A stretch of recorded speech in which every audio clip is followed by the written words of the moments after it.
Good morning. It is 9:32, February 9th, day two of the meeting of the California Citizens Redistricting Commission.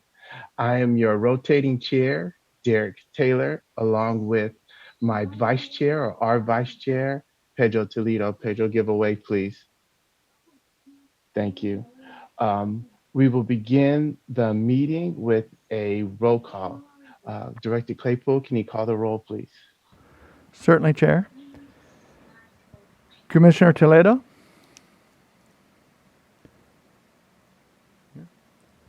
Commissioner Turner? Here. Here. Commissioner Vasquez? Here. Commissioner Yee? Here. Commissioner Ahmed? Here. Commissioner Akutagawa? Here. Commissioner Anderson? Here. Commissioner Fernandez? Here. Commissioner Fonashari? Here. Commissioner Kennedy? Here. Commissioner Lamons? Here. Commissioner Sadwani? Here. Commissioner Sinai? Here. And Commissioner Taylor. Present. All are present and you have a quorum. Thank you. Prior to beginning and taking public comment, I will review where we are on our agenda. The agenda has been posted at wedrawthelines.ca.gov. You can follow along with us. We have two subcommittee reports remaining regarding our VRA compliant and legal affairs, material development. We will transition to conversation regarding grants, data management, and at 11:15, we have an environmental infrastructure panel. We will close out with discussion about future meetings, and as always, we will take public comment. We will accept public comment in the morning, our return of lunch, and before adjournment of the meeting. So at this moment, Christian, can you invite in public comment, please? Certainly, Chair. In order to maximize transparency and public participation in our process, the Commissioners will be taking public comment by phone. To dial in, the telephone number provided on the live stream feed is 877-853-5247. When prompted, enter the meeting ID number that is provided on the live stream feed. It is 957-6586-8432 for this week's meeting. When prompted to enter a participant ID, simply press pound. Once you've dialed in, you'll be placed in a queue. To indicate that you wish to comment, please press *9. This will raise your hand for the moderator. When it is your turn to speak, you'll hear a message that says, "The host would like you to talk. Press *6 to speak." If you'd like to give your name, please state and spell it for the record. You are not required to provide your name to give public comment. Please make sure to mute your computer or live stream audio to prevent any feedback or distortion during your call.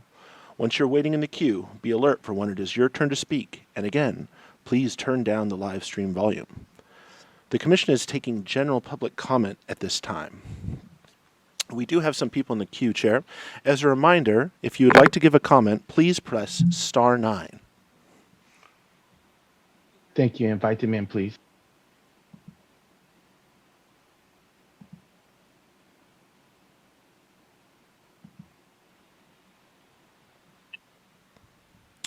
Caller, you have the floor.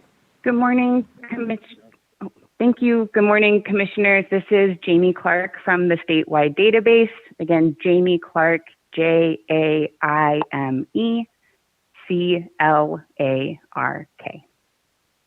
And I understand there were a couple issues raised during yesterday's COI Tool subcommittee report, and rather than sending an email, I just wanted to call in. So in case there are any follow-up questions, we can get them answered right away. First, as we emailed the subcommittee back in early January, the tool has actually been live for about a month as part of its soft launch and for internal testing as we moved it over to its permanent server. The only recent change that we've deployed was to switch out the underlying geography from the census prototype geography to the final 2020 geography. That was a big step as the commission previously decided it did not want to do a hard launch until that was complete. And that being said, there was absolutely nothing done yesterday by the statewide database to promote or to launch the site. We didn't even know about the redistricting network tweet until the commission started talking about it in yesterday's meeting.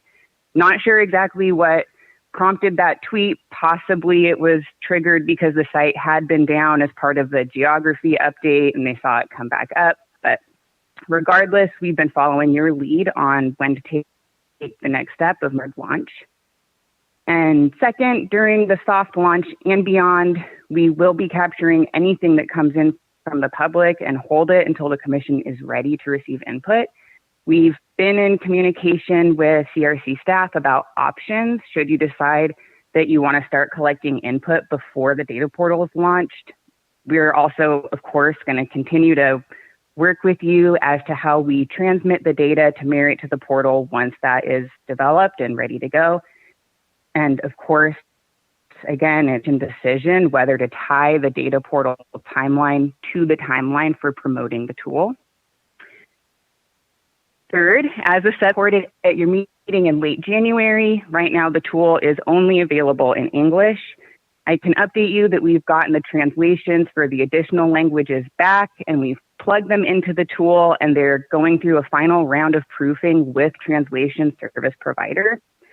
We intend to roll them out in the tool as they're finalized, but of course we don't want to have in the tool if there are any issues with text wrapping or however anything gets copied over in the additional languages.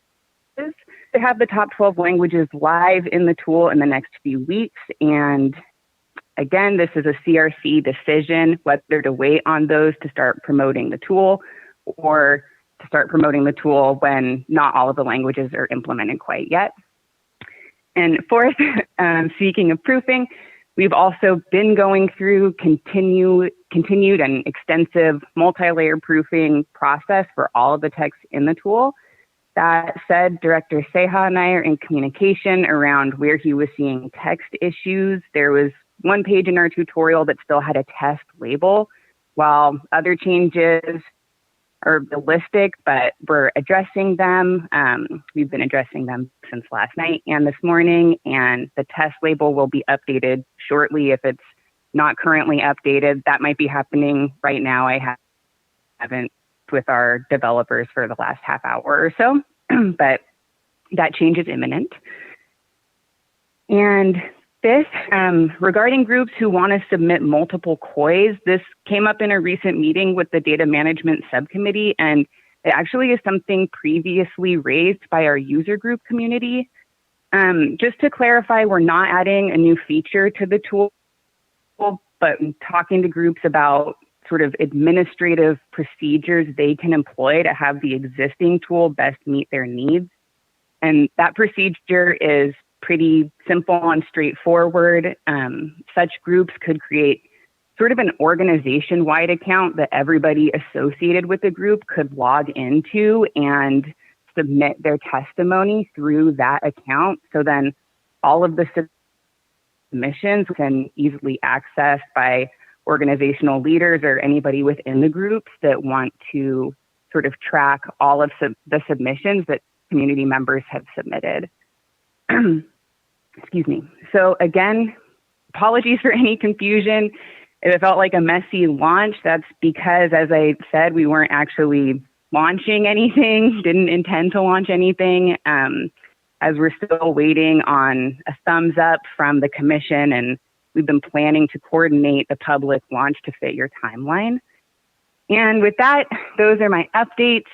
Thanks so much for your time. And of course, I'm happy to answer any questions should you have any. Thank you, Ms. Clark. That's extremely informative. I'm sure the subcommittee is working alongside you to give us the best tool possible. Are there any questions or comments from the commissioners really quickly as we continue with public comment? Commissioner Kutagawa. Just real quick, Jamie, thank you so much for calling in and clearing up a lot of the questions. It's actually, I feel better that you were just as surprised as we were. Uh, on the languages, is there a possibility that you could send us some type of timeline of when you expect the additional 12 languages to be ready, and when that launch will be, and then as well as um, I don't know if the timeline will be the same for the video and written tutorials for the core tool in those 12 languages. Is that something that you can send, or is that still squishy? Yeah, I can send that. Of course, some of it depends on the external group, which is, of course, the translation services, and more than happy to send you our best guess based on what we know from our communications with them. And that would be for all 12, or is there going to be, if you know different timelines Yes. for different languages? And that would sure thing.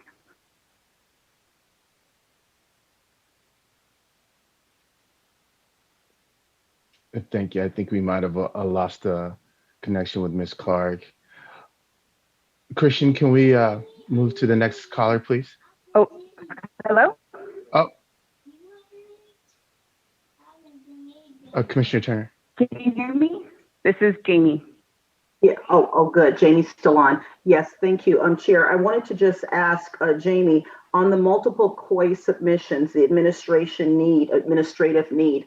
I am very intrigued and excited about the opportunity for organizations to create an organization-wide account that everyone can log into, and not to take time this morning, but if the details on how that's accomplished can be either shared with the COI subcommittee or just something sent in, so that we're able to give instructions.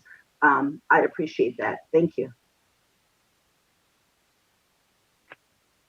Certainly. So it would be the same as creating an individual account. So the organization could create their own account, share the login information with their community members, and then community members can just log into that account and submit as they would if they were using a personal account. That way, all of the submissions will be, listed in the tool, captured in the tool, and then additionally, whatever email addresses you will receive the confirmation email with all of the files associated with the submission, and the organization would have direct access to them that way.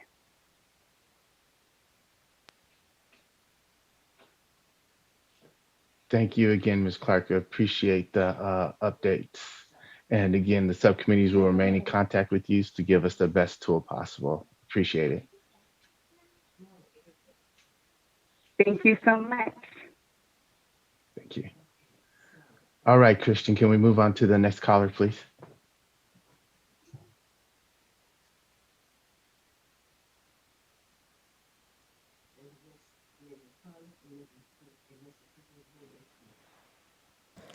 Caller, if you'd like to, please state and spell your name for the record. The floor is yours. Thank you. Hi, my name is Julia Marks, JuliaMarks, and I am calling from Advancing Justice, Asian Law Caucus. Good morning, commissioners and staff. Thank you again for your thoughtful work and your leadership in this process. I understand that data management is on the agenda today, and I just wanted to raise some questions and concerns for discussion, specifically about the intersection of language access and data management. So we appreciate your commitment to consider testimony and COI submissions that are submitted in languages other than English.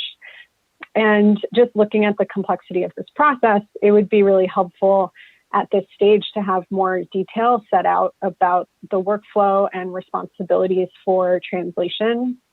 As you've recognized, there are many moving pieces, and we just want to be sure that the translation components are set out clearly from the beginning. So a few questions we were hoping you could discuss and address today are the following. Who is primarily responsible for translating the COI tool text into COI tool textual submissions into English if they're submitted in other languages?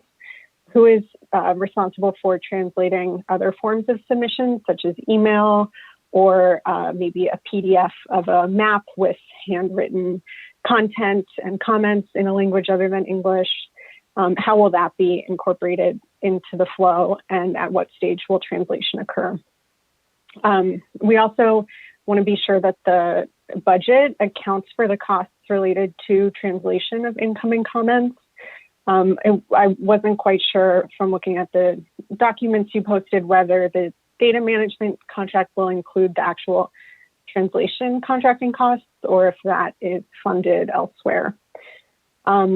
We are also wondering if the staff at U.S. Digital Response have experience with processing non-English submissions and working with translators. And then finally, we strongly recommend, as you're looking at data analysts to hire and work with, making sure that you ask and look into their experience working with multilingual submissions and translation processes. So those are kind of our high level questions, and we really look forward to getting more information on those items and listening to your discussion later today. Thank you. Thank you, Ms. Marks. We appreciate your comments. Those will be incorporated into our discussion, and I hope that you can stick around, and someone interested party can stick around and listen to our discussion later on today. Yes, thank you. Next caller, please, Christian. There are no more callers in the queue, Chair. Thank you. I think we've given ample time for people to listen in, catch up, and call in. So at this time, we'll close public comment and continue with our agenda. And we will begin with agenda item number 9E, the VRA compliance with Commissioners Sadwani and Yee. Thank you so much, Chair. So our apologies. We didn't realize that the newly formed Legal Affairs Committee didn't make it onto the agenda for this week. So, we include Commissioner Toledo in this update to the extent possible as well. We were very pleased to receive a number of applicants for both the VRA counsel position as well as the outside litigation. We will, of course, begin the process of reviewing those applications tomorrow during the Legal Affairs Committee meeting, and ultimately making decisions about who will be receiving interviews. We anticipate that process will move quite quickly. As you will see in the handouts for this week's meeting, Chief Counsel Marshall put together a very helpful sheet of parameters, for legal parameters for that hire, and we'll be working closely with her and the legal team to ensure that as we advance this process that we are in compliance with state hiring procedures. So please keep an eye out for that. In addition, as the Legal Affairs Committee moves on, we will similarly use a chair rotation policy. Commissioner Yee very kindly put that together for us, and about on a monthly basis, we will be rotating the chair position for that. Please stay tuned for more info. We definitely are thinking through, in terms of this process, ways to solicit the input and feedback from the full commission. Of course, our intention is to do a thorough review of all of the applicants and bring forth to the full commission our recommendation for hires. But that doesn't mean that you can't review the applicants yourselves and weigh in this process. And we're going to work out exactly what the best way of doing that will be. When we kind of did the test run last week or 2 weeks ago, I guess the weeks are going fast here. we worked out having everybody log off and watch the live stream and call in. We're going to continue to figure out if that's the most efficient way of doing things, or if there might be other options to ensure commissioners have a chance to weigh in on this process as well. That's both figuring out like logistics and as well as technical, how all of these pieces can come together. Commissioner Yee or Commissioner Toledo, did I forget anything pertinent? So the chair rotation is in your meeting handouts. There's also a note about a decision we made about voting. As you know, the full commission, when it takes major votes, it requires a supermajority. So a majority of each of the, not only all of us, but of each of the 3 political affiliation categories. And so we decided to apply that to ourselves as well. And since the 3 of us represent those 3 categories, votes will need to be unanimous. So that was our decision. Thank you. We also talked about bringing the interview questions, and I think you touched on this, Commissioner Sadwani, just bringing the interview questions or having the commission, giving the commission an opportunity to give feedback and on the interview questions, potentially in closed session, and working through that as well. Yeah. And so more to come on all of those logistics as we finalize that process with Ms. Marshall. And actually, I should ask Ms. Marshall if you have anything else that you want to chime in or add as well, as we're working closely with you on this. No, not at this time. Thank you. Thank you. And I think that's it. Thank you so much, Chair, for bringing it back to us. By the way, there was some back and forth about the interviews being in person versus on Zoom, and we have decided to just do them all on Zoom.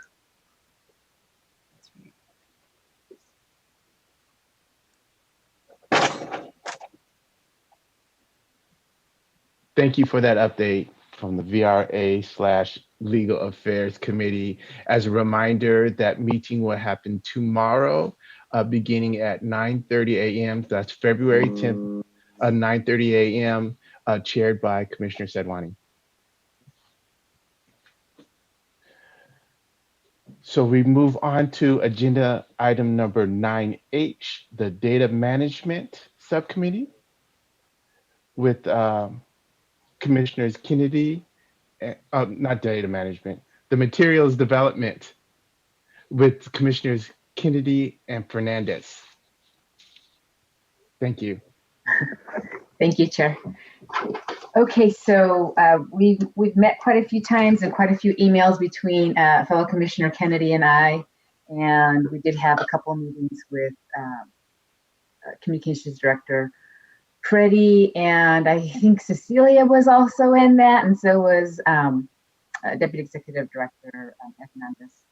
So what we posted all the information yesterday, and we're hoping that everyone had a chance to review. The PowerPoint presentation has changed slightly. We've moved some of the slides, the order of them. So it's not a dramatic change, but what we also opted to do was, instead of having a short presentation and a long presentation, we left it as a long presentation, and then we left it up, we leave it up to all the commissioners in terms of what they want to exclude if they don't have as much time. We felt that they can just tailor it to their audience. And so what you should have received was the PowerPoint presentation, as well as the script. Also, the frequently asked questions document, our fact sheet, and our flyer. And I do want to do a special thanks to Freddie for quite a few changes that we had. And it wasn't major changes, it was just constant. So thank you for being patient with us. And then I would be very remiss in not thanking Commissioner Sadwani. It's almost like she carried it forward until the last baton to hand off. So thank you very much for your all of your work on this, but we completely understand wanting just being overwhelmed and too much. So with that, I suppose the best course will be to go through the PowerPoint one last time. And I do want to thank those that have submitted their comments. So thank you very much. And as we go through it, just remember we're going through it for content. If there's any specific like grammar, small grammar type stuff, feel free to send that to us. We're hoping that this will be the last time we present it to the commission. If there's any changes in the future, we can always adapt that and make changes. So it's almost like a fluid document. And also, as you go out and you use the presentation, if you have feedback, that would be great too. So we could, tweak it a little if we need to. Commissioner Kennedy, did you have anything? Not at this point.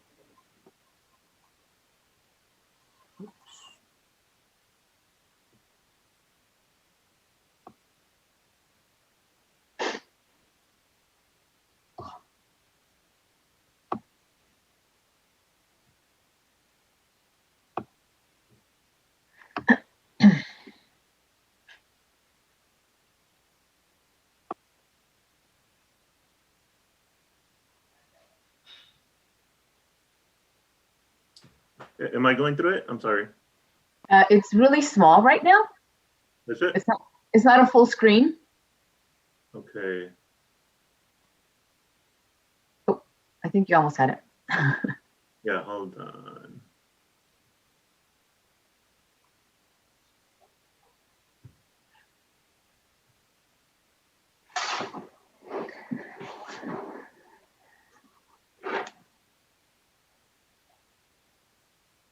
Is that better?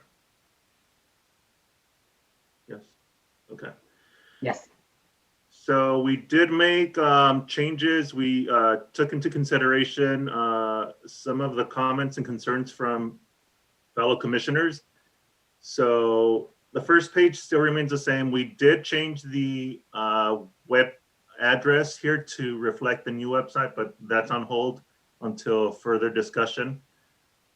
If you move to slide 2, we put in here that reminder that we will not be taking public comment at these educational sessions because of Government Code Section 82533, which does not allow us to take public comment outside of a public hearing.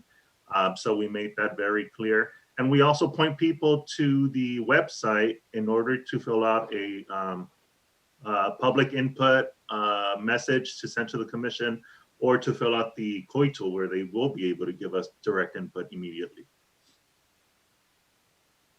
Number 3 remains the same. What is redistricting? We do have that amazing drawing by Commissioner Taylor. Number 4 still remains your voice.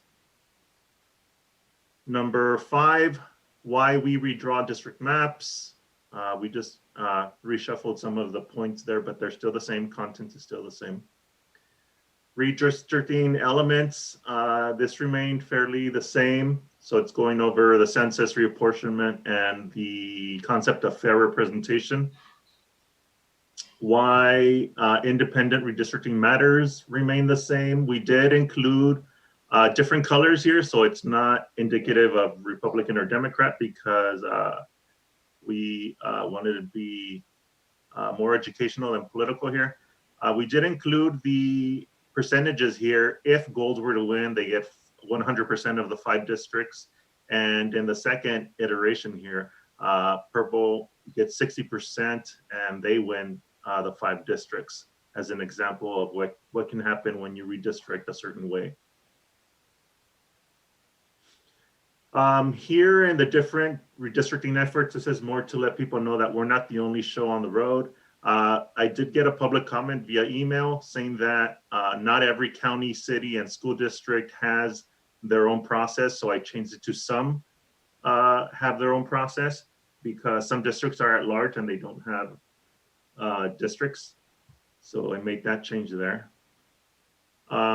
As far as the history is concerned, that remained the same. We go over the Voters First Act, the fact that congressional districts were added in 2010, and then other states with independent commissions.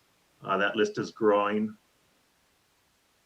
Commissioner selection, we made very few tweaks to this slide, but it just goes through the process that you all went through to get selected. From the lottery to the selection of the final 6. Who we are, we reshuffled the pictures so that they coincide with the alphabetical names of the commissioners. And we swapped out Commissioner Kennedy's picture. We have a nice one there. Commissioner duties remain the same. We reshuffled the order of the maps, so it's Congress, Senate, Assembly, and Board of Equalization. But again, the information remains the same, just letting people know what a district looks like and the fact that we're drawing for 4 different maps.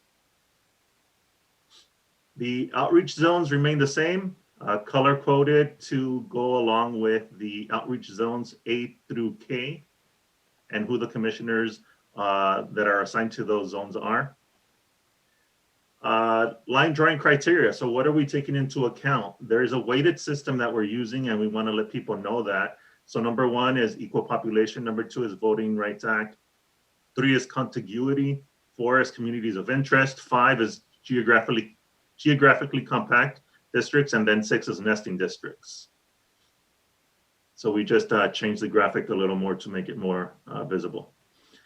Communities of interest remains the same. We added Joshua trees here, not other forms of cactus per Commissioner Kennedy's request. We did add some farmland here to represent the central region of the state to give people an idea of how to describe their communities when it comes to that point. Participating in the process, we did change the text here for define your community or someone else will.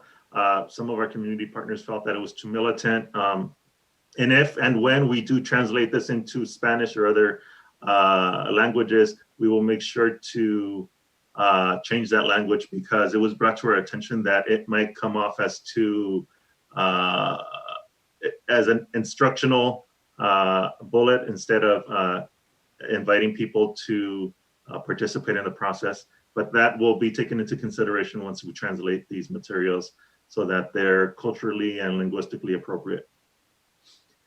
Now, Draw My Community tool, or Draw My California Community tool.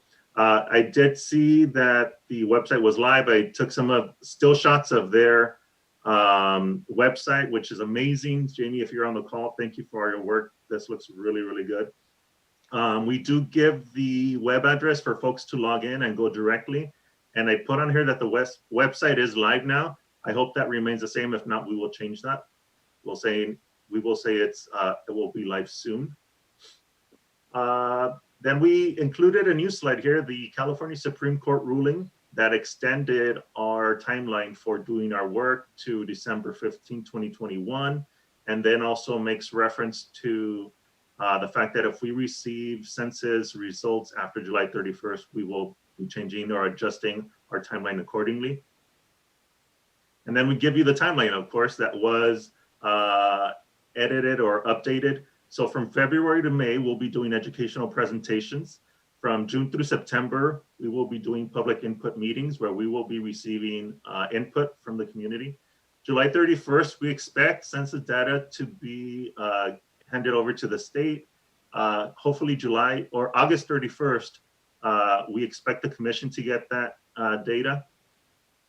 September through October, we would be doing line drawing sessions for the pre-maps. And then in October, release the draft maps. November, we would continue with public input meetings and line drawing sessions to refine the maps. And then December, release the final maps, continue getting input, and then December 15th, finalizing those maps and sending them off to the Secretary of State. Then the contact us remains the same. Marcy Kaplan for now is the head person for scheduling these educational sessions. We also included on here a social media handles so that folks can get a hold of us and just stay abreast of all the updates that are going on because things do change from one week to the next. And that's the presentation we have for the commission. And in the script, we actually did include the fact that we do have interpreter services. If community members or community groups requested 5 days in advance, 5 business days in advance of our meetings, we will make sure to get an interpreter there so that we can expand the reach of our meetings to all communities in California. And then Commissioner Turner asked me to include that in most documents or all documents if possible. So I'll be checking in with the subcommittee to do that. It's very important.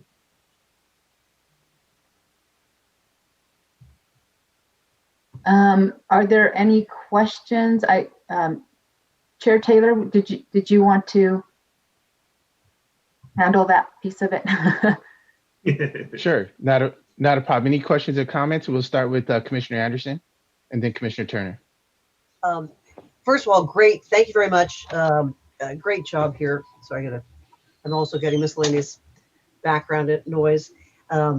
I do have several comments and things I'd like to do, and I thought I didn't know if you wanted to go through each document at a time or how you wanted to do that. I thought we should I was going to comment right away on the slides because then a couple of comments continue. It's a similar thing through the other documents. So I just thought, but I didn't want to know. I don't want to jump if you have another plan. Let's take care of this slideshow first, and we can handle each document accordingly. Okay. If we could go to slide.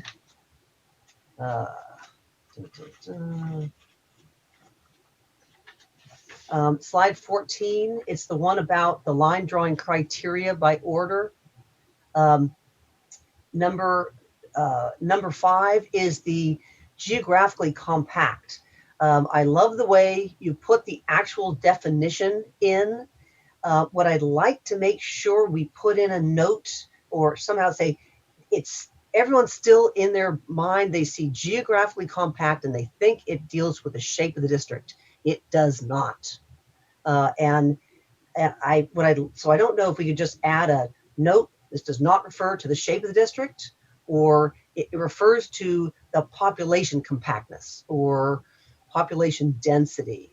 It's something like that, but I'd like us to put a little note in there, and I'd like every single commissioner, when you make this presentation, please say, now remember, this does not deal with the shape of the district, because everyone thinks that, and it's they ignore everything else. Oh, it's gerrymandering because the shape looks like that. And that's not what geographically compact means. It talks about population compactness. So I don't quite know about the wording on that. And then I'd like that same note to go through the script, et cetera, just to, then on the next, the community of interest, the next slide, 15.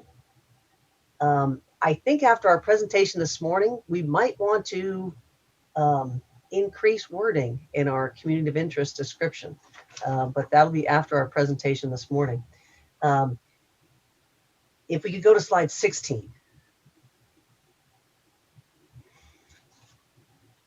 It's a subtle thing here, but we have been talking about from the get-go, the commission, we want the public to get involved right now and submit their comments to us, whether it be directly to the CRC or to the community using the COI tool. And then there'll also be public meetings where they can put input. I don't want people to wait for the public input meetings to submit anything. And so I'd like on this, the fourth line, it says provide public input at meetings or submit your comments to the commission.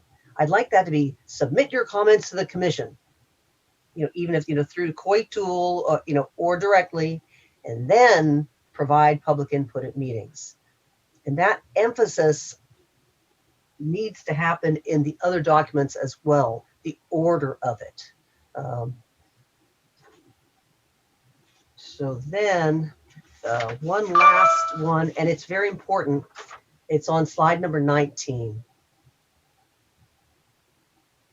The wording here is a little tricky. The timing is a bit off, and it has to do with the line drawing public input meeting. Again, sort of definitions here. The way this reads, it looks a little bit like September, October, we're doing line drawing sessions, pre-maps, and then we're sending out the draft maps. And it doesn't say public input before those draft maps. And that's not correct. And that's not the way it should be. I'd like to actually work with the subcommittee here on just which one gets rearranged and which months get a bit modified, because the public input meeting COI with some line drawing is actually pre-maps as well as after the maps. So it needs to be just a little rearranging, and I have ideas that I can submit on this, but I want to bring everyone's attention, particularly the public. We are not drafting any maps without public input first. So don't look at this slide and that's just a miss. It's just rearranged the wrong way. It's not correct. We are absolutely getting public input before we draw any draft maps. And those are my comments. But great work. Oh, one silly one though. The purple and gold. Those are Lakers colors. I don't know if anyone likes that. There's an issue with going with colors. I don't know why. We're talking about Democrats, Republicans. I don't know why we couldn't go red and blue. But one thought was, because people are colorblind, do we want to go hatched one direction, dots on another, just for a shape? But that's a minutia. So thank you very much. Thank you, Commissioner Anderson. I don't think Southern California has a problem with the purple and gold. On to Commissioner Sadwani, then Commissioner Turner.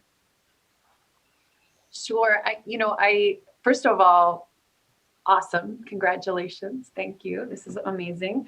I just wanted to share, I had a really great conversation with a representative from Santa Ana College when I was doing Orange County outreach this past week. And she had just reminded me, she's like, we would love to have someone come and speak.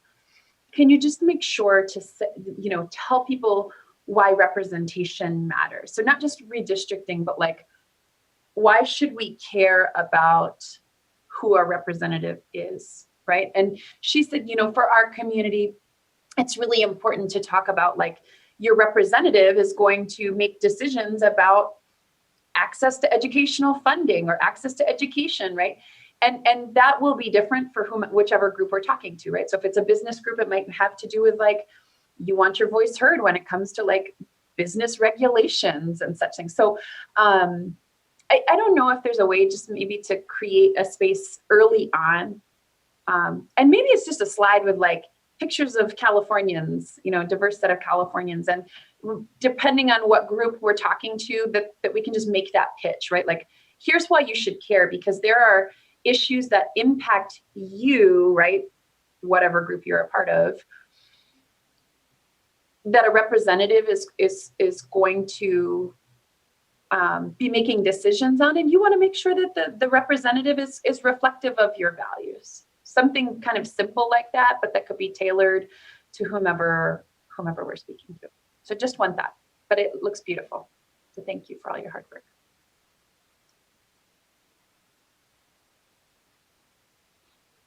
Thank you, Commissioner Turner, then Commissioner Kutagawa. Thank you, Chair. Commissioner Sadwani, I agree. After one of the presentations, one of the individuals that was very familiar with redistricting kept talking about, yeah, we've got to talk about this in terms of why do we care, because it lives in your heart and your belly. What does this mean to the people, And so, yeah, I'll try to think of some words too, but it seems like this could live a little bit more in the heart and the belly, just one little paragraph or explanation of why people care about the redistricting. What I wanted to add was on slide earlier, and thank you. I love the slide, the script. I think you all have done phenomenal work, and it's very user-friendly. On slide 16, when we were talking earlier about interpretation, et cetera. And thank you, I submitted some questions earlier. But I'm wondering if that can live out on slide 16 and participating in the process where we're actually, encouraging people, yes, to familiarize themselves with criteria, everything that's there. And then for a lot of our Californians, it's going to say, okay, so now what does that mean for me? How do I do that? Coming from my frame, coming from my language. And so I'm wondering if there could be a place where we explain how they can participate. That this information will be translated in, however the many languages are and wherever the places are, and what to do indeed if they need interpretation. So as we're training about the process and how to get involved, people can share our message in advance, talking to all Californians about how they also can participate in this process. So maybe we can build that out here in 16 or a subsequent slide to 16 so that it's not overcrowded, explaining the specifics of that process. Thank you. Thank you, Commissioner Kutagawa, and then Commissioner Lamont. Thank you. I have to say, Commissioner Anderson, that was just really funny that you noticed the Laker colors. I didn't even notice it myself, actually. I just wanted to, this is very ticky-tacky, but maybe it was subliminal, Mr. Seah. Anyways, this is very ticky-tacky, but I just wanted to note on slide 11, Huntington Beach is spelled incorrectly. There's an extra G. It says hung, and it should be hunt.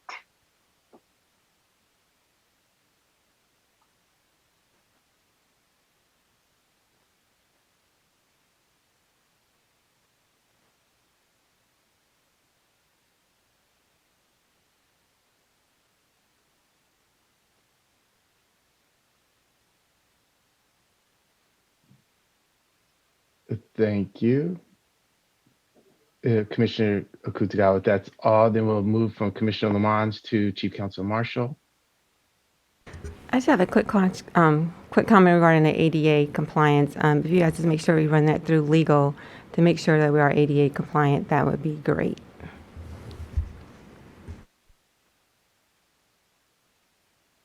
Thank you. Commissioner Lamont, Commissioner Fernandez, Commissioner Sinai. Thanks for all the hard work. I wanted to follow up on Commissioner Turner's point on, I think it was slide 16, which is how to participate.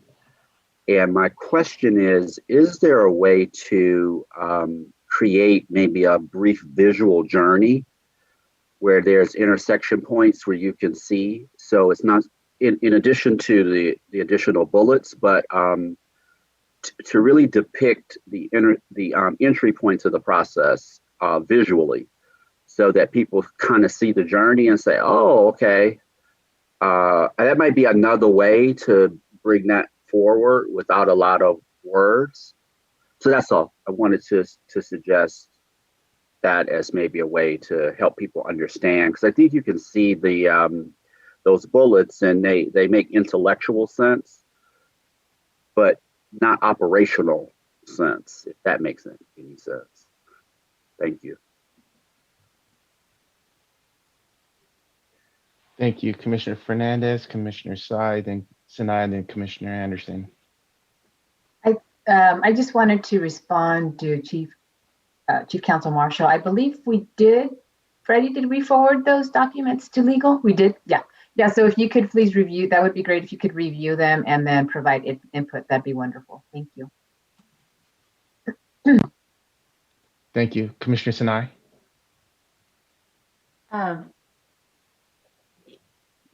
Just a couple of, first of all, this is awesome. Thank you for listening to a lot of our comments. The purple and gold is not the Laker purple and gold, so I think we're okay. It's more pink and gold. But I did want to say, it just if it's helpful for other people, on slide number 6, I don't know, I'm always kind of confused when we say redistricting elements. I'm not sure what that means, but how I've internalized it is we need 3 pieces of data, or we need 3 inputs to create the redistricting maps. We need the data, the census data, the reapportionment data, And then we need to hear from you, the community, so that we can do fair representation. And that seems to help people understand, okay, you can't do it. And right now we're starting with the fair representation because we don't have the other two pieces of data. And that really gets people engaged and realizes that piece is important for them. But I feel like we kind of miss, you need X plus X plus X to get Y. There was something else. It's just a simple thing to help us all. I really like the mapping, as you were saying, Commissioner Mons, and we might be able to do a drawing like that, just say these are the 3 pieces of data we need, just so that people kind of see, we need the numbers, and then we need, but anyway. And I also use a lot, we counted you as individuals, and now we want to hear from you as communities. So connecting the census piece to now the community piece, and that's been helpful, and it's gotten people kind of excited. And the final thing is, when this is all done and we've approved it, and I know we're going to change things all along the way, but if we could actually put the scripts in the notes section, so we don't have to have 2 different documents. It's easier when you're doing the PowerPoint if you have 2 screens, obviously. But when it's just down below in the notes section. But thank you. This looks really good. Oh, sorry. One final thing. The light blue is really, really hard to read, and so things like Marcy's name, if we can put that in the orange, as well as every time we use our website, or Draw My California Community Orange, if we can put that in the orange, so it really pops out and people can see it easily. Awesome job. Good. Thank you, Commissioner Anderson. I'm jumping on what Commissioner Turner and Commissioner Lamont said in that slide 16. They sort of list like almost creating like another slide to match to the verbiage of it. But particularly what Commissioner Lamont said is these are the actual ways that people could get involved, because this is the one area where we generally talk about maps, and we sort of throw maps around, and this is the one area where we could say, no, you don't have to draw your full redistricting map. You can draw your community. And that's what we really have to have. The rest is nice and we can work with, but we can't do our work without your community of interest. And the way Commissioner Lamont mentioned that is, I had that aha moment of, there we go. We can visually put in, here's your community. This is a way to put in. You can also do a redistricting map. You can do all these different things, but you don't have to do all of them. And I think all too often people are, okay, public input, I've got to come up with a full map. And in their mind, it's a redistricting map. And no, they don't have to do that much. They have to tell us who they are. Now, if they want to do all these other steps, they certainly may. And that nice little diagram there would bring all of it, bring sort of clarity for, I think, us as a commission as well as the public. It's another way to put it all together. And I really, really appreciate both of those comments. I think that's very clear. Thank you. Commissioner Kutagawa. Thank you. And I should have said this earlier, wonderful work. And I appreciate also all the comments that the commissioners who have spoken have also given. It's gotten me thinking about some of the points that were brought up. And I guess I'll start with slide 16, since that's where Commissioner Anderson just left off.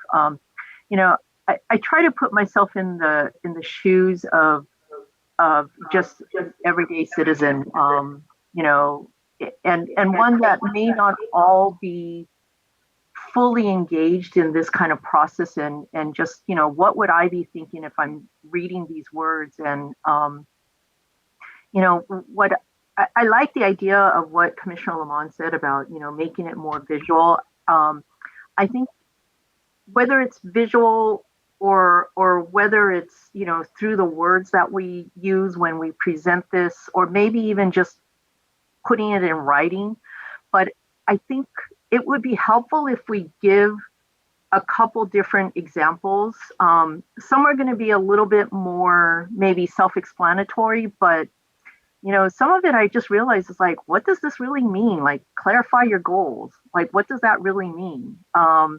Provide public input at meetings or submit your comments to the commission. That one seems super self-explanatory. It's like, okay, you call in, you write. But I also realized that that could be really intimidating. Like, what if I just want to put one line, or do I have to write this long letter? Those are the kind of thoughts that go through my mind when I'm asked to provide input too. And I think it might be helpful if we can even visually show an example. Hey, if you want to send a one-line email, that is public input, and that's okay. If you want to send this like longer, more formal letter, that is okay. And I think it might also be nice to show that an individual, you don't have to be like affiliated with an organization. You could just be an individual who has an interest in this, calling in or writing in. And that is as okay as somebody who's calling in saying, I'm representing this, this organization or these long lists of organizations. I think that's what I realize can be intimidating. And I will say that my participation on this has gotten me more aware. And what I've been telling people is like, look, public input is really important, and it could be just us calling in. So I think maybe some examples might be helpful. And the same for all of the other, areas, organizing your community or advocating. If there's, just some examples to give people a place to start from, then that might be also helpful. There was also one other area that I wanted to, and it's up at the top. It's slide number 6. And I have a question. I think, this is listed as redistricting elements, and I was thinking, I forgot whether it was Commissioner Anderson or Sinai. Maybe it was Commissioner Sinai. You're the one that brought it up about fair representation. I was actually thinking that fair representation is actually the end goal of all of these pieces. It's actually census and reapportionment and then redistricting, which then leads to fair representation. And I think, I don't know, I guess in my mind, that's how I was looking at it. It could be, it could be kind of one way or the other, but I just wanted to note that, ultimately these pieces, the reasons for these elements or these activities, census reapportionment and redistricting, is so that we can enable and ensure fair representation, as per our democracy. So I think that's it. That's what I just wanted to note on these items. Thank you.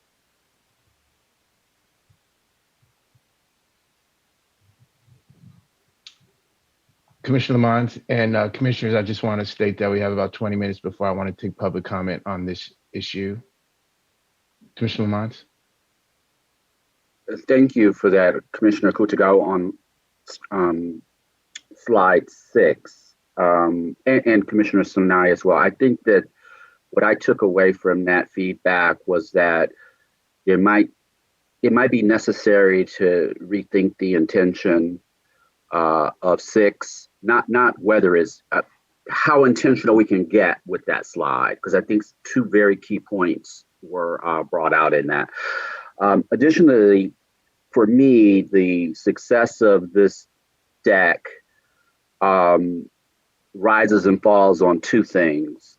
One that Commissioner Sadwani raised earlier in the discussion around, why does it matter? Why does this matter to me, or why should I care? I think that is crucial. If we don't nail that, the rest of it is just information about a process. So I think that that's going to be really important. I think right now that's kind of missing. So that's really got to be there, I think.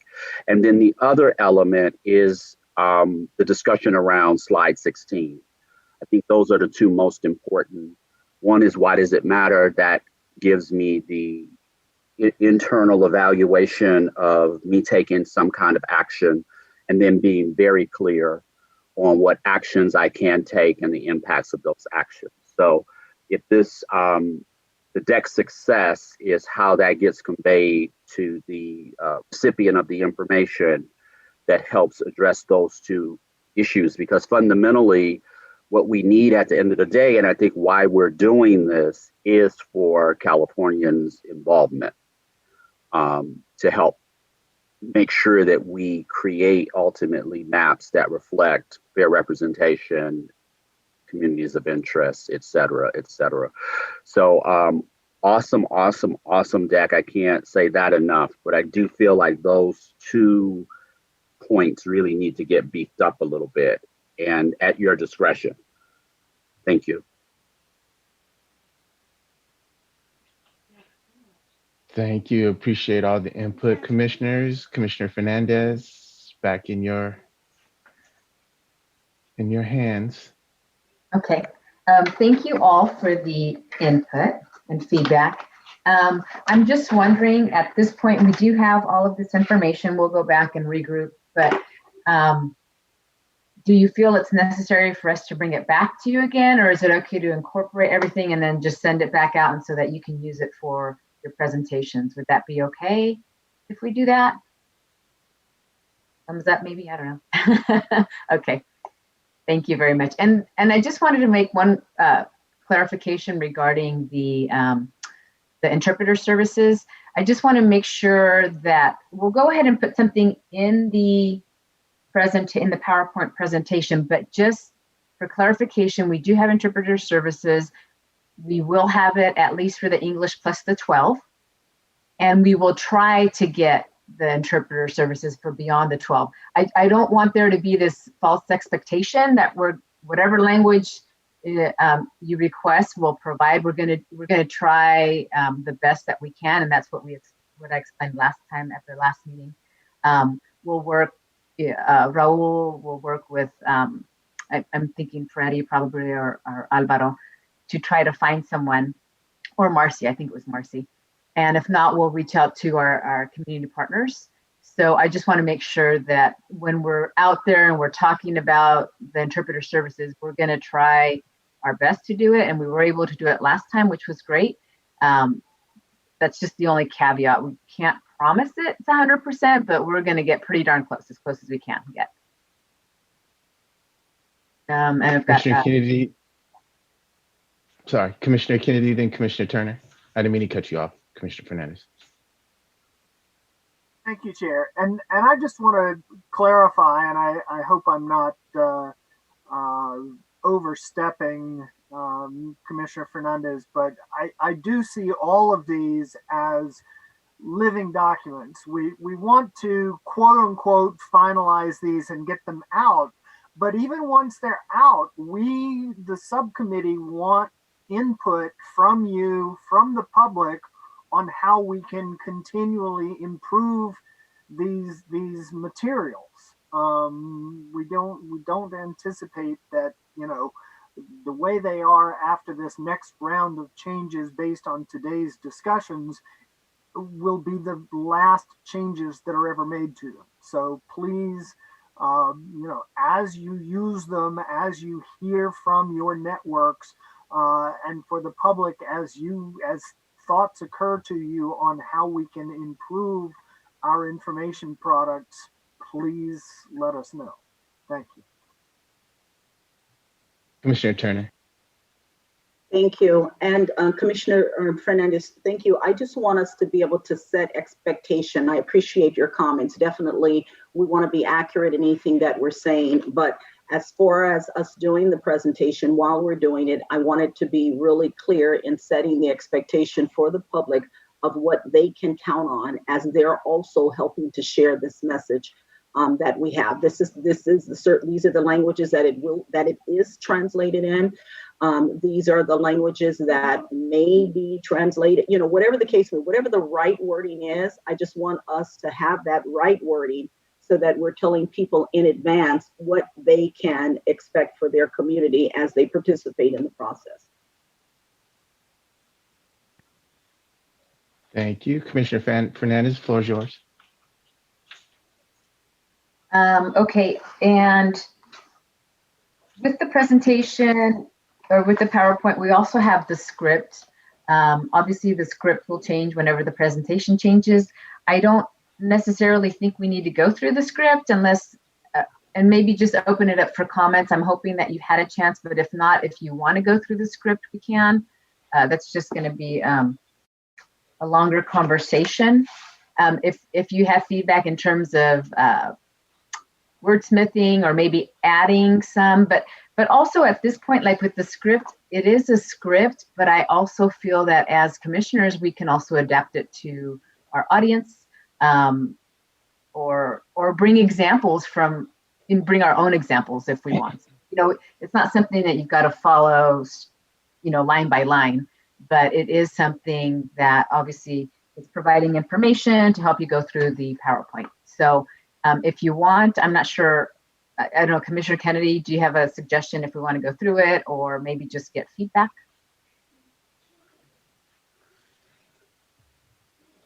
Commissioner Kennedy. I'd say, you know, let's take any feedback that people have. You know, I also see the script as, you know, whenever the presentation changes, the script will change, but the script can be added to without changing the presentation.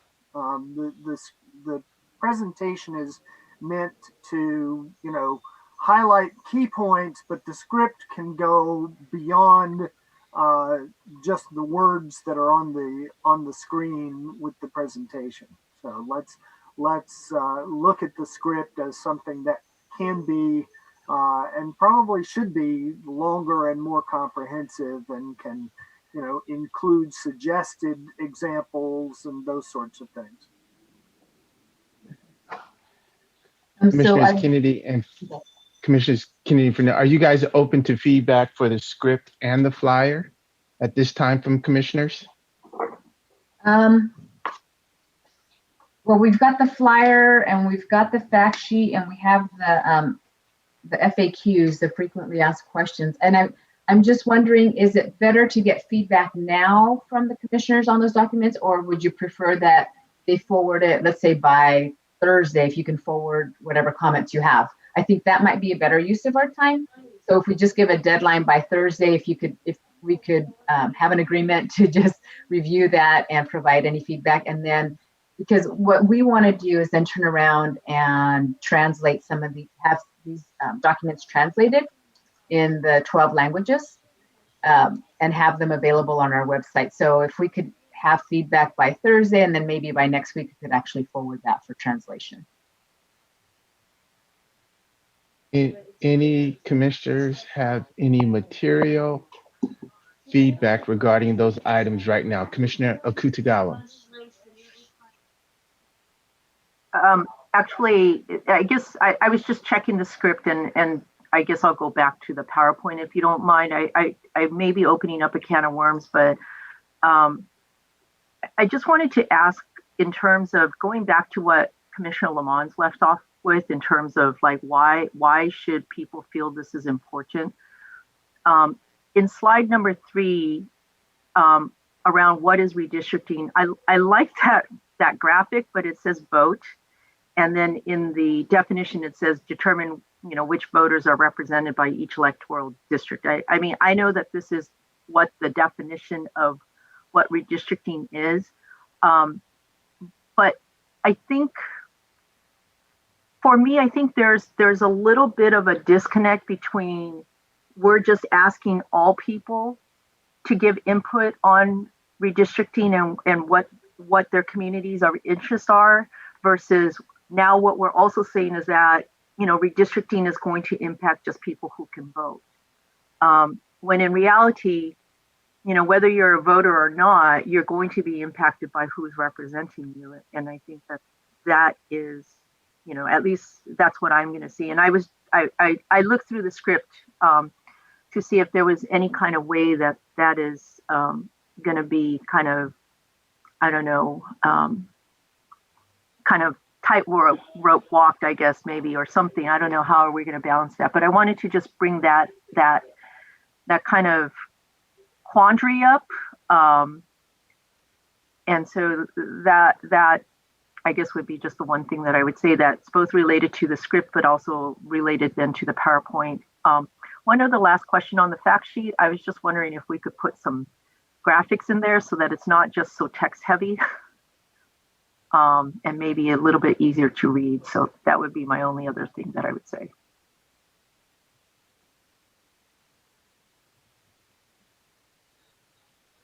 Any additional questions or comments? Commissioner Sinai? This is just an aha moment I had while speaking to, community representatives. And we, Commissioner Ahmad and I asked, do you all want to do the translation yourself? We have a good document and you all do the translation, or would your community rather that the translation be done by us? And on the most of the time we've heard, we would rather do the translation. But what we did hear from the refugee community in San Diego was, we want you all to do the translation because there's a lot of words, jargon, that we want to make sure that we get it right. And you all, there's things in here that, we wouldn't know how to translate. And I just thought that was interesting because we are trying to keep things as simple as possible, but that there is that feeling of words like redistricting, how do you say that in all the different languages and things like that. So they wanted to make sure that they had the basics, and then they could from there take it and massage it, but they wanted just some critical word, that piece. Thank you. Commissioner Kennedy? Thank you, Chair. My understanding of our translation or our intent with translations is that we would translate and run things by the community. I mean, electoral translations are tricky. I was in a meeting with election officials in DC 25 years ago or so, and we were talking about the Federal Election Commission's glossary of Spanish language election terms, and the differences between terminology in Mexico and Peru and Cuba and this, that, and the Dominican Republic and so forth and so on. So I would say that I would like, once we have translations, I'd like to share them out with community partners to get their reaction to them before we maybe start, using them live, just to make sure that they are understandable. And this may be an example of a time where, we have to go with a term that may not be everyone's favorite term for a certain thing, but it's at least understandable across all of the different variations of different languages. Thank you.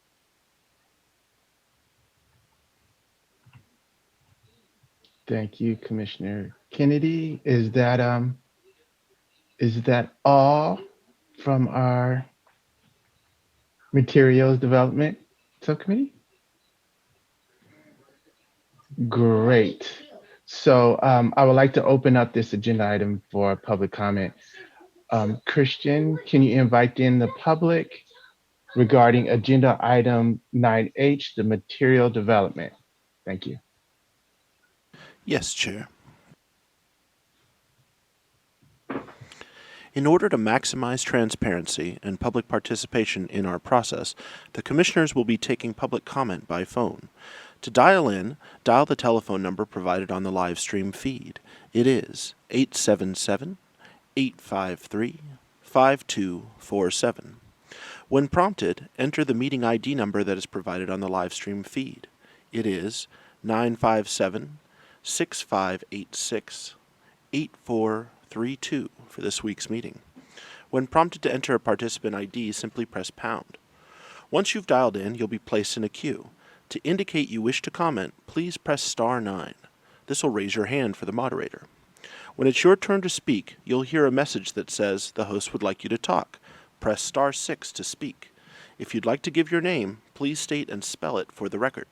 You are not required to provide your name to give public comment. Please make sure to mute your computer or live stream audio to prevent any feedback or distortion during your call. Once you are waiting in the queue, be alert for when it is your turn to speak, and again, please turn down the live stream volume. The Commission is taking public comment on Agenda Item 9H at this time. And we do have someone in the queue. Thank you. Please invite them in.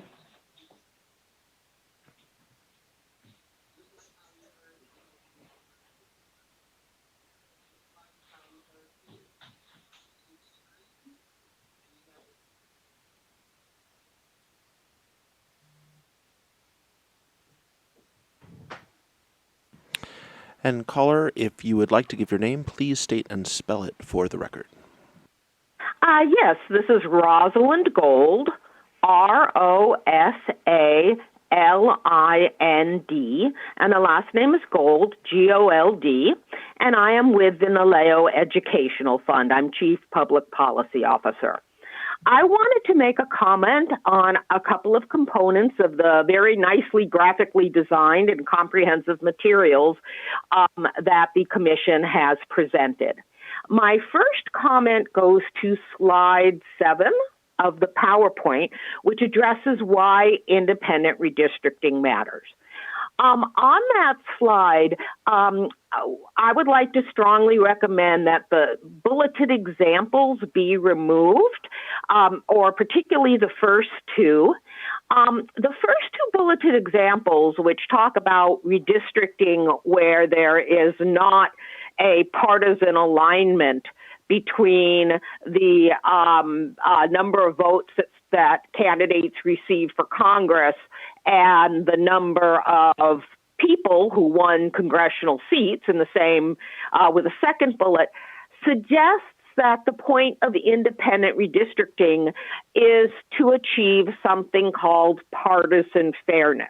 Okay, an idea that somehow, you should provide some kind of partisan parity between the votes that people make for Congress and the number of people from a particular party that win a seat. That is actually not a criterion. Partisan fairness or competitiveness are not criteria in the redistricting criteria for the Commission. And while some people may support the California Citizens Redistricting Commission and hope that that is an outcome, that is those two bullets suggest that that is an outcome that the Commission is going to be looking at, when in fact the Commission is really not going to be able to look at, or should not be looking at, partisan outcomes and partisan fairness or competitiveness as an outcome for its maps. Similarly, in the frequently asked questions, there is a question that deals with these examples as well. It's in the frequently asked questions that also talk about, again, this idea to, let me just get the question up here. I'm sorry, I'm kind of running through this, but that talks about those examples and also suggests that there's some connection between independent redistricting and packing and cracking. Well, packing and cracking are prohibited by the Voting Rights Act. Okay, and if you're going to talk about packing and cracking, it should be in the context of the Voting Rights Act and not in the context of why you would have an independent redistricting commission. Compliance with the Voting Rights Act is required whether you're a commission or whoever's doing the redistricting.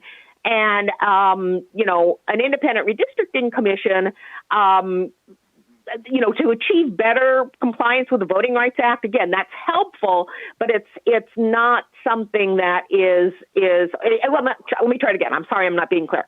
It should be put in the context of compliance with the Voting Rights Act and not why it is that we want an independent commission. I would be happy to maybe submit in writing some suggested revisions if that would help, but I did want to make these points. And I want to find out if there's any questions. Thank you, Ms. Gold, for your comment. We appreciate your input as always. If you would like to submit that in writing, we would appreciate it. But again, thank you for your comment. It'll be taken into consideration. Thank you so much. Any other callers, Christian? Yes, as a reminder to our callers, if you would like to make a comment, please press *9 to raise your hand. And we do have a caller in the queue. Just a moment. Thank you. Thank you.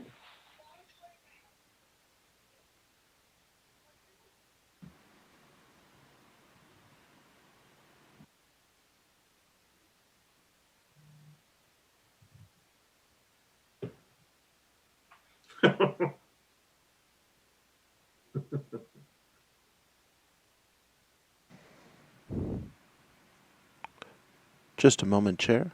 As a reminder, if the caller could please press *6 to unmute themselves. And caller, if you'd like to give your name, please state and spell it for the record.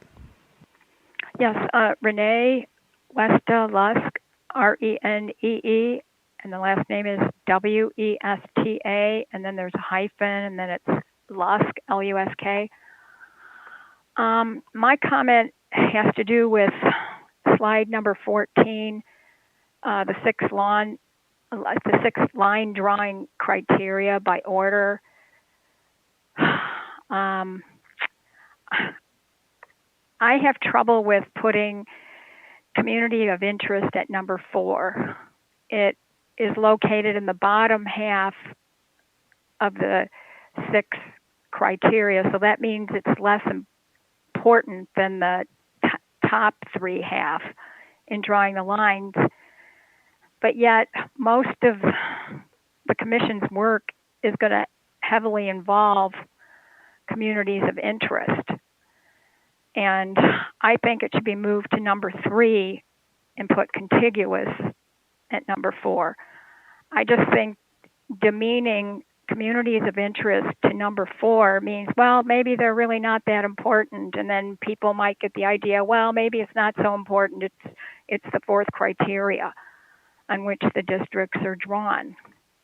And it doesn't, for all the efforts and the work the Commission's going to be putting in to get public input and communities of interest represented, I don't think it's fair that it's number 4. And that's my comment. Thank you.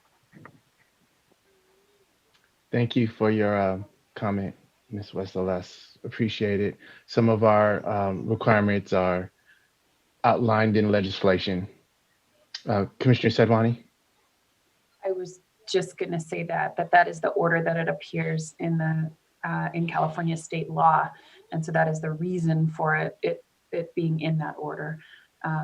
That being said, I think it's important to note that communities of interest are the most difficult type of data to capture, and why we spend so much time on it. So while it is the 4th criteria, and I think it's appropriate for it to stay in the order as written in law, we will spend so much time because it is so difficult to capture and it is so important.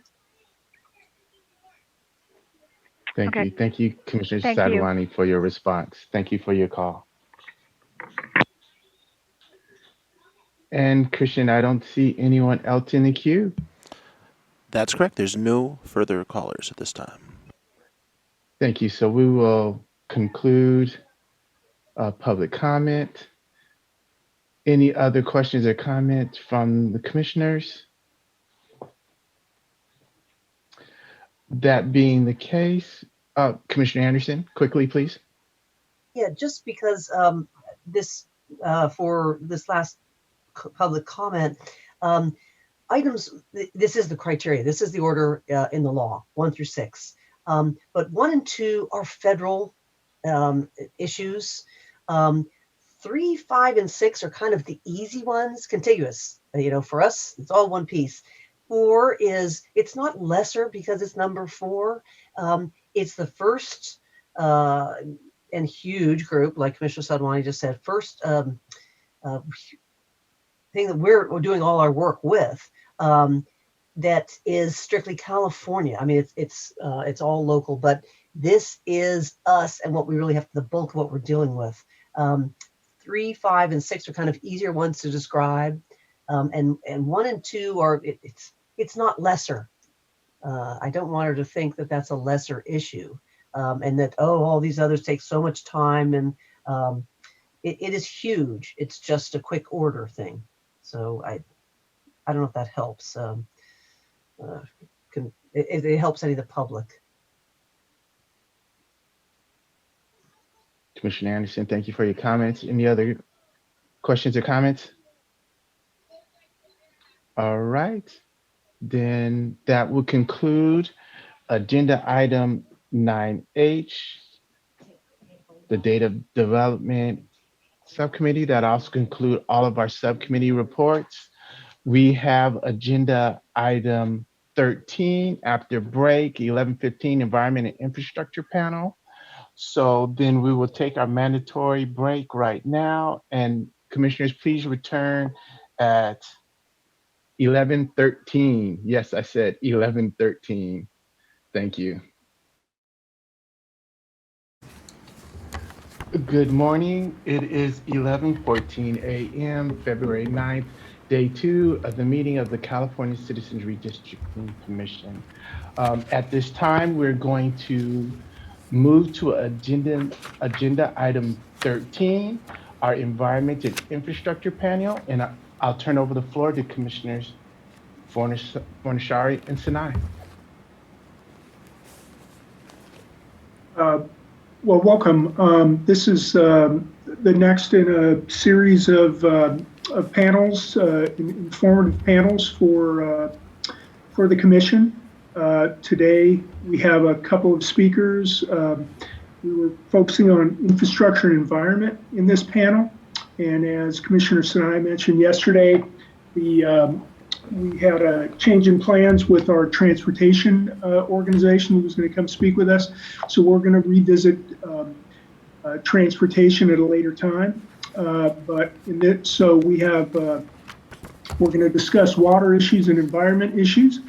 And we have Katrin Chappelle and Samuel, I'm sorry, Samuel, I should have checked. Sukatan? Sukatan, yes, sir. Sukatan, yes.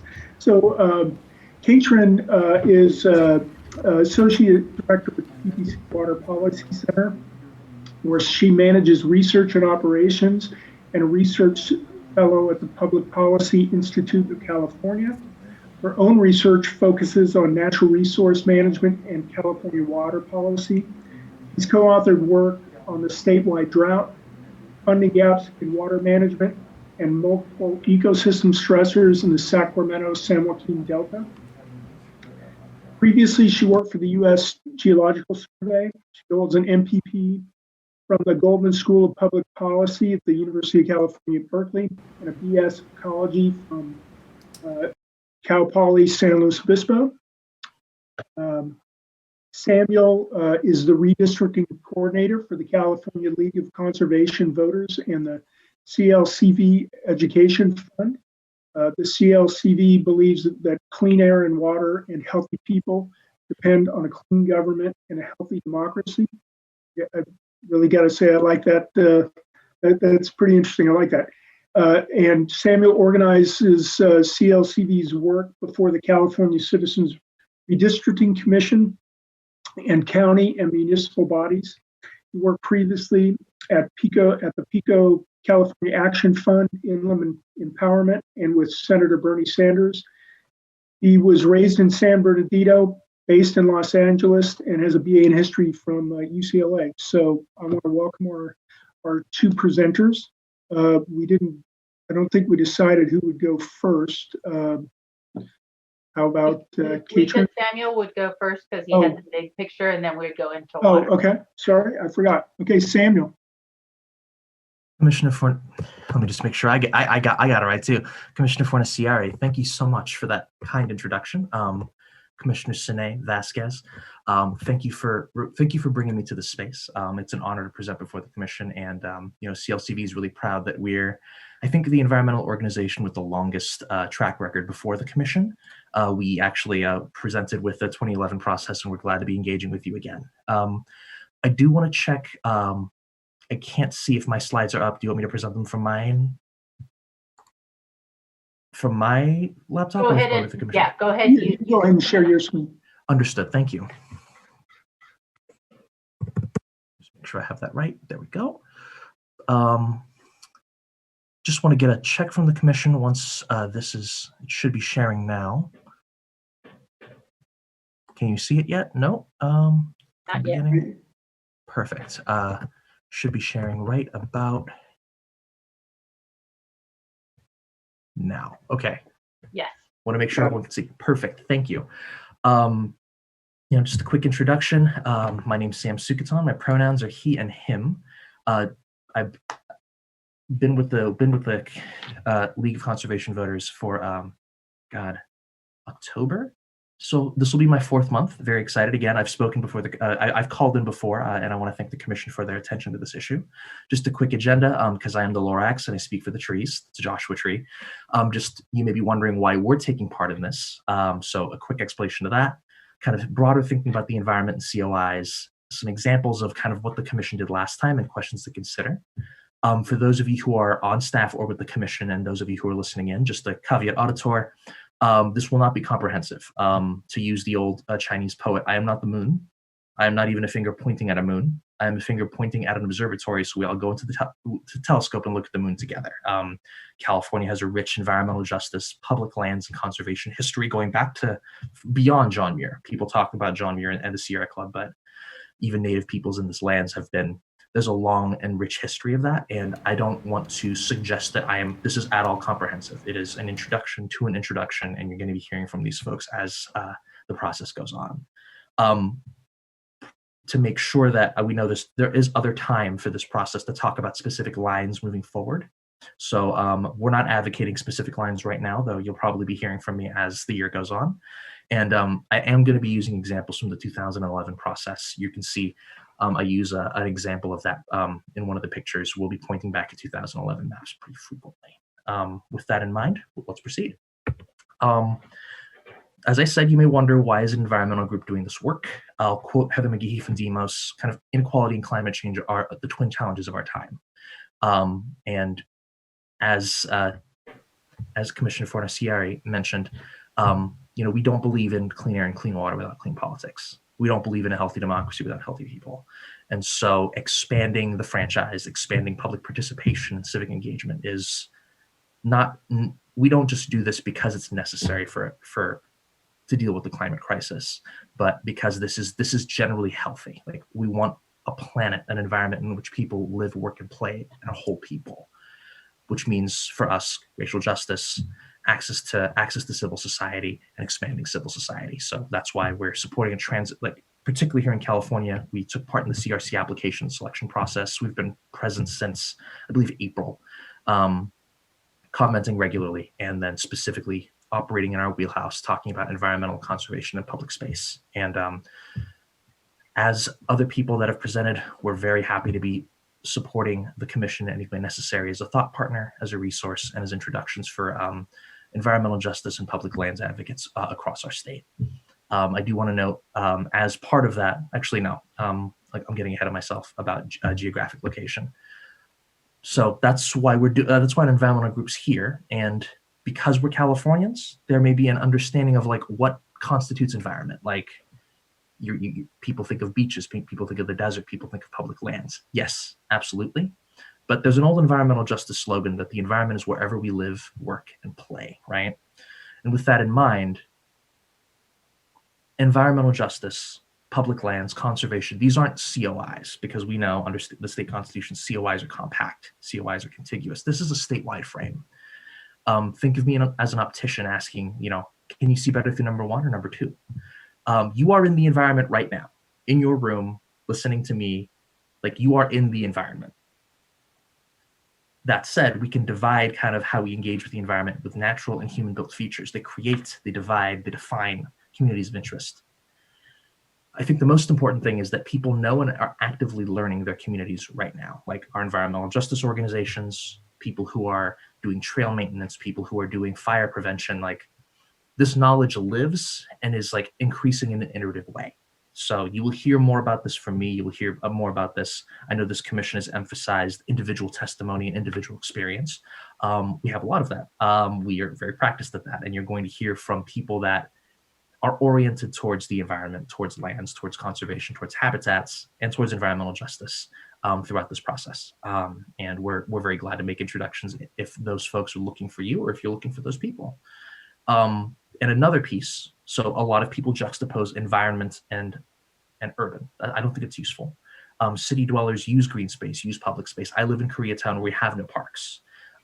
So I'm very much on the other side of varying degrees of success. That is also, like, access to green space is also kind of a unifying or dividing feature. Rural communities, cities close to big national parks, forests, monuments, they travel. I was talking to somebody in Mono Lake last week. They shop in Fresno. If it's snowed out, they shop in Carson City. Major urban centers are connected to these places. I grew up in San Bernardino, grew up going out the Joshua Tree. So the idea that there is a clear split, I would suggest that there is more that unites us around these things than divides us. With those kind of like glasses on, let's move forward. I wanted to put this up for I know the commission's edification and for folks who are looking. When I say community of interest, I'm using section 2. D4 of Article 21 of the Constitution, with important parts, blued, contiguous populations, common social economic interests, and common to areas where people share living standards, transportation facilities, work opportunities, or the same media of communication relevant to the process. So when I'm saying COI and how the environment's not one, there are many COIs that are caught up in an environmental justice frame. Just going to leave that up for a second. If folks want to take that down or screenshot, I know the commission is very familiar with this at this point, but want to just flag that for our viewers as well. So again, you can divide kind of thinking about the environment spatially, natural features and man-made features. So natural spaces, we know the geography creates communities. I live in the South Coast Air District, which is informed by the South Coast Air Basin and the Inland Valley, right? Those are natural features that happen to catch air pollution, and that unite all of LA County, all of Orange County, and large parts of San Bernardino and Riverside, right? Especially here in California, kind of pre-industrial capacity to cross landscapes, your deserts, your mountains, inform settlement patterns. One thinks of Gold Country, the Inland Valley versus the high desert, and the Cajon Pass that divides them. Economic, racial, and historical political boundaries are informed by natural features because here in California, our settlement's been informed by what land's been desirable, what's not, going all the way back to the gold rush. Marriaging ranchos, like, again, I use San Bernardino and LA as my reference because that's where I grew up. Like, these places kind of still live in our terminology. Rancho Cucamonga, right? Rancho Cordova. And then as we get closer into cities, we know that redlining, land use, and land and air features create compounding health impacts that also define communities. And we'll go more into that as we move forward. So natural spaces, whether they're federally protected public lands or just the untouched or unconsidered natural land itself, create, define, and divide communities of interest. Here's some examples. From the 2011 process, you'll notice that the entire Central Coast, from the Oregon North Coast, from the Oregon border down to Marin, you can see in those top 3 maps, the Assembly, Senate, and congressional districts are almost identical, only varying at the bottom end, because the North Coast defines that community, right? Both as a federally protected habitat and just as the major economic feature of the region. So you'll see those counties that are united all the way down to the San Francisco Bay. Very similarly, in 2011, Assembly Districts 35 and 37, Senate District 17 and 19, and then the 24th Congressional District. So that's the Central Coast from about Ventura and encompassing up to Santa Cruz or San Luis Obispo. I also want to note those also specific. We had to take a look at those early around. Some coastal districts had to be redrawn early around Article 5 of the VRA pre-clearance. Shelby County v. Holder means that we may be able to look at those on a different timeline, but want to recognize again here the Central Coast kind of articulates a very clear community of interest in that people who are living nearby, people who are dependent on tourism, dependent on agriculture in this area. So even economic kind of communities of interest kind of overlay in the existing kind of natural feature that is the Central Coast on these. I put a question mark there by the word compact because I know that there's a conversation about like what constitutes compact. I mean, Oregon to Marin might not initially be seen as compact, but again, like the overriding feature here is an economic and environmental community of interest defined by the North Coast. So flagging that as you are beginning to kind of consider your process, this is something that has been done, may be done again, but again, I'm not here to prescribe lines. I'm here to offer questions. Moving forward, built spaces. Two things come to mind immediately, pollution sources and refineries. As an example, so these three assembly districts, 70, 66, and 15, are defined in large part by major pollution sources. So 70 and 66 are also coastal districts, but also both Long Beach and Torrance not only have a long history of petroleum in the petroleum industry, but the petroleum industry's effects. These are communities that have refineries in their cities, and particularly the last one, 8015, the large Chevron refinery, defines the economic and environmental life of the city of Richmond. So you'll see in the second map, so D15, you have Berkeley, you've got El Cerrito, but the largest single city by size there is Richmond. Transportation corridors, I was sorry to hear that our transportation partners couldn't join us because we're familiar already with how districts can be defined by already existing highways. So District 40, where I grew up, and 47 next door. Those two lines, 47 is partially outlined by the I-15 and the I-215. I-215 has historically divided the city of San Bernardino into west and east. The west side is generally drawn in with congressional assembly and senate districts that are dominated by Fontana and Ontario. And the eastern side, as you can see, all of Highland, all of Redlands and Loma Linda, and then big portions of the San Bernardino Mountains and Rancho Cucamonga are drawn in with San Bernardino east of the 215.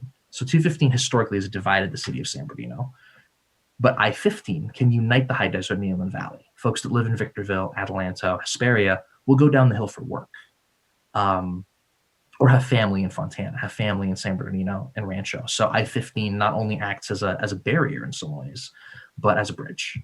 And then you'll see more about California 8, which I think is the single largest non-at-large congressional district in the 48, where I-15 and I-395 are two of the major built features in California 8, which runs from Highland in the south to Mono Lake in the north.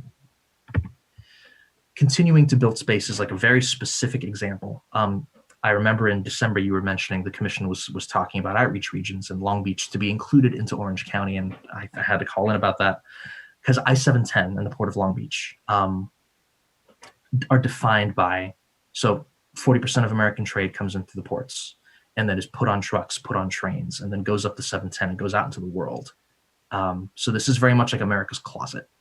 And this district, defined by the port, defined by the 710, has no overlap, almost no overlap with Orange County at all.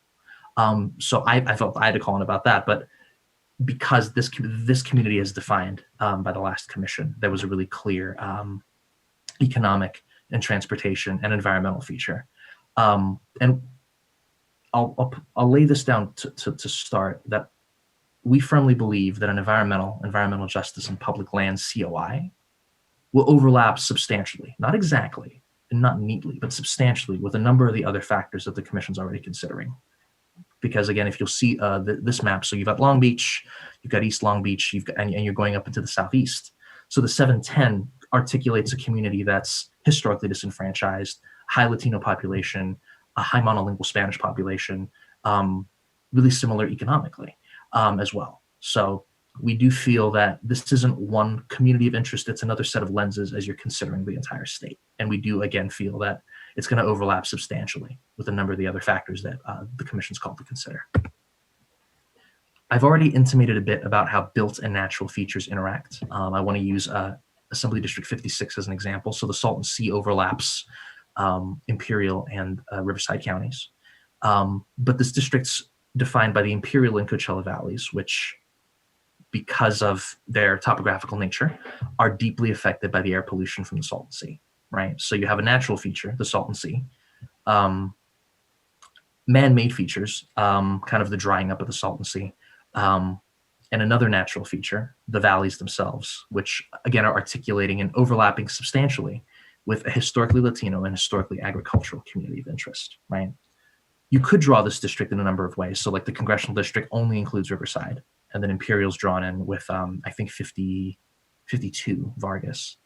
But there is a case to be made here that there's an environmental community of interest and a public lands community of interest that overlaps substantially with a historically disenfranchised community and an economic community. Moving on. Continuing to how these interact, I'll use a couple of 210 examples, specifically around public lands, right? So the Angeles National Forest, if you can see in District 27, there are a number of communities that are tied to it through active use. So you've got folks in Glendora, in Upland, in Pasadena, La Crescenta, that their economies, the lives of those communities are very tied to the Angeles National Forest. So we have those drawn together. There's a number of other communities it touches. So you can see CD8 there, down in the south, down in the southeast, you've got 31. In the west, you've got 28. But all these communities are tied to this public land who use and rely on it. Another bigger example is what I like to call the National Parks District, as if California could only have one. Again, California 8 overlaps in the north, the Mono Lake and the Eastern Sierra and the Inyo National Forest. In the south, the Desert National Monuments, Joshua Tree National Park, Death Valley. So CD8 has, despite, again, like I drove it once, it was I think about a day and a night. This community encompassing all of these counties also encompasses communities that are dependent on tourism from Mono Lake, right? Active recreation in the Eastern Sierra, visiting Joshua Tree National Park in Death Valley. So you have, with a public lands designation, not only an environmental feature, but an economic one.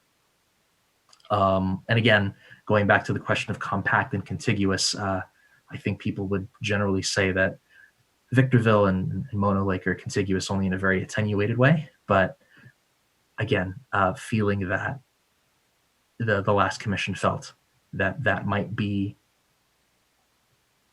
that uniting these broader national parks and national recreation areas felt that it would articulate a community of interest. It is up to this commission to decide whether that still works, because as population changes, as recreation changes, and as communities' views of themselves change, these districts may be the same, they may be different. We still don't have the census data as we often discuss in these meetings, but again, want to just emphasize this is some of the thinking that has gone on prior to this commission setting. Moving forward, and I mentioned this, I kind of spoiled, I jumped the gun on myself, that we believe environmental, public lands, and environmental justice, that frame will create COIs that overlap, not exactly and not neatly, but very substantially with other COIs articulated around historically hard to reach and historically hard to count populations. Again, I'll emphasize, and I have the Carson Refinery here, that environmental justice communities build and hold deep knowledge of their own communities. Like you shouldn't hear about Richmond from me. You should hear about it from the Asian Pacific Environmental Network.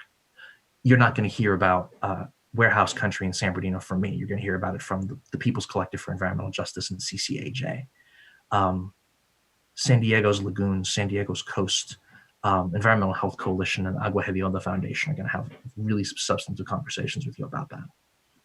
I do want to note, and I know that the commission's doing very good work in splitting up the state and getting commissioners to multiple places.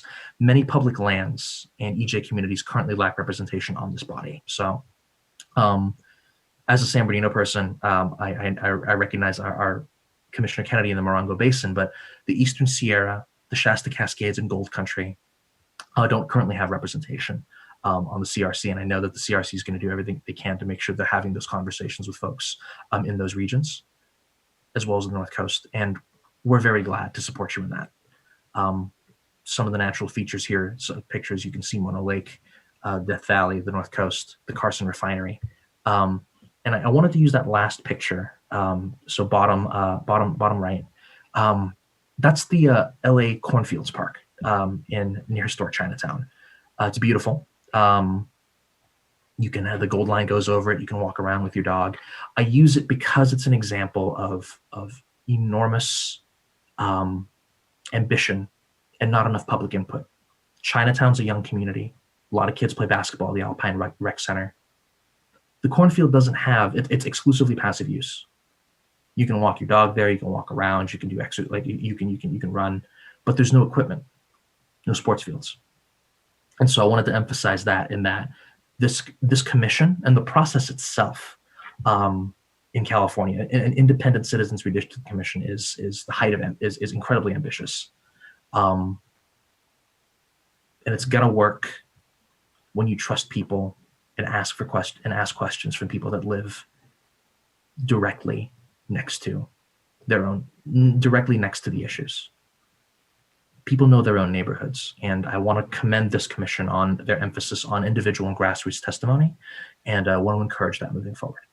I do believe that is my time, and leave some space for questions afterwards, but I want to yield the remainder to Katrin and her expertise on water. Thanks, Samuel. Well done. Appreciate it. Hey, everyone. My name is Katrin Chappelle. I'm the Associate Director of the Water Policy Center at PPIC. PPIC is the Public Policy Institute of California. We're an independent, nonpartisan research think tank that works on a range of California water issues. So I am not here at all in any capacity as somebody who knows a lot about redistricting or anything, or plan to make any recommendations on the job that you guys have to do. Instead, I'm here as a resource on a specific topic that is very big, which is California water. So I forwarded a couple of materials that I hope you all got that just gave an overview of California water issues.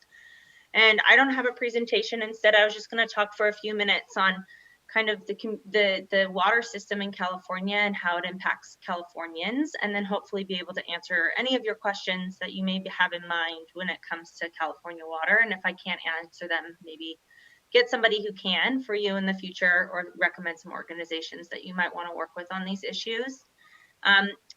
I at first really had a hard time thinking about how my work intersected with the big effort you all have ahead of you with as the Redistricting Commission. But after thinking about it, putting on my thinking cap, I came up with a few things that I thought might be helpful to talk about.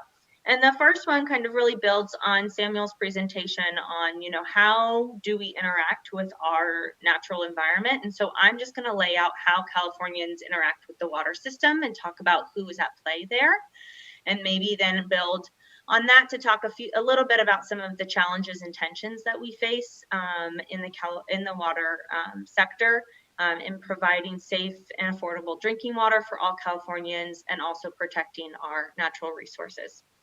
So first and foremost, when I'm going to talk about California water, I'm talking about the water that we all drink, the water that we waste, the water that we see in our rivers and in our streams, but also the water we try to control. So flood management, stormwater, all those things. So California water is a very big issue, and I don't think I can cover it succinctly in 5 to 10 minutes, but I'll try to give a little bit. I also want to just talk a little bit about how their sheer number of water systems and water agencies that exist in California to do things like water supply management, wastewater management, flood management, stormwater management are in the thousands. We're talking about thousands of local cities, counties, and special districts that work on these issues. So the boundaries of these local entities vary from one service area to another. And I really think it would be quite actually possible to align any electoral districts directly with some of these service areas, but I think it's important to keep in mind that any Californian sitting in standing where they are interacts with these agencies in a lot of different ways. So everyone, if they are in a home, they're interacting with a water supply agency to get water to drink and to use and to cook with. They have either the same agency or a different one who does their sewer and their wastewater. If they're in a flood zone, they also might have another agency or their county working on protecting their homes from floods. If they are in most built environments, in urban areas, there's also people who work on stormwater, which is where they capture to either clean or to reuse the water that's rolling off of our streets to use for other reasons. And that is all just on the water, on how humans are interacting with water. The other way that we think about California water is through our natural environment. So we have in California hundreds and thousands of rivers and streams that are in various levels of protection and restoration.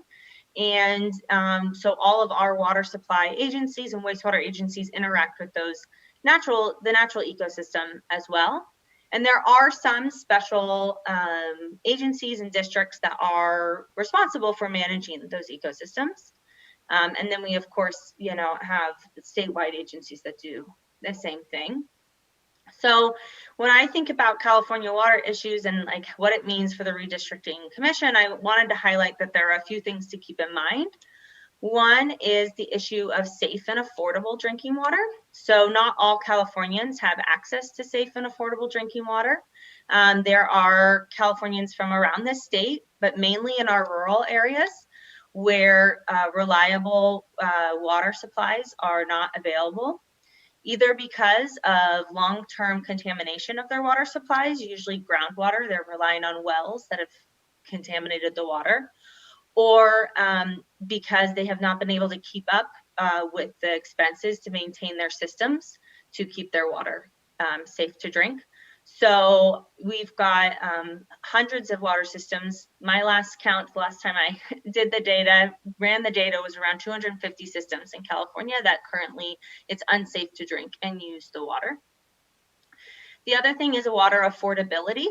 So the issue of being able to afford your water bill is something that's become more and more apparent over the last 10 years or so, but became really obvious last year during the pandemic, when there was actually a statewide moratorium on water shutoffs so that folks would not have their water turned off due to unemployment or lack of income during the pandemic.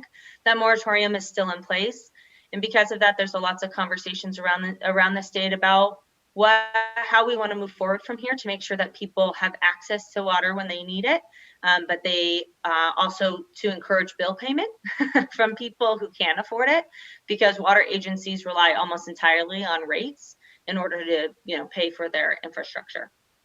And then the other thing I just want to flag as might be important to think about for this commission is back to the issue of kind of the water that we try to control or manage with flood management. Another issue on the minds of anyone working with California water issues is climate change, of course. And some of the ways that climate change interacts with our water system is through floods, but also droughts, and thirdly, wildfires. So a lot of California's water supply actually comes from our headwater forests, and they're being significantly impacted by larger and more severe wildfires.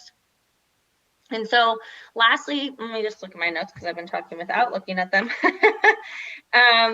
Lastly, I just want to flag that back to this idea that there are lots of agencies that are, tackling water issues, small to large agencies. They vary significantly in size. They also vary significantly in their, their resources and in their governance structures and their ability to affect change for the communities that rely on them. So we've got larger urban water systems that have a huge rate base, and their rate base consists of Californians who are able to afford rate increases in order to make investments into their systems. But there are other systems that don't have that same rate base and aren't able to make the same investments, which has led to to inequities around the state on the systems that people rely on to deliver their water. but also to prepare for climate change. One specific example to flag, building on some of the things that Samuel brought up, is the communities that live around San Francisco Bay have all been able to come together in various capacities, including raising local funding to start investing in adapting to sea level rise, mainly because that was something that as a community they agreed on being able to afford, whereas there's communities up and down the state of California that's not something that they necessarily might be able to do. So that's just the last point I wanted to bring up, which is just financing and the role that our political boundaries play in being able to raise local funds, but also get funding from the state and the federal government has a huge impact on the water system. And that's all I wanted to say. It was a lot and it was fast, but I mainly just wanted to be here to answer any questions that folks might have about California water, so I can pause. Great, thank you. Thank you so much, both of you, for joining us, and we'll turn it over to the commission for questions. Chair Taylor, do you want to handle the questions, or would you like me to do it? I'll take it. Any questions or comments from the commissioners?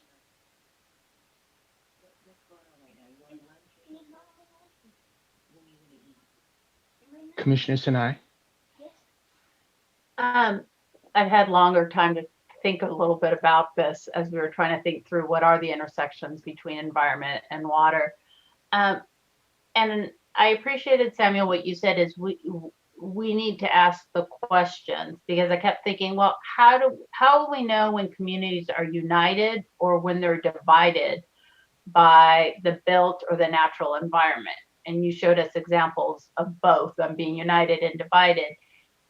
And then you answered it by saying, well, you got to ask the questions.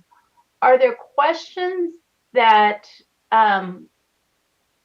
we should be asking that we might not be asking? What would be some of the questions around environment and water to make sure that we're hearing from the communities that we should be on these issues?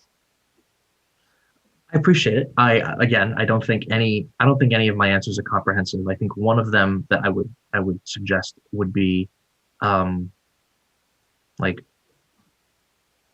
asking for the natural boundaries of the community, right? Like I used the I-15 because I used I-15, I-215 because 215 is very clearly in San Bernardino, like west side, east side. Like west side is things on the other side of the freeway. I would say on the one hand, the yes, no, like does 15, does 10, does 710 divide your community? And then the open-ended question, so like where does your neighborhood end? Where does your city end? Like where do you go and not go? Sometimes the line is very clear. Like when I was working on a campaign, we were talking about the Coachella Valley, and I was like, people say the Coachella Valley, the East Valley is like, where does the East Valley start? And somebody said very bluntly, Jackson Street in Indio. That's the line. Sometimes the line is that bright. I think when in the aggregate, I don't think it will be. You're gonna hear folks say, "Oh, nah." Like for me, my neighborhood growing up in San Bernardino ended at the 210. I lived north of 210. I would walk as far, like I lived on 46th Street. I'd walk as far as 30th, because 30th is kind of the on ramp. Mostly just because walking past 210 was just too far in a day. I just got exhausted. And I'd go north. So my community's Cal State University, the neighborhoods around there, and like the bottom of my world would be 210, right?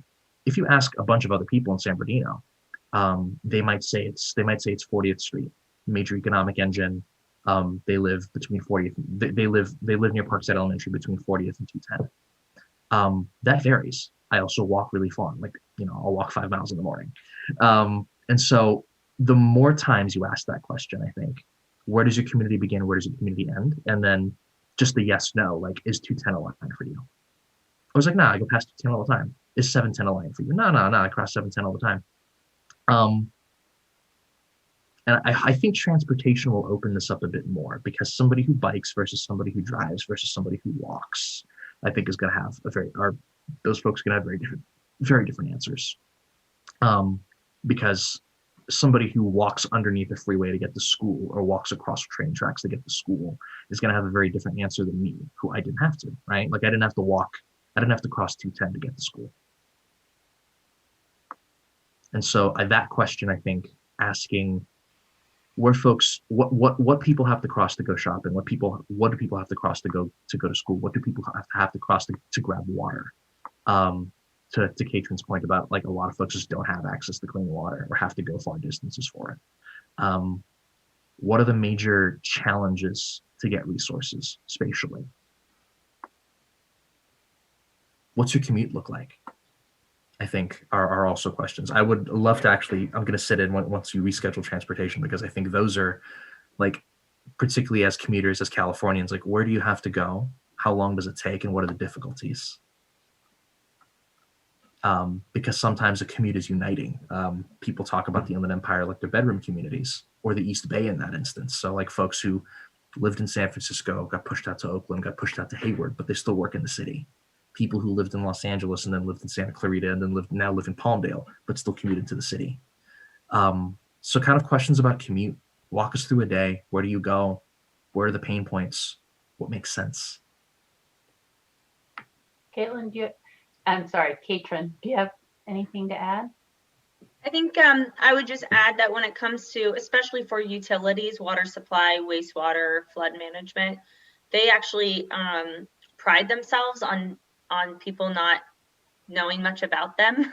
Like, if they think they're doing their job right if they don't get a lot of press, right? So I think pain points around water issues is a really good question to ask. Are you interacting with your utility a lot? If so, why?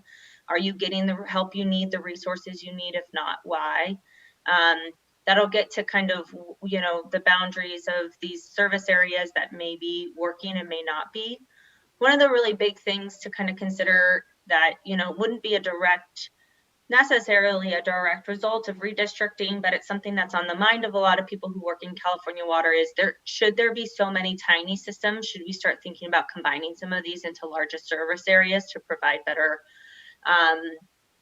services to some of the smaller communities? And there are pluses and minuses to that conversation, but you often find the smaller systems the ones having some of the bigger issues. So you may find that 3 small systems all really close together, for example, may have the same problems if you are talking to communities kind of in the same region. So I think that usually when it comes to water, the people who are interacting with the utilities a lot are not the ones who are, I think with most things, you're not interacting with somebody or with the agency if you feel like they're doing a great job. So usually I would just asking about pain points with that. And then lastly, I think another thing is, this is just a pet peeve question, but some people have a really close connection to where their water supply comes from, and some people don't, and some communities don't. That's a result of, to my initial point, of water utilities kind of sometimes keep that to themselves. It's not public knowledge. And usually they have a really closer connection to their water source if A, it's polluted, or B, they are really protecting it for, either their own recreational use, or in the case of some Californians and especially for tribal communities, because of a strong connection to it for cultural and community reasons. So I think those are some good questions to ask.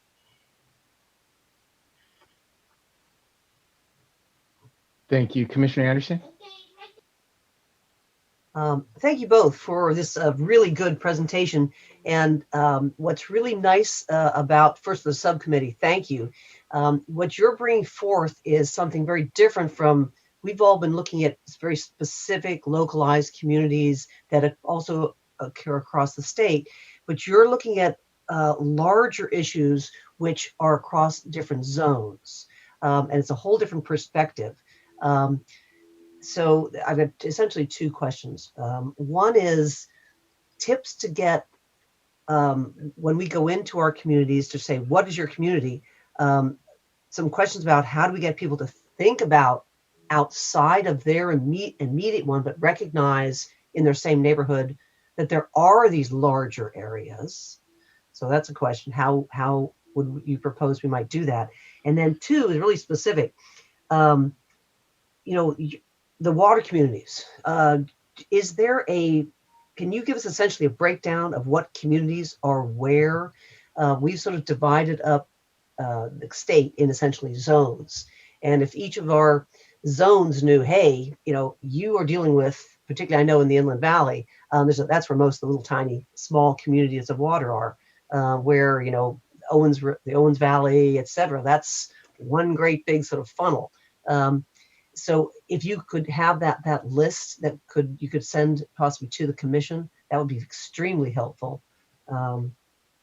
Or other sort of ideas. If you have, this is an area in each of the different zones in our state that you could help us with. So. I'll jump in and then I'll let Samuel add on that second question.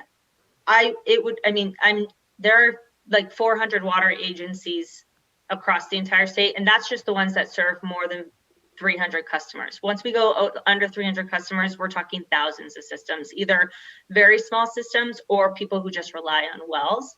So I couldn't give you a list of systems by zone. What I could do, if somebody followed up with me on zones and questions, I could give a sense of like, this is an area that these are the challenges related to water in those areas that I could kind of come up with. I could definitely do a little work on that, especially because, like you mentioned, there are some regions of the state where small water systems are more prevalent or more likely to have contaminant issues.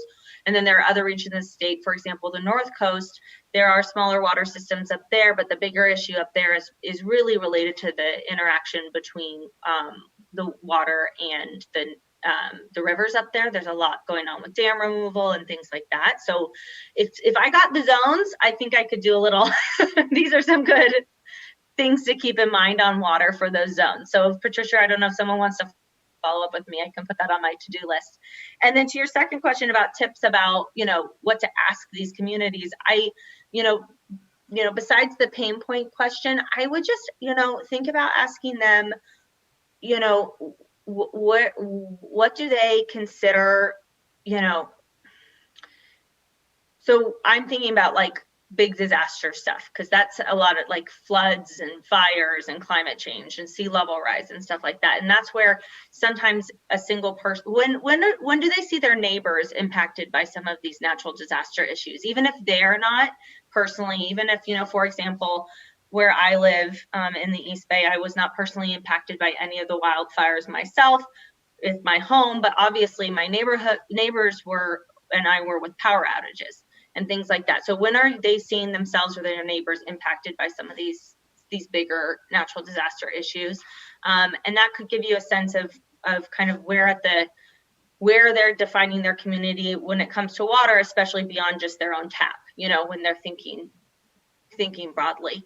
Unfortunately, I don't think a lot of us are very good at thinking about water issues beyond our own tap. So that is something that I think conversations like this help to illuminate, but that's just a quick thought. I mean, if you even ask people if they knew where their water came from, most of the time the answer is no. So Katrin answered those questions much better than I could have, but I'm also very similarly around water. We're doing something around major environmental features, so like EnviroScreen airsheds as well, and definitely glad to provide that once we have a bit more data in there. Around the questions, around to your first question, I think, like I said, like I use the old slogan, like it's everywhere we live, work, and play. So I think the questions you're asking on that are like, where do you live? Like where do you live and not live? Like what are your limits for that?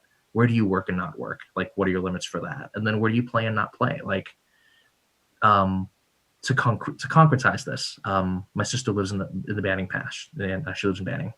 And so Liv is very clear, like the boundaries of her world around Liv are Banning, Beaumont, very possibly San Jacinto. Work, my brother-in-law is a construction worker, and so his world goes from Orange County to Brawley. And then play, they'll have before the pandemic, mom would come over, they'd all go to Morongo together.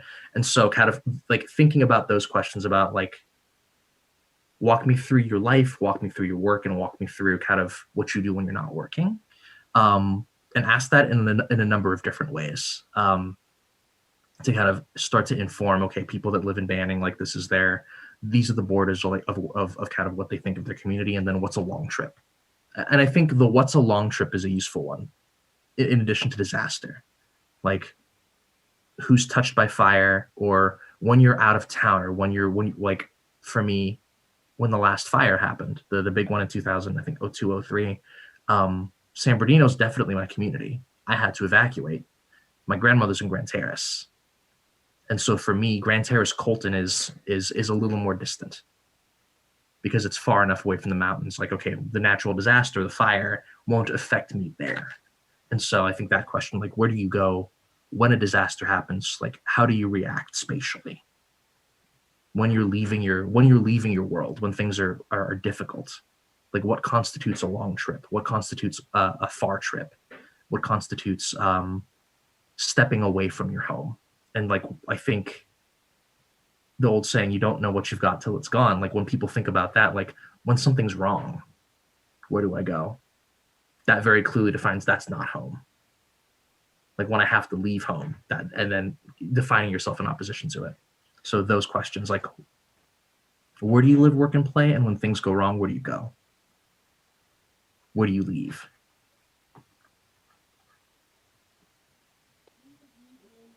Thank you very much for your answers. Any other questions or comments from commissioners? Commissioner Yee, then Commissioner Fernandez. Thank you to our presenters. I think I'd like to hear a little bit more about how to weigh competing interests. We're thinking about the environment is kind of as it is, but of course it's always changing. And the classic example, I suppose, is development, right? And it changes the environment in ways that are often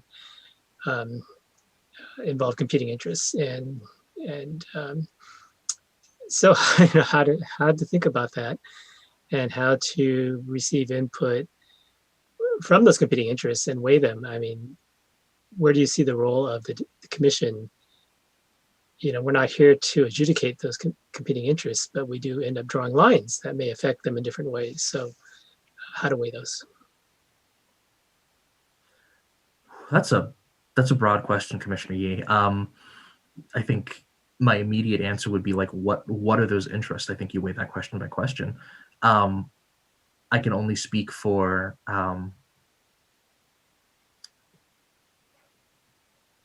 to return to the question. I think 710 is a really interesting, offers some interesting light to answer that question, in that logistics development has definitely been one of the great drivers of the last 20 years in Southern California, right? Like, this transition to kind of being America's closet via e-commerce, and then and broader global trade.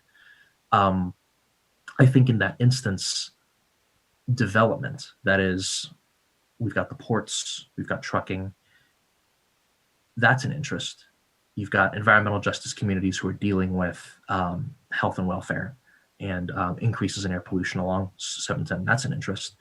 And while those interests are very often conflicting, I think that there was an understanding that conflict, their work in general, was driven by the 710 itself, right?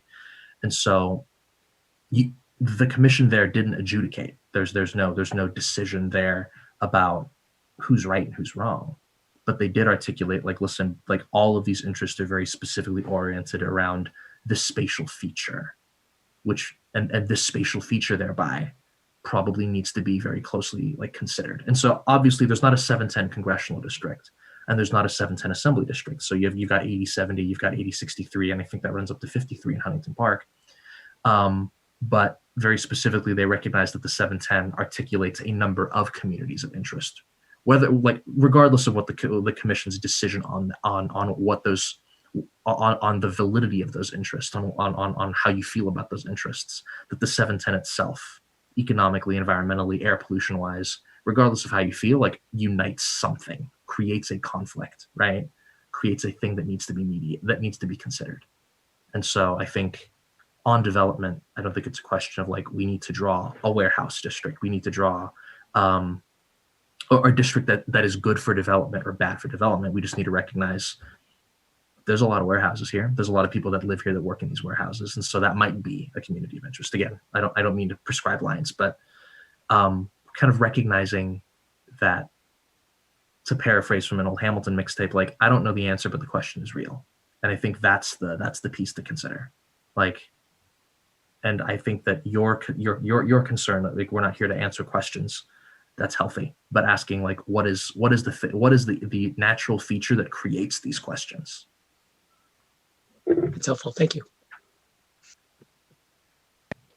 Thank you, Commissioner Fernandez, and then Commissioner Kennedy. Thank you, Chair. Actually, I just wanted to thank both Samuel and Katrin. Commissioner Sinai is always asking for aha moments. And so as you were both speaking, I was thinking, wow, there's 4 in my household.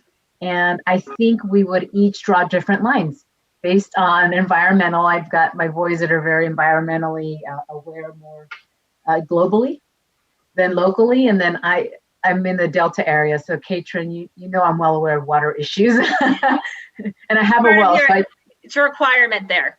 Yes, it is. I'm not talking about you when I say you don't know where your water comes from. I know. No, because I have a well, so I know where it comes from. She's talking about me. I learned a couple of years ago that San Bernardino has its own aquifer, and then Los Angeles. And I drove up the Mono Lake for work, and I was given an earful about, forget it, Jim, it's Chinatown, and the whole conversation about the Owens Valley. So no, Katrin was very specifically referring to me not knowing where my water comes from. So anyway, I just wanted to thank you both for just like my little aha moment where I think when we go out there, I just want to make sure that families, not just one of you draw a line, all of you draw a line, because it can be different. And I'm just thinking of the different phases in my life, in my 20s when the kids were young versus now. I have different communities, obviously. So I just have to, my mindset is, no, all of you draw a community, not just one for the whole household. So thank you very much for my aha moment. Of course. And I'll take this moment to say, I think one thing that I haven't mentioned that is a boundary that we don't talk about very much, but is really important, is watershed boundaries. So the broader watersheds around our rivers and our streams that build these, and I don't think that you guys, I'm not saying you guys should do your boundaries on watershed boundaries, but that might actually be an interesting map to see too, the watersheds across California. That's just a thought. If I was to draw the boundaries, I'd probably start there. So I was thinking that might be a map that you guys might want to just see, just for information on that. Absolutely. Watersheds and air. Somebody used the word airsheds, which I don't think is actually the word, but watersheds and airsheds. Yeah. Thank you, Commissioner Kennedy. Thank you, Chair. Mostly for Samuel, but not exclusively. I wanted to get a sense from you if there are environmental issues or water issues that you would see as predominantly federal in nature versus state in nature. I mean, we're going to be drawing different sets of districts, and it occurs to me that one of the things that we need to be looking at is, okay, what's the purpose of this district? And if one district is to advocate in Washington and a different one is to advocate in Sacramento, are there environmental issues that are more appropriate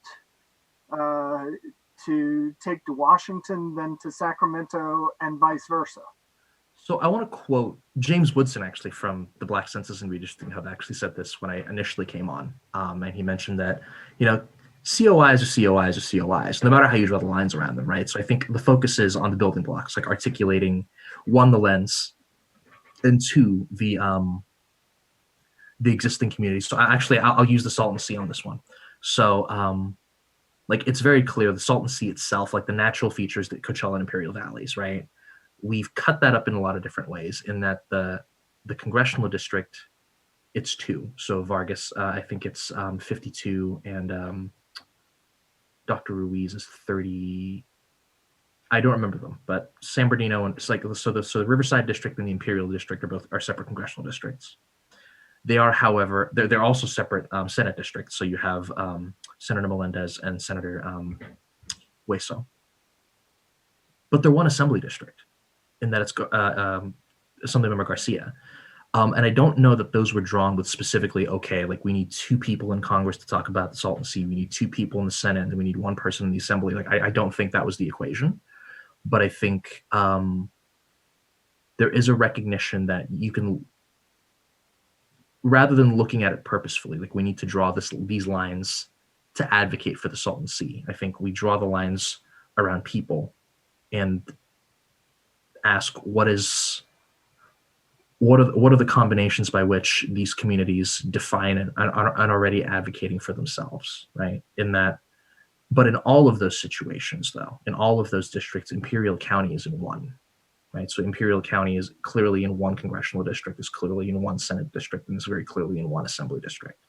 So in that case, you have the environmental issue overlapping with the idea that a community of interest is a contiguous and existing community that needs to remain united, in this case, Imperial County. And that part of Riverside County, that I think it's the 5th district, either the 5th or the 1st, where that encompasses Palm Springs to Blythe. So in all of those situations, that single supervisorial district in Riverside and that entire county in Imperial remain contiguous. Maybe they're together and maybe they're not in the cases of the congressional and Senate seats, but they themselves are maintained as whole as possible. And so in that case, I think you have the happy accident of having consistent representation at the county, state, and federal levels, even though it looks and feels a little different. But to answer your question directly, I do believe there are some issues that where federal takes precedence over state government. I'm not sure that should be an overarching consideration for lines. It is a consideration. And I would say, I'm just going to interrupt 1 second, just because I know Katrin has to leave. Absolutely, I'm terribly sorry for rambling. And I didn't want her just to have to leave without people just saying thank you, Katrin, so much absolutely for everything. And if people have additional questions for Katrin, you do have her email address, or you can send them to us, and we'll get them to her. But thank you so much for your time today, Katrin. Thank you, and just know that the PPIC website has a lot of great information for a lot of issues you guys might be working with. So when you are tackling, I think one of my colleagues, Eric McGee, might be presenting to you or has already, but if there's anything else that we can help with, let me know. Thanks. Samuel, sorry to interrupt. No apology necessary. Thank you. But to your point, Commissioner Kennedy, I think there are certain issues in that the state of California has more emphasis, like clean air kind of occupies both, and I think land use runs more to state and county. But also things are so tangled that I don't necessarily think that it's either necessary or appropriate's a strong word. But I don't know if we should be if that is as critical a question on drawing lines. I think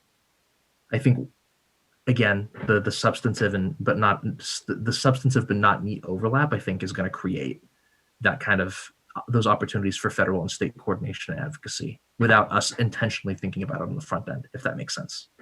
Yeah. I will say that I was at the hearing in Palm Springs in May of 2011, and I remember very clearly that there were people advocating for 2 congressional seats to represent the Salton Sea area. Now, whether that was their whole purpose in advocating for that, or if they had some other motive in advocating that and were just using the Salton Sea as a convenient excuse, I'm not going to go there. But I do remember that discussion very clearly at the hearing in May of 2011.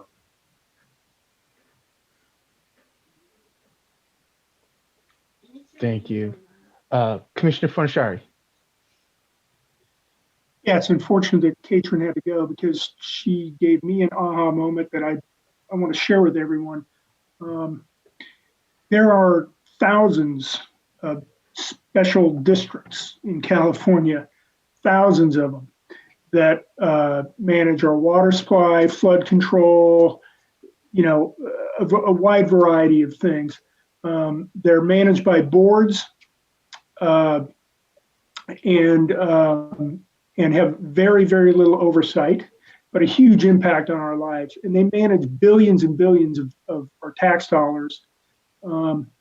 So probably worth our while to make a bit of an effort to try to somehow engage special districts and understand from the special districts what what the issues they may have and from their perspective what we should think about, because there are a lot of special districts that are really ineffective because they're so small, as Kate said. So it's just something to think about.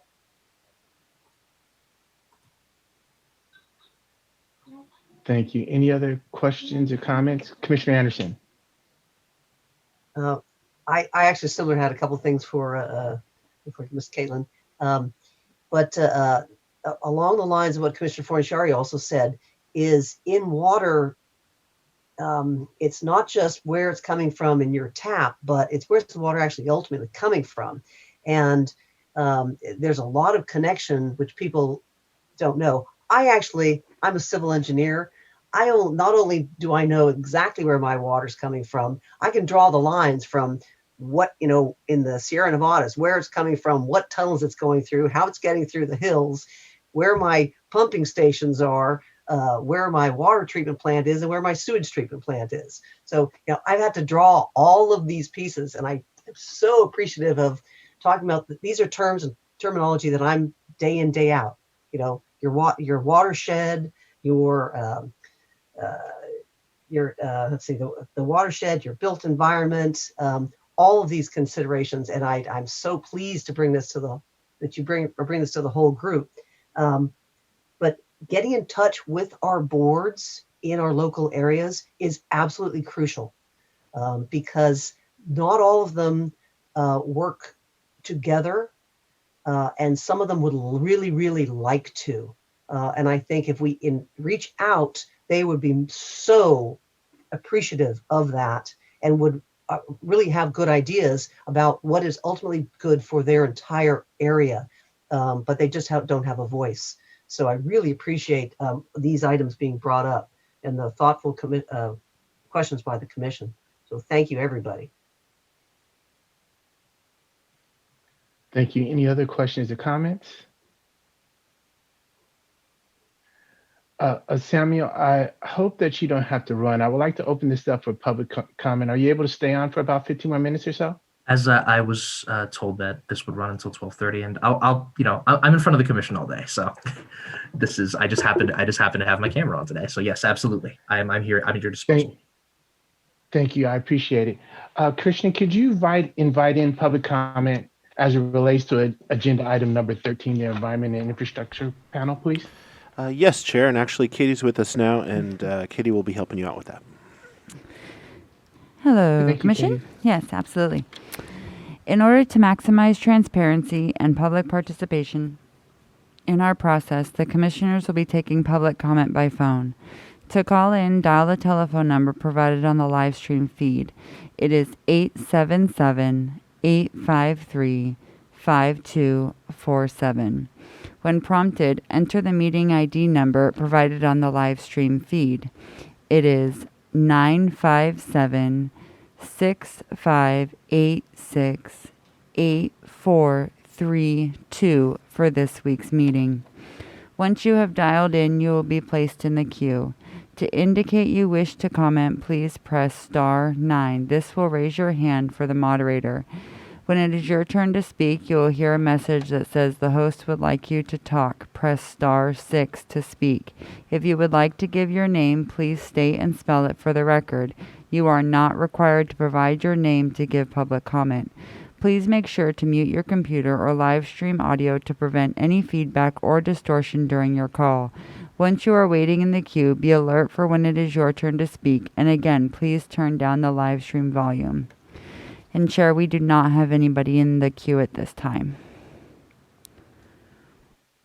Thank you. We'll give it pause for 2 minutes.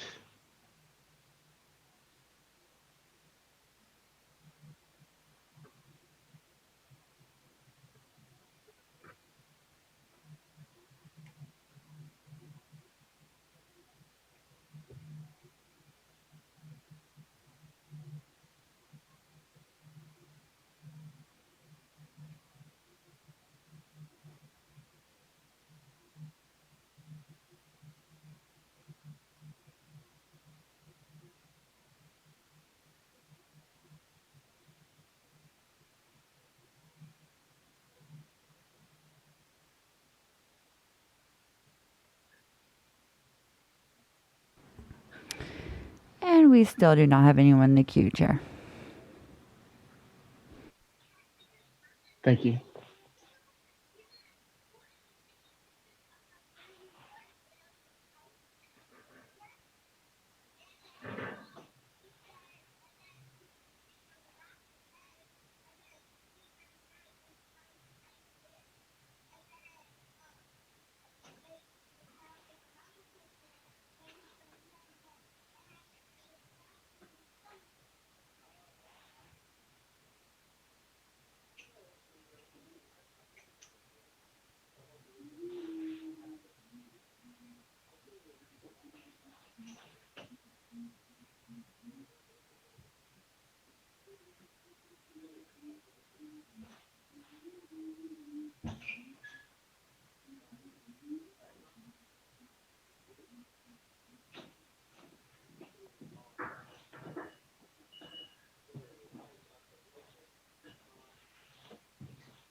And Katie, I'm seeing no one in the queue, correct?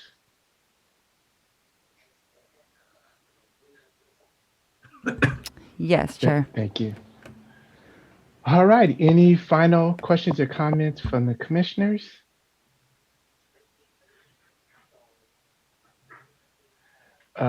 Samuel, as a graduate of John Muir High School, you made me feel like a 16-year-old kid. So many references to John Muir, his treks through our national forest. We might be kindred spirits. I appreciate you and Katrin coming to help shape our perspective and our in informing the public on this matter.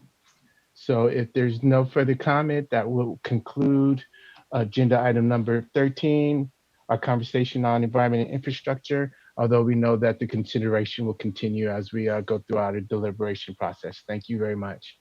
Thank you, Chair Taylor. Looking forward to continuing working with you. Appreciate it. Thank you.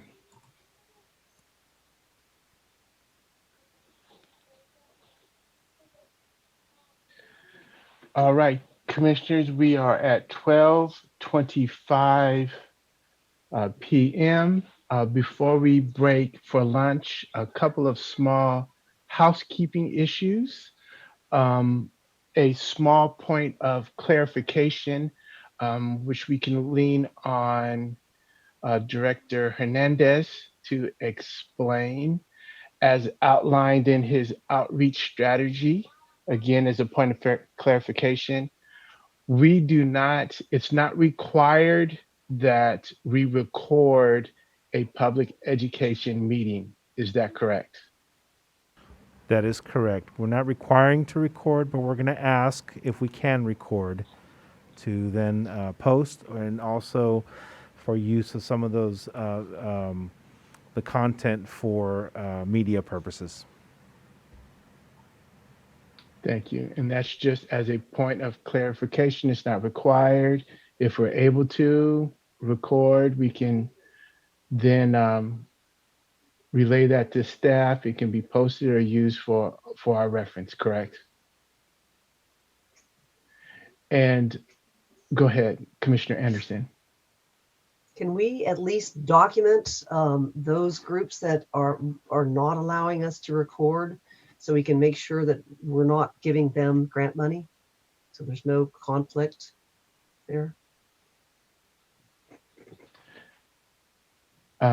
Commissioner Anderson, can you further clarify what you what you said? The grant money and in the recording, I think, or I'm. Well, Can you clarify, please? In any meeting that we're not recording, that we are going to be in there, could be considered a secret meeting because people can't look at it and won't know what's being said. So if we're also, that particular group, we're also giving them grant money, that's obviously a serious conflict. So I think that's maybe a separate issue, but something should be brought up about that. Yeah, as it stands right now, I am and I welcome any reply from Commissioner. Granting and it's just separate from separate issues that I see Commissioner Turner. I welcome.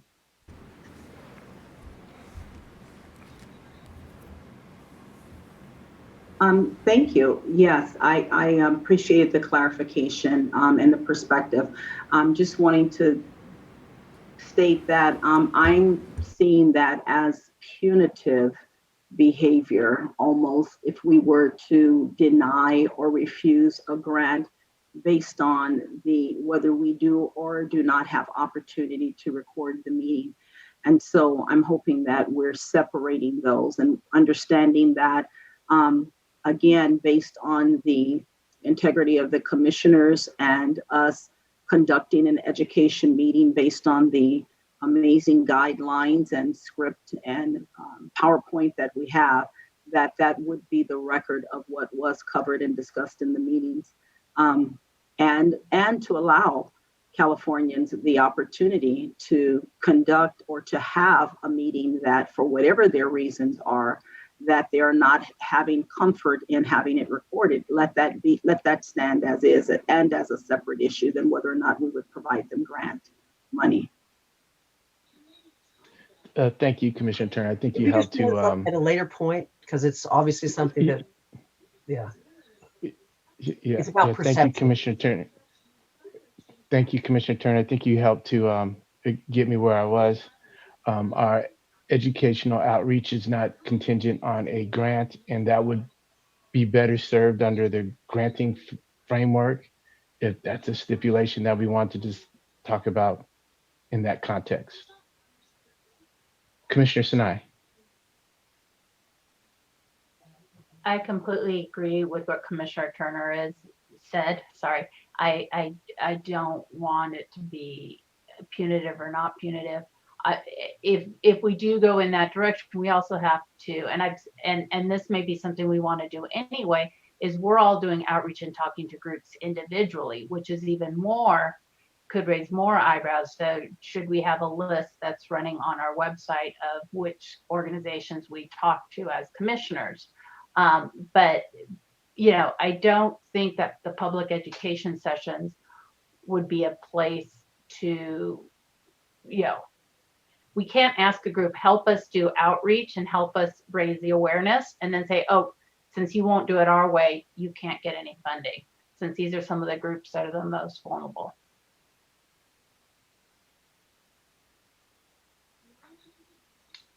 Thank you. Any further questions or comments regarding clarification? And our last bit of housekeeping, it's been recommended that we refrain from using the chat feature until we have a formal policy or procedure in place. So once again, we're putting something else on the finance committee, finance and on Commissioner Fornashari, finance and administration committee to help to shape and develop. Thank you. So with that, any other questions or comments from commissioners? We will break for lunch. We will take, let's give ourselves an hour 10. Let's come back at 1:40. 1:40 for lunch. Thank you. Good afternoon, California. Good afternoon, those that are following and watching. It is 1:40 p.m., February 9th, day 2 of the California Citizens Redistricting Commission meeting. Before we get into our last few agenda items, I would like to open up our meeting to public comment, general public comment. So Katie, can you invite in the public, please? Yes. In order to maximize transparency and public participation in our process, the commissioners will be taking public comment by phone. To call in, dial the telephone number provided on the live stream feed. It is 877-853-5247. When prompted, enter the meeting ID number provided on the live stream feed. It is 957 6586-8432 for this week's meeting. When prompted to enter a participant ID, simply press the pound key. Once you have dialed in, you will be placed in a queue. To indicate you wish to comment, please press star 9. This will raise your hand for the moderator. When it is your turn to speak, you will hear a message that says the host would like you to talk. Press star 6 to speak. If you would like to give your name, please state and spell it for the record. You are not required to provide your name to give public comment. Please make sure to mute your computer or live stream audio to prevent any feedback or distortion during your call. Once you are waiting in the queue, be alert for when it is your turn to speak, and again, please turn down the live stream volume. And again, if you are in the queue for public comment and you would like to make a comment, please press star 9 to raise your hand, indicating you would wish to speak. And we do have someone in the queue. Thank you. Invite them in, please.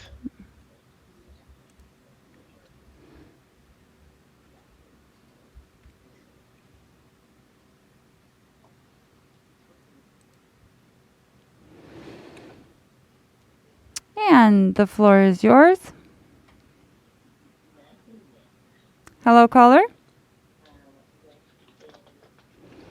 Hello, caller? Can you hear? Okay, I think I got muted again. Oh, no. Can You're live. I can hear you. You're not muted. Okay. Yeah, don't hang up. The floor is yours. Thanks. If you would like to say your name, you my can. My name is Deborah Howard, DeBorah. My last name is HOWARD, and I'm calling on behalf of the California Senior Advocates League. And I have two questions, and I'm going to ask them actually. Well, my first question is regarding the polarized voting analysis that was conducted for the 2010 commission. And I think there have been previous voting rights. There have been public records requests for this. But I'm not ever sure that it has been answered publicly, whether you're going to release it or if it has been released. So I would like to add that to the conversation and be on the record that I think one should be public and would like it to be made available. And then my second question has to do with the public outreach meetings. The commissioners have been very active in their zones and reaching out to organizations and trying to really be available to the community and let the community know what will be available. I agree with many of the callers last week who weighed in on this and was really glad to hear that Deputy Director Alvarez had indicated that there would be a list of meetings posted. But I can't find that. And I know that I know you're working on all of this, but I'm just looking for help in getting it in the meantime while we're still working the systems. And then I do want to raise a little bit of a glitch, and that is that even with that, there's been a lot of discussion about having those meetings recorded. And I think that might jump the gun a little bit because on the one hand, you're trying to be very open and transparent and respectful of the communities. On the other hand, there's not even a complete list of those meetings. And so, I mean, I think just getting the basics down would be really helpful. And it would be helpful. And I put these I really don't want to sound grumpy because I do really appreciate the work that you're doing and recognize how hard it is to do that as a team that never hardly met each other in person. You're doing it all over video. You're having to do it in public. There's all of these things that make it extra difficult, but this is the world that we're in. And I would very much like to be able to access both of these tools for tracking the work of the commission and its work in California. So I thank you for the opportunity for comment. Thank you, Ms. Howard. We'll take all your comments under consideration. Director Claypool, I'm unsure if we can take action on the 2010 public records request. Do you have any insight as it relates to that matter? I'm going to defer to counsel for that. Is there a request for a public record from 2010? Yeah, I believe it's related to the racial polarized voting analysis. And oh, no, go ahead. go ahead. No, I'm sorry. I didn't mean to cut you off. One second.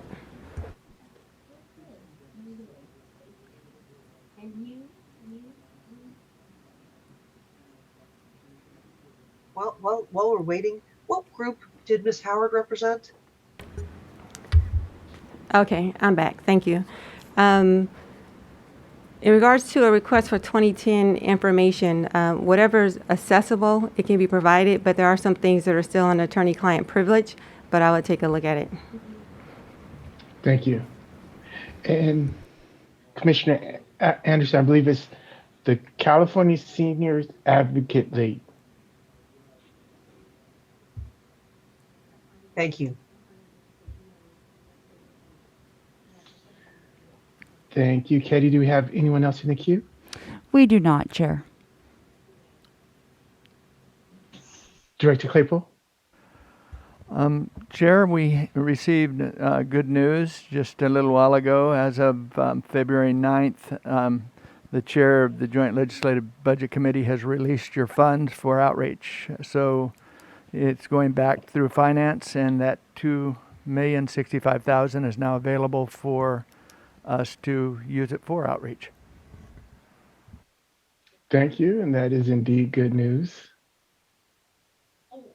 Any other question or comments from the commissioners? Without anyone else or any additional callers in the queue, we will close public comment at this time. And we'll move on to agenda item number 11. The Grants Committee with Commissioners Akutagawa and Commissioner Lamont.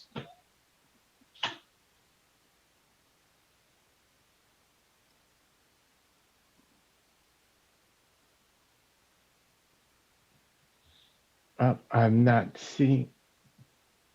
There's Commissioner Lamont. Right on time, sir.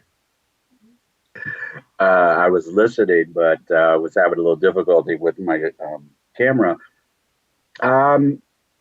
So what we needed to do last sessions of meetings, we introduced couple options in terms of a path forward to making grants available to the community. And hopefully everyone had an opportunity to review it. Again, we did discuss it in the last meeting, and we wanted to give both ample time for commissioners to review and think about, as well as the public. So we don't have anything additional to add. We can entertain any questions that may have come up between our last meeting on this matter. And then, of course, we could hear from the public, Chair. And then I guess before moving to the public, we make a motion to have a vote on which option commissioners are desiring to go with. So that's what we want to accomplish in this agenda item today. So if there's any questions or comments from commissioners, and if not, we can entertain a motion.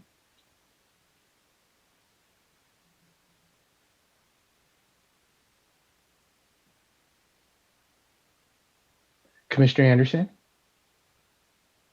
Just a quick question. I believe I'm flipping back for the materials themselves. And wasn't it like an option A or option B?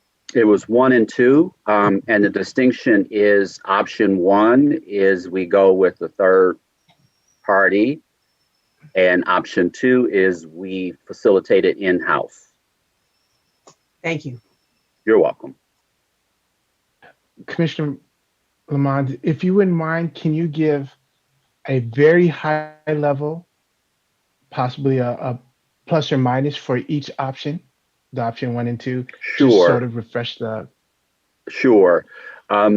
We didn't approach it from a pros cons perspective, so I'll start with that, and we did that intentionally. What we did was align the process flow for each and what the implications were. So some of the distinctions are if we go with option 2, which was the direct approach where we, the commissioners, would facilitate that process, we would have the responsibility of reviewing multiple applications. We would have the administrative responsibilities of dispersing the resources. We would have to increase staff in order to carry the load for those administrative responsibilities because of the number of potential grantees that would be entered into the disbursement system. So those were some of the considerations for option 2. And then we would also be directly connected to the release of the resources to the recipients themselves. In option 1, we would venture to have less applications to review because we would be issuing an RFA for a third party to take on the administrative task of dispensing those resources for us in accordance with the parameters that we as the commission set forward. They would have the responsibility of not only dispersing the resources, but also managing any reporting directly with the recipients and then providing us with an appropriate final report at the end of that process. So they would take on all of the administrative responsibilities. And we would be open to, in option 1, because then there was some concerns, that we would be open to multiple awardees in the option 1 category as well. So we would make that determination based upon the applicants and their scope in terms of reach and able to disperse resources throughout the state. Not meaning that they have to be able to do it throughout the state, but we want to make sure that the state was covered. If that could be covered by one entity, that might require more than one entity. So that was the point there. Thank you. Commissioner Turner, then Commissioner Toledo. Thank you. I'm ready to make a motion. The motion that I'd have is that this commission move forward with option 1 to issue an RFA for a third party to dispense the resources and the further explanation of option 1. And I was just going to second. I think Commissioner Toledo stole your thunder, Commissioner Yee. The motions have been properly moved and seconded. Any need for further discussion? Commissioner Fernandez? Yes, I would, as you know, last time I was against this option, but if it is going to be the choice of the commission, I would ask that maybe our staff have a little bit more oversight just to ensure that it is an outreaching and inclusive as possible. That was my concern last time. I just want to make sure it gets out to as many community partners, big, small, known, unknown, as possible. That was really my concern. So thank you. We agree with that, Commissioner Fernandez, and that's going to come down to our making sure that what we put in the RFA as a requirement for whoever is the awardee, that they're able to deliver on our needs, including reach. So we are going to manage for that.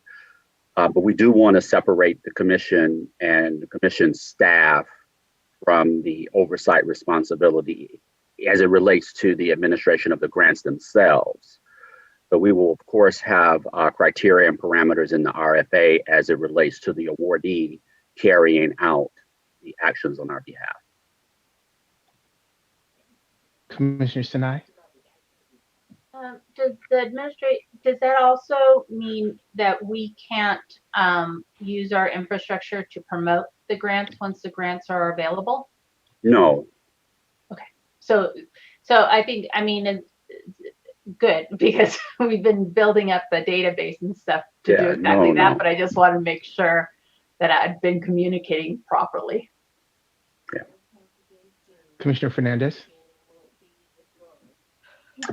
Just quickly, just so when you draft the RFA language, I would recommend that you it would be something where if we do find additional funds for outreach, that we can just add it to that contract instead of having to go through the whole process again. So I forgot to mention that earlier. Thank you. And our goal, may I continue, Chair? Absolutely. Our goal was to, as mentioned in the previous, I do want to address this in the previous sessions, we had mentioned that we wanted to have a draft RFA by this set of meetings. Unfortunately, we don't have that draft yet. So the draft is forthcoming. And our goal would be to get on the next slate of meetings. So there'll be still plenty time to give feedback on the draft RFA before we move forward. So I just wanted to, since we did say that in the last meeting, I wanted to address that. So we'll keep you posted on a delivery date on the, I don't know if Deputy Director Hernandez has a projected date on when a draft might be available. It looks like probably early next week. Awesome.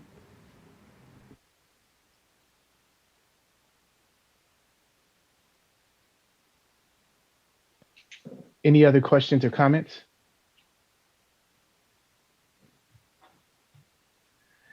Thank you. Katie, can you invite in public comment as it relates to agenda item number 11 and our vote on option 1 for a grant structure?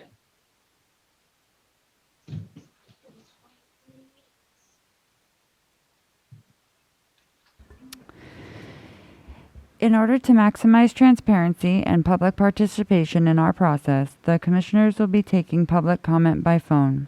To call in, dial the telephone number provided on the live stream feed.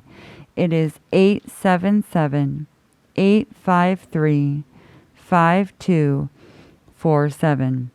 When prompted to enter the meeting ID number provided on the live stream feed, it is 957-6586-8432 for this week's meeting. When prompted to enter a participant ID, simply press the pound key. Once you have dialed in, you'll be placed in a queue. To indicate you wish to comment, please press star 9. This will raise your hand for the moderator. When it is your turn to speak, you will hear a message that says, "The host would like you to talk," and to press star 6 to speak. If you would like to give your name, please state and spell it for the record. You are not required to provide your name to give public comment. Please make sure to mute your computer or live stream audio to prevent any feedback or distortion during your call. Once you are waiting in the queue, be alert for when it is your turn to speak, and again, please turn down the live stream volume. The Commission is taking public comment on agenda item number 11, option 1, on voting about grant distribution. There is not anyone in the queue at this time. Thank you. We will pause for 2 minutes.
The instructions are complete on the stream, Chair.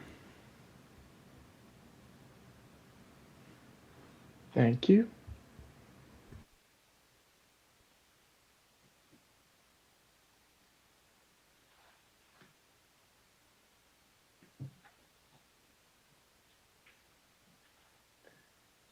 And I'm seeing no one in the queue. Is that correct? Yes, Chair, that's correct. Oh, wait. Someone just popped in. You got to invite them in, please. Yes, Chair.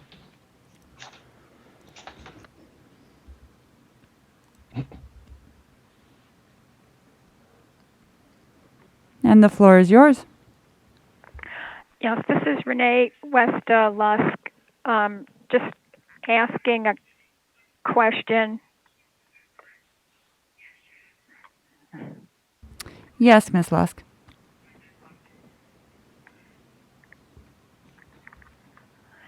Hello? Yes, the floor is yours. Yeah, this is Renee West Lusk. I have some quick questions regarding this. The third party would be responsible for advertising to the community-based organizations throughout the state that this grant money would be available. Is that part of the third party responsibility for administering the grant? That is correct.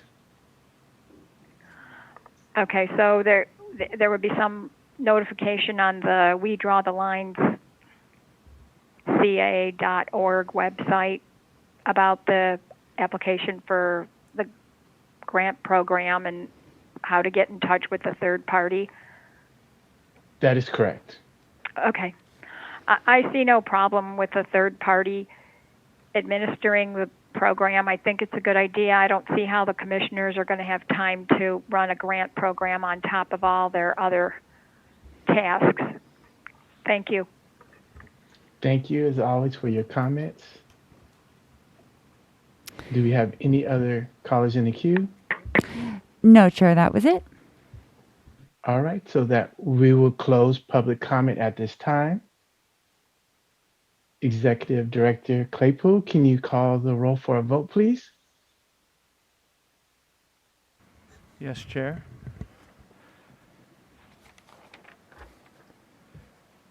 So, Commissioner Toledo, Yes. Commissioner Turner, Yes. Commissioner Sinai, Yes. Commissioner Vasquez, Yes.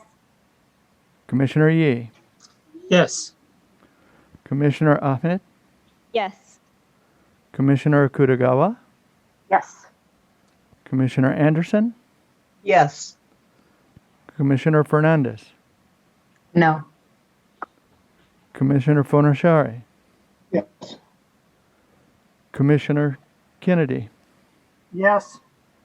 Commissioner Lamont, Yes. Commissioner Sadwani, Yes. Commissioner Taylor. Yes. The motion passes. Thank you. Commissioner Kutagawa, Commissioner Lamont, any other issues before us? All right, so I think for this meeting, we can move from the grants subcommittee onto agenda item number 12 and the data management. Commissioners Ahmad, Commissioner Turner. Thank you, Chair.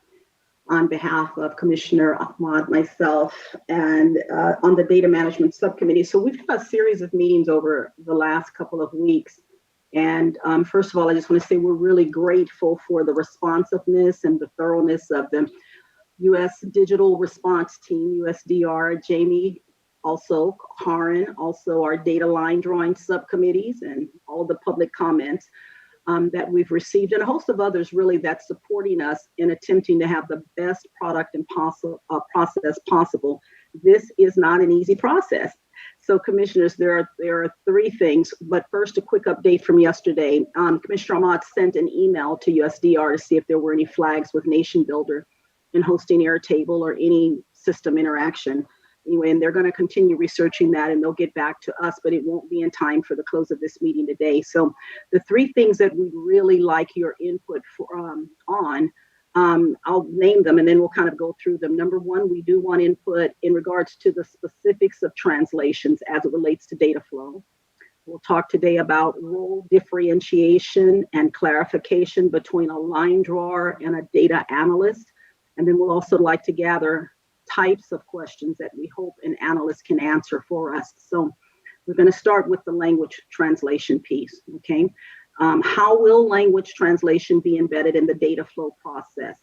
So we shared on, I think it was our January 26th meeting, the data flow chart. We looked at it, asked a lot of questions, and then we had a caller public comment, grateful as always, from Julia Marks today from our Asian American Advancing Justice, that's asking who is primarily responsible. So we want to know a couple of things. Number one, we see where language translation is on there. We're wanting to determine from the commission who actually is going to do that translation, who's primarily responsible for translating it to English from the other languages, who's responsible for translating the maps, the PDF flow. Well, let me get into that part later. That was another one of, I captured all of Ms. Mark's questions. Who's responsible for translating maps, PDF into the flow, and will the budget account for the cost of translations? And then did the staff of USDR have experience in multilingual translations? And then to make sure our data analyst is used to working with multilingual translations.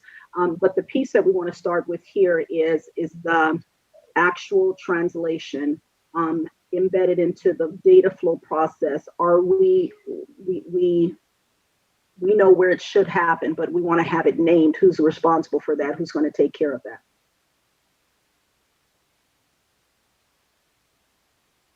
So what I'd like, Chair, is to kind of break these out.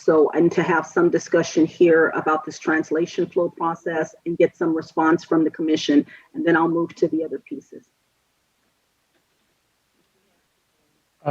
Commissioner, Commissioner, I would like to, yes, I would like to hear from Commissioner Ahmad and then Commissioner Sinai. Thank you, Chair, and thanks, Commissioner Turner, for that overview. And just to add a little bit more context to help guide our conversation, we've talked about translations. We have a language access process in place. My question is, or our question is, that we've been bouncing back and forth. Does that process include translations of public testimony, or is that something we want to consider separately? And I'm seeing nods, but I don't know, Commissioner Chair Taylor, how you want to field questions or guide this conversation. We'll run it like we run it, Commissioner Sinai. Go ahead. I think my question was kind of along those lines, so I'm not that helpful. And so, does the person who translates this need two different expertise, the interpreter translation as well as understanding the data piece? No. Commissioner Turner or Commissioner Ahmad, you have a reply to that? Yeah, so I'll defer to Commissioner Ahmad, but I'm thinking if they're interpreting the information, I don't know how I feel about that. I think as long as they interpret it as it was given. Yeah, and I don't think the person translating needs any content or data expertise in this area. It's just literally taking, I ate spaghetti for lunch in one language and translating it to another language. We don't want to get into interpretation and all the different things that brings up. But for this specific role, in terms of getting information from a non-English language to an English language, you wouldn't need that additional understanding of the data. I hope that answers your question. Commissioner Kutagawa, then Commissioner Kennedy, and Commissioner Fernandez. I guess I will just, I think what you're saying is correct. I will, however, just add a caution that depending on who is making the translation or doing the translation, we should just be mindful that there may be words that may not be easily translated from a language into English, and then trying to explain the context of what is trying to be communicated from the person is, I don't know if there's an easy way to solve for it, short of just finding a second person maybe to check to make sure that this is correct. I just wanted to just add that in there. And I don't know if I was trying to remember, go back. I know that it's optional for people to provide their contact information through the communities of interest tool, but they could choose to anonymously also submit something. And so in the cases where someone who chooses to be anonymous submits it in a language other than English, we may not be able to fully. I think the one challenge that I do see is how do we clarify intent?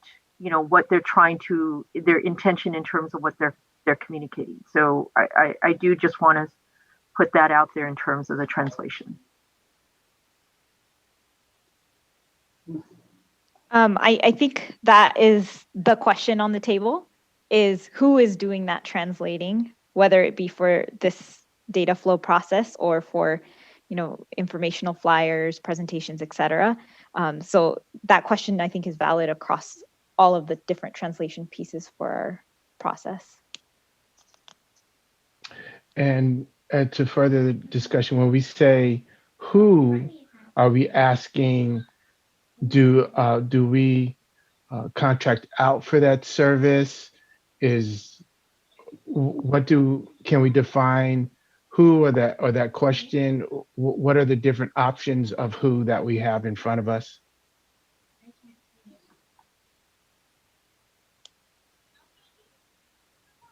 Yeah, I think it's all of that. So we on the flow, and since we've been talking about this, we've been saying, you know, and at this point, interpretation, or this is translation, or this is what, but we've not slowed down enough as a commission to talk about who we desire to have that done by. And so I think this open conversation now in a subcommittee, we talk about it, and as we're talking with some of the data elements and pieces with USDR, they're asking the questions, and what Commissioner Ahmad and I don't want to do is to be in a subcommittee meeting trying to make decisions on behalf of the whole team as far as who. So I think, Chair Taylor, what is this commission's desire to have happen for that process? All right. So it seems that that's one of the questions that we have in front of us, is the who. Who is the who? Who is the who? Commissioner Kennedy, Commissioner Fernandez, Commissioner Sinai. Thank you, Chair. As colleagues might imagine, I've had occasion to manage, or not manage, but not manage directly, oversee the management of language services units supporting my work and the work of my teams overseas. So just a couple of thoughts as we go into this. One is there will be a significant level of specialized vocabulary, and that's not intended to set up any sort of barrier to anyone, but we do need to be thinking in terms of developing or finding glossaries of this specialized language in other languages, so that that will help ensure the consistency of both translations and interpretation. Second of all, we're dealing with unknown quantities. And I think Director Claypool has been very consistent in that throughout our discussions on this. We simply don't have any knowledge at this point of how much of a workflow we're looking at. It could be small, it could be enormous. So we need a significant amount of flexibility as we go into this. I I think we're realizing as a result of the conversation so far today, but also on other occasions, we're looking at translation needs and interpretation needs coming from various sources in our overall commission work. So there is there are translation requirements for items coming out of the Materials Development Subcommittee. There will be translation requirements coming out of the Communities of Interest tool. There will be interpretation requirements coming out of meetings. There will be interpretation requirements coming out of community hearings and so forth. To me, all of this says we need someone managing all of these distinct elements to ensure smooth and timely workflow. Now, do we need a dedicated manager at this point? That goes back to the issue of unknown quantities. We can try managing it with the staff that we have. But if we see that we may be facing significant quantities of inputs from these various sources, I would say that we are going to need a dedicated manager to ensure smooth and timely workflow in all of our language support services. So that's what I have at this point. Thank you. Thank you very much, Commissioner Kennedy. Commissioner Fernandez. I actually just wanted to answer Commissioner Ahmad's question from the beginning. You were asking about translations and interpreter services. So at our last meeting, we did approve translation services for the 14 plus. Anything that's in writing, we will translate. So if it's from the COI tool or if it's from a written testimony or an email, they will all be translated. And that's the contracts that we currently have in the process. And then in terms of interpreters, what we have said is that we will provide interpreters as long as we were provided 5 working days notice or business days notice, advance notice for the 12 languages. However, we may be able to find someone for the languages beyond the 12. And when they give us the 5 business days advance notice, we will try our best to try to find someone. So I was getting back to you. I'm hoping that answered your question for both Commissioner Turner and Commissioner Ahmad.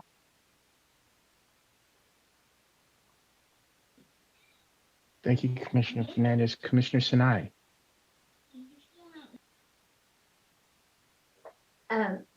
Thank you, Commissioner Fernandez. I think I was trying to think through what are the options, because the question was so broad, and so I think I was doing what Commissioner Taylor was saying, was who's the who, and I saw it either as kind of an interpretation, translation group, team, contract, whatever, and then the data management team, and that there's pros and cons going either way. But I would go with what Commissioner Fernandez said. I mean, I think that the answer has already been resolved, but I like it staying with the same kind of contract with the other interpreters and translation, just because that allows us for consistency, going back to what Commissioner Kennedy was saying, as we create that vocabulary and words and such, there will be some consistency in the translation. And so we pull in the interpretation group as we need.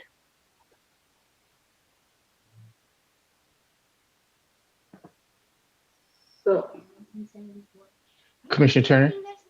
So on our flow chart that we have, just to kind of walk it through to know who we're handing it off to and to kind of start answering some more of the who is the who. So of course, if someone's sitting at home and they enter information into the COI tool, we'll go through reCAPTCHA, there will be translation services in the COI tool. So if I'm sitting at home and I speak one of the 12 languages, I'll be able to have that translation happen. Great. If indeed I now send that information, I'm following our flow chart that we've sent out. If I send that information in directly to the commission, not through the COI tool, there is a line there that says that the It will go to the data management team. And then for translations, the who there is, that's one of the who questions. It's going to go non-COI tool files that will go for translation. Is that over to the, who's the who there? Where is that going specifically? We don't know that yet. That's what we're trying to determine too. You see that box? It's the blue box there. Non-COI tool files for interpretation. Commissioner Lamont? I don't have to answer to that question. So that I didn't raise my hand to answer that question, but to suggest that we need to figure that out, I guess. And now, I know that's not. I'm trying not to state the obvious, but going back to Commissioner Sinai's point a moment ago in terms of the options, I guess that's my question. What are our options? Because this would need to be, in my mind, it would need to be an established group of people, right, who are staffed somehow. And maybe Commissioner Kennedy has some insight on how to build this particular team, because there's all these different translation opportunities that are going to be flowing through this group for at least 12 languages at a minimum, right? So I don't imagine that's one person or even two people. I don't know how many it is, right? And who are we creating these relationships with to do that for us for the course of this process, right?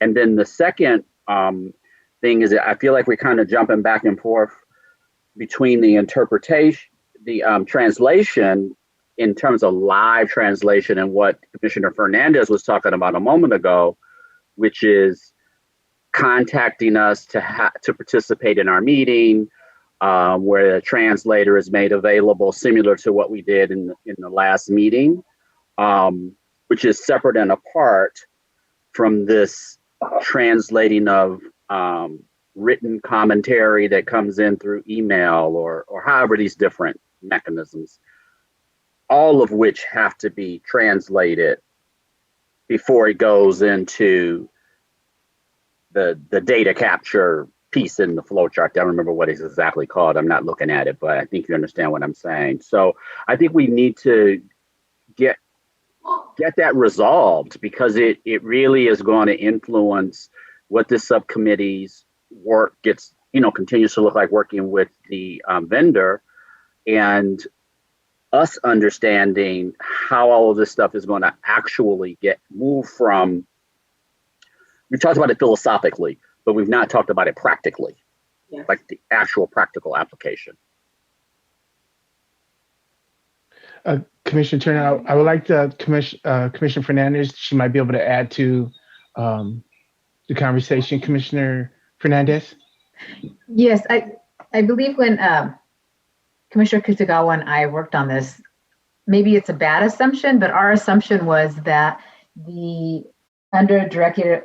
Executive Director Hernandez, that would fall under his realm, because he's also responsible for all the data coming in and also overseeing that translation services contract. So my assumption was, or our assumption was, that it would go to that area. I mean, I would like to defer to them, but to see if that is an accurate assumption. Commissioner Turner, then Director Hernandez. Yes, and I think this really helps and gets at, I think, what the issue is that it was not necessarily named. So in creating a process flow and building systems and all of those piece parts, not necessarily sure who the holder of the actual, Commissioner Lamont's talked about getting into the specifics. Overall, we talked about a flow, a process, et cetera, and we keep just referring to, and this other group is going to step in, but I don't think there's been anyone named that specifically is going to do that. So now we're getting questions, it's time to answer questions about that, to be able to plug that into the process, and it just has not been worked through. So I think this is why we're here. So this is great. Director Hernandez. Yes, thank you.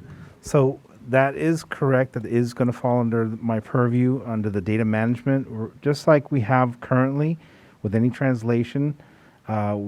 We go out to the contracted translator, and they will do the translation, send it back to us. For the data management piece of it, we are going to have to designate a specific person to follow up and follow through with those translations to make sure that they're getting out and then coming back as well. So that'll be part of that oversight of the data management, which we're still, I think, working that out. But it would fall under me. Thank you, Commissioner Kutagawa, and then Commissioner Lamont.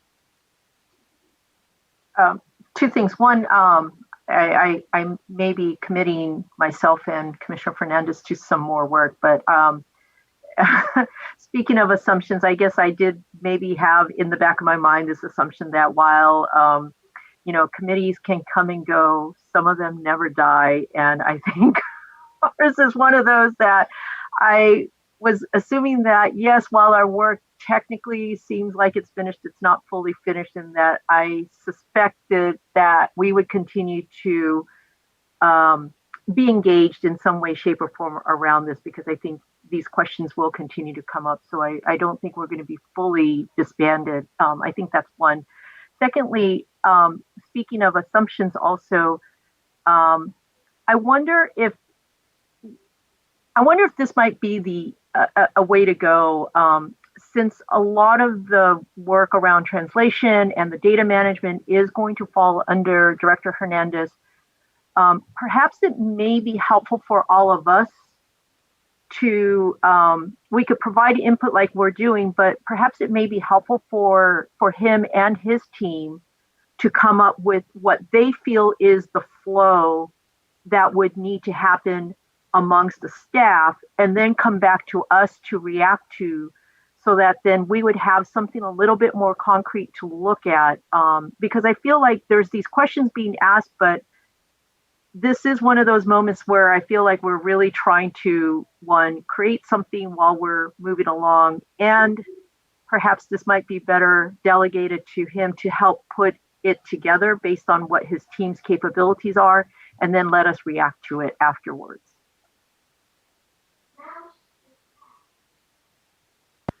Commissioner Lamont. I agree. I was going to go in that direction as well, since we got the clarity that Director Hernandez's area is going to be responsible for that. Is the moment he said that, I thought to myself, oh, but how? To be honest, it's like, okay, I'm glad you're taking responsibility, but how is that going to happen? And I asked that of myself in the context of the fact that we do not know the sheer volume. That's the part that really concerns me. So I'm not taking it as staff, meaning literally it's his current staff that will be, I heard that he said facilitating or administering, but what is that back end engine going to look like? And I know there's been some concerns among commissioners about certain services, meaning translation services. It may be unavoidable, but I know that that's been raised even by some public comment around how a service translates, or excuse me, let me back up, not a service, but mechanical or computer translations where stuff is fed through a system and it kicks out a translation. So I think it is important for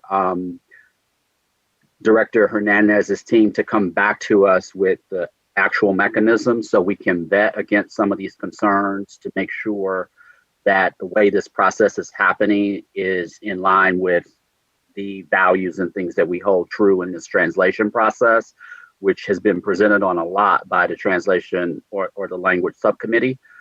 So I just wanted to echo them bringing back up the how so that we can respond would probably be very helpful. Commissioner Ackland. Thank you. I don't want to speak for Commissioner Turner, but that conversation that just happened last 2 minutes provided some real clarity for me. It seems as though language translations is an aspect that runs is weaved throughout our whole process. And now I can point and say, who's the who? That's Alvaro. He's the who. So it helps to know that we have a home for that, whether he presents, in-house capabilities or presents a plan to contract out, whatever that plan looks like. It really helps me think through that data flow process of being like, okay, if you submit your comment in this language, whether it be written or verbal, this is what will happen to it in order for it to come back in English for the commission to consider. So that helps me. Commissioner Turner, do you have anything else on this? No, absolutely. And I think that those were the questions we needed. And then also, because I don't want to lose sight of Mark's comments that she made. So who's primarily responsible in translating the English? Director Hernandez, through the data management team that he'll have oversight for, and any contracted individuals or whatever the process is that he's going to bring back, that'll present to us the how he's going to do it, which would be the same for her next question. Who's responsible for translating maps into the flow? That still will be that data management team. And now we're reminded, of course, that Director Hernandez is over that team as well.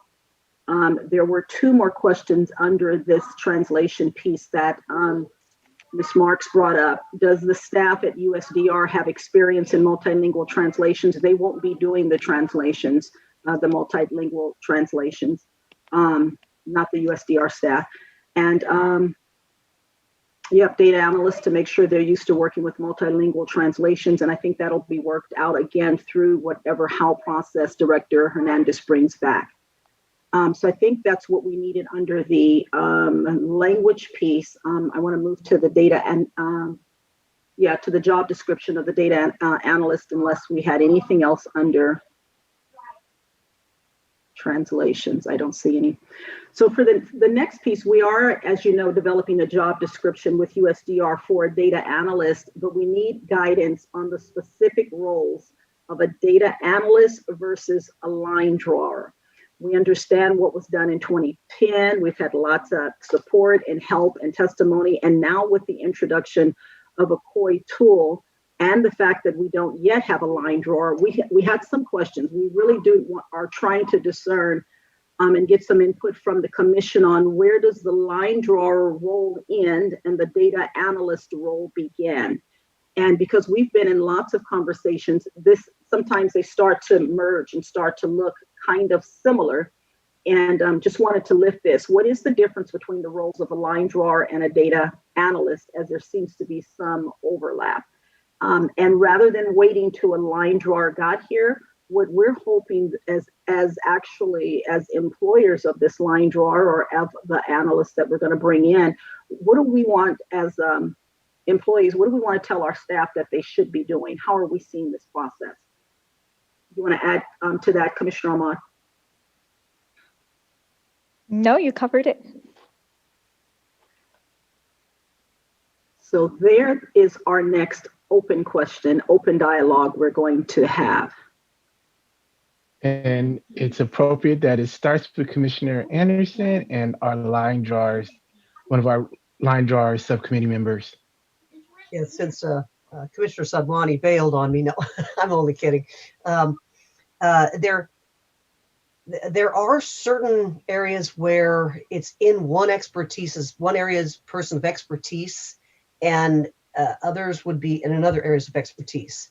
And we should not be, as a commission, saying you're going to do it like this when that might not be the most efficient way. That said, then there's the details of it versus the overall. We should be telling the overall of how we want this item to work. But the details of it is, who does what part, and then I hand it to you. That part, they should work out.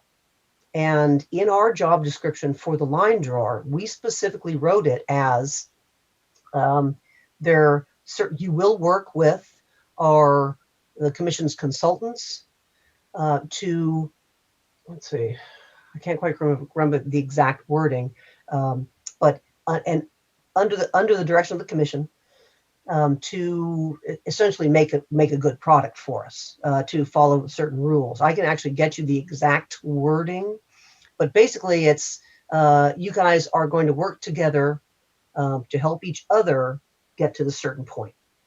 And that part needs to go into your RFI or RFP or whatever it is. I think the bigger issue is an issue that keeps on coming up is who's in control of what data, where's what data going. And some of that is if the line drawer is working with the drawings and stuff in certain files, they need to have a certain amount of control of that until they can turn that over to the commission. Now, is there certain amounts that they can be pulling, like, like say it's on the cloud type of scenario? Again, for us to be dictating, no, you can't have it in the cloud. You have to have it on our server. Again, that's a bit too detailed for we might be stymieing them. Say, okay, if you really want us to do it that way, we can do it that way, but it's not the best. What I think we need to work on is in the process of collecting our COI, or we have our COIs. Now we want to start looking on the line drawing. How are we going to evaluate it? In which case, I think the evaluation material comes out and is in the analyst's hands, not the line drawer. The line drawer is more of they're documenting what's come in and who said what and how many of them they have. Who wants to go, okay, well, so, what criteria are we looking at? How many of those groups fit this description or whatever the description is that we want? That's the data analyst. And I speak a different language, so I don't know if that came across to anybody on the commission, but if that helps at all, and if you ask any questions, I can put it in slightly different terms, but there's only so much we can delineate. Yeah, one of the things that I heard you say this go round, Commissioner Anderson, is that the line drawers are documenting and the analyst is doing the evaluation. We're actually going to do the evaluation. Well, the data analyst is gathering the information for us. So when we ask a question, they have it all. They can say, that kind of stuff. Okay, and I see Commissioner Ahmad raising your hand, like, no, that's not how she would interpret it. So there we go. Commissioner Ackman, please go ahead. Yeah, maybe let's try this in a different way. So in 2010, we had a line drawer. The role of that line drawer was very prescribed. There was a clear-cut responsibility for the line drawer that they would be present at public testimony meetings. They would be taking in that information. They would be drawing out maps as people stood there and said, hey, my community is from 1st Street to 10th Street. And they would say, hey, is that what I drew on the board correct, or whatever GIS tool they were using? And the person would say, yeah. And then they would submit it into the system. This time around, we are bringing in an analyst because we have a COI tool, because there's an electronic way, an automated way for hundreds and thousands of people potentially to submit that type of information simultaneously from their own homes. And bringing in that influx of information, we need some way to make sense of that information. To me, it's pretty clear, and please correct me if I'm wrong or if I'm not understanding this correctly. It's very clear that the data analyst should be able to answer questions for us, such as, you received X amount of comments from Redding, California, or you received 30 comments from Santa Clara County, those types of things. Where I'm unclear is where that data analyst role ends and where the line drawer role begins. Because in 2010, the line drawer if I'm understanding it correctly, was also responsible in overlaying the map submissions. So they would take, let's say, 10 maps submitted from a general area, put them on top of each other to see where the lines line up perfectly, where there's a difference, and then bring that forward to the commission for deliberation. Like, hey, these 10 maps have 3/4 of their lines exactly the same. However, this 1/4 of this map is different. Do you all want to explore that further? Where I'm confused is if the line drawer will still be taking on that role, or if that responsibility is now put onto the data analyst. And I hear you, Commissioner Anderson, that they have to work together and collaborate and a cohesive team environment, but it makes it really hard to recruit someone when we can't tell them, hey, this is what your responsibilities are. Does that clarify Anderson, do you have anything? Yeah, actually, could I answer that? Because it's good. I think this be. Yes. Yes, we do have our COI tool. At some point, we're also going to have our line drawer going out to the public, and some of that information, who will also be drawing a little bit like 2010, not quite. And so they will also be collecting some COIs. They might also, people also at that point might say, hey, here's my district. Okay, two different things, COIs, districts. Ultimately, the maps, all of them will end up with the line drawer. All of those COI maps are all going to be with the line drawer. The same way, all of the data of it, where is it, who's doing it, how many are you getting, will also be with a data analyst. So in terms of who we want to say, like, do we want the overlay? So the line drawer will ultimately be putting them on there. We're not asking for it. My understanding is the data analyst is looking at, okay, you should have 16 from Reading. It looks like, they're this type of that kind of stuff. Visualizing it, it's the line drawer. It's, I guess, are you looking at the numbers or are you looking at the pictures? Numbers is data management. Pictures is GIS, line drawer. Does that help? Commissioner Turner, Commissioner Ackerman, before you reply, Commissioner Akutagawa, go ahead. Here's how I'm looking at the data analyst question. And Commissioner Ahmad, I appreciate what you just said. It's in alignment with what I said. I guess two things. One is, even through the COI tool, while there will be maybe a map, I also suspect, partly because of just human nature, I think we're going to be receiving lots of inputs, some of which will be maps, some of which will not be maps. And I think that's where the value of the data analyst is going to be, to me, because it's not as simple as just looking at, let's put these maps together, but taking both the communities of interest input through the tool that the statewide database is creating, but we're also going to be receiving lots of data from other means. People could send in public comment, they could send in their own hand-drawn maps, they can just send in letters saying, this is how I would describe my community of interest or my district or etc.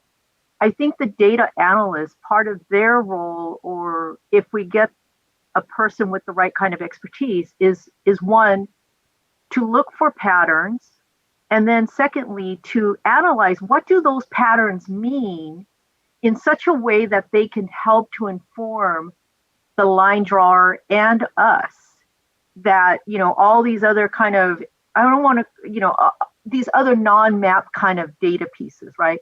How do you make sense of all of that? And given that even in 2010, they received a lot of information, and they were literally, I mean, the way I heard it is that they were just kind of going through it by not by computer, but by hand. I mean, it was overwhelming. And I think that's where the data analyst is trained to take all of these various inputs and to create order and to look for patterns and then to translate what do those patterns mean that would be relevant to what we want, there is a high likelihood that they are going to be working very closely with the line drawer. That makes total sense. But I think, to me, those are the distinctions that I would see, and what I would expect from a data analyst is to help translate all those other bits of information that we're going to get and look for those patterns.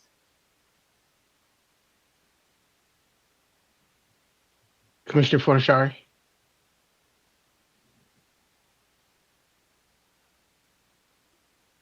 Yeah, so I concur very much with what Commissioner Kutagawa just said. I think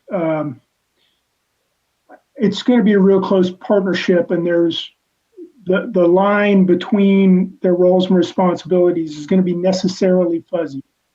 But I think if the question is so, if I can, pull on something that Commissioner Anderson said, I think if the question is around visualization, looking at the maps, looking at the pictures, I think primarily, and I don't think any of us really knows how this is going to happen, but my thought would be primarily that responsibility would be on the line drawer, but it would be a close working relationship between the two. But if we had an analyst who could do some visualization work too, that would be awesome.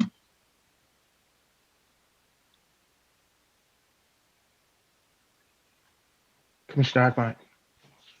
Thank you, Commissioner Fornashari. Would you please define visualization? What does that mean? Yeah, sorry. It's some way of projecting the maps that are drawn in a way that we can look at them and compare them visually. Okay, because when I heard visualizations, I heard like a heat map or a density map across of California where you can see, darker colors representing more comments received, lighter colors representing less comments received. But visualizations, you're talking about specifically the COI tool lines. Yeah, and so that's okay. But that's a great question, and I would expect fundamentally an analyst should be able to put those kind of visualizations together. I mean, that's fundamental part of their job is when they're conducting some sort of analysis, some visual representation of the outcome of that analysis, so we can make a determination. But I think there's a slight, so that's like graphing, charting, visual display of quantitative information as how I would categorize that. And then visualizing the maps. So I think those are kind of two different things, two different skill sets. Did I make it more confusing by that last statement? No. I think I'm just coming from it from a very different angle in which, in my mind, an analyst can do that. An analyst should be able to tie a quantitative value to a visual map using some statistical methods to be able to representation. Correct? Yeah, to visual representation, to be able to tell us that, there's a 10% difference between 30 maps submitted from this area or something like that. But that's where I'm getting kind of confused, is because I'm hearing that the line drawer will potentially be doing that, but then, and if that's the case, then that's the case. I'm fine with that. I'm not one way or the other. I'm just trying to get clarity on what that process looks like, what that data flow looks like in terms of what we have been discussing as written comments versus visual maps. And are these two being separated and looked at by two different parties? Because added into that, we wanted to ensure that there was no prioritizing one over the other, or they were now unequally weighted. And so in all of the conversations, when we get to the place of talking about having line drawers, creating maps and putting in one place, and then the quantitative information in different place. The verbiage that's coming in from people are maybe not complete maps or their testimony being held in a different place. It started to feel like there would be possibility where there was weighting one over the other, and we're trying to just again ensure that that's not taking place as well. So we didn't want the analysts to hold all of the written content that was received testimony, and then have line drawers drawing lines outside of the COI tool and taking in through the COI tool. So that's some of the other underlying trying to seek for understanding of how they're going to work together. Commissioner Anderson? Thank you. I kind of like the idea where Commissioner Akutagawa was saying where the data analyst is really going to come into play is we're looking at Reading, say just out of the blue. Reading could be who knows what, but so how many comments have we received from Reading? Mm-hmm. And the data analyst would have, say, 45. And we'll say, how many of those were maps, like COI maps? 16. Now, so line drawer, what can you show us? Well, all 16 COI maps, and possibly some of those comments, the difference between 45 and 16, say 10 of those had general areas, which you can which has been sort of also translated to a visual. You can put on the air on that, or some of them are just, these are all comments about them. Now, what the data analyst could also tell us, 4 of those maps came from large organizations that represent 6,000 people. 18 of those maps, I'm not keeping what my numbers are, of those maps came from individuals. So it's kind of a question of how many, but in terms of, so that's the stuff I'm expecting from the data analyst, right? So, you got 2 COIs, say, drawn. How, one COI was submitted by one person, one COI was submitted by a large group. These are issues that people have been saying, well, are they all going to be evaluated the same? Are they not be evaluated the same? These are commission issues. We just need the data analyst to be able to tell us about each one, where the line drawer might be able to show us the pictures and say, this is data set A. This COI was done by a name. And then the data analyst can say that name is 16 people. Or anyone B is that one is done by one person. And that sort of thing. That's what I'm expecting from the data analyst. The data analyst would also say, we've got 17 other comments about this area. And so there's a lot of great concern in water, say, versus, they don't want the highway there. And that is another, we can picture it because it's all on a map, and you can see the highway, you can see the water, you can see all that, as well as the individual communities of interest maps that are there. And as far as the COI, the stuff coming in from a community of interest, no matter who draws it, it's going to look the same.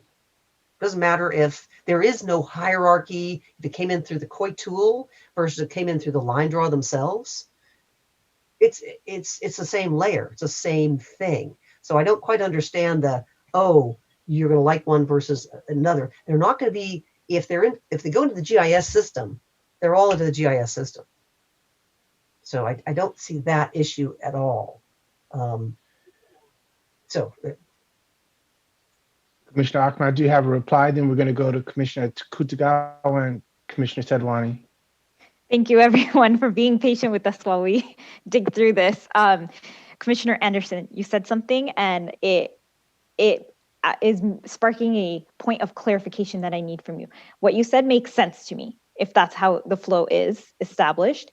However, where my question comes is, if the line drawer is using some other tool and we have the COI tool on the other end, is there a mechanism for us to deliver just the COI maps from the COI tool back to the line drawer?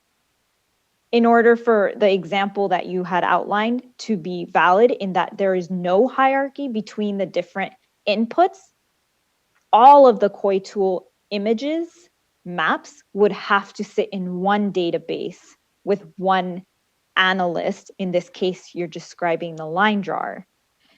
Currently, as it stands, our data management flow chart thing that we presented 2 weeks ago does not have a line from our database back to the line drawer to deliver the COI tool images that are submitted. That's where the point of clarification comes in. I'd say it needs it. Yes. I mean, either, at one point we were talking about the COI, the GIS is going one way and the data is going the other. But there's a connection. There's an intimate connection. You can't just divide them. Sure. I would take that. I would take that and be like, that's a good, if that is the case, why is the line drawer not using the COI tool? Why is that not something we are? They might be. We don't, again, this is an idea, we don't know. They might go, cool, looks good to me. Or they might say, a little cumbersome. I'll just incorporate all that into, I'm doing, it's in maps. I'm doing what it's EFS, or I can't remember what exactly the name of it is. So there's a little bit of a change. That's okay. And so I'm just going to copy this the same, but ultimately it's all going to end up in whatever the software is that the line drawer is using. All of it will end up, the COI, the everything is going to be on one system. They're not going to use two different systems in putting together our line. It would be like Word and Google. They're not going to do one thing in a Google Doc and one thing in a Word and then try and stick them together. No, they're going to put all into one and work with the one, whichever that is. And they might say, hey, this COI tool is pretty handy. I'll do it that way. I don't know. That's a question we'd have to ask. Now, if we said we really want them to, that would be something we come and ask them about and say, how would you like to do this, and why would you really not want to? And then we could evaluate how valid that is. It might be for there might be more capacity if we incorporate it into, let's Word to Google. If it's in Word and you pull it into Google, then you can share it with everybody. And whereas if you take a Google and put it into Word, then everyone has to do it individually. It might be something kind of like that. It might be, if I take all the COI that we are maps that are individual and bring it into this other program, then from there, we can expand that. But it's still like it's all comes in on the same level. It isn't like there's a different hierarchy. Again, it's like, okay, when you start editing on a document that was a Word and came into Google, you're editing on the same document. If that helps. Yeah, let's invite in some Commissioner Kutagawa, Commissioner Sadwani, then Commissioner Turner. I guess maybe I'm gonna have to go backwards now. I think with what Commissioner Anderson was just saying, I guess maybe one of the thoughts, Commissioner Ahmad, is maybe there's like a dotted line between the database and the line drawer. I mean, ultimately, I do agree. I mean, the line, I mean, all of the data is going to have to be in one place, and whether it's the data analyst or it's the line drawer, I mean, the level, I guess the question I have, and this is where I don't know enough about the line drawer, is how much detail will they need? So in other words, is the data analyst going to be the one that's going to go into the weeds and then pull up, the data to a higher level where the data analyst can use it?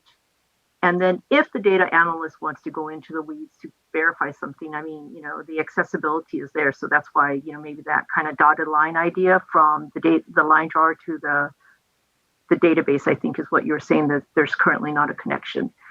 So that would just be, I guess just a question, comment on that part. I also want to just say, I think in terms of to your earlier question about understanding what is needed for a data analyst, one of the thoughts that had popped into my mind as Commissioner Fornaciari was talking about visualization, and that can mean so many different things. I mean, my first thought when I thought of visualization is just, taking the numbers and the data and creating like some kind of easy to read infographic just to like digest the information and make it easily understood.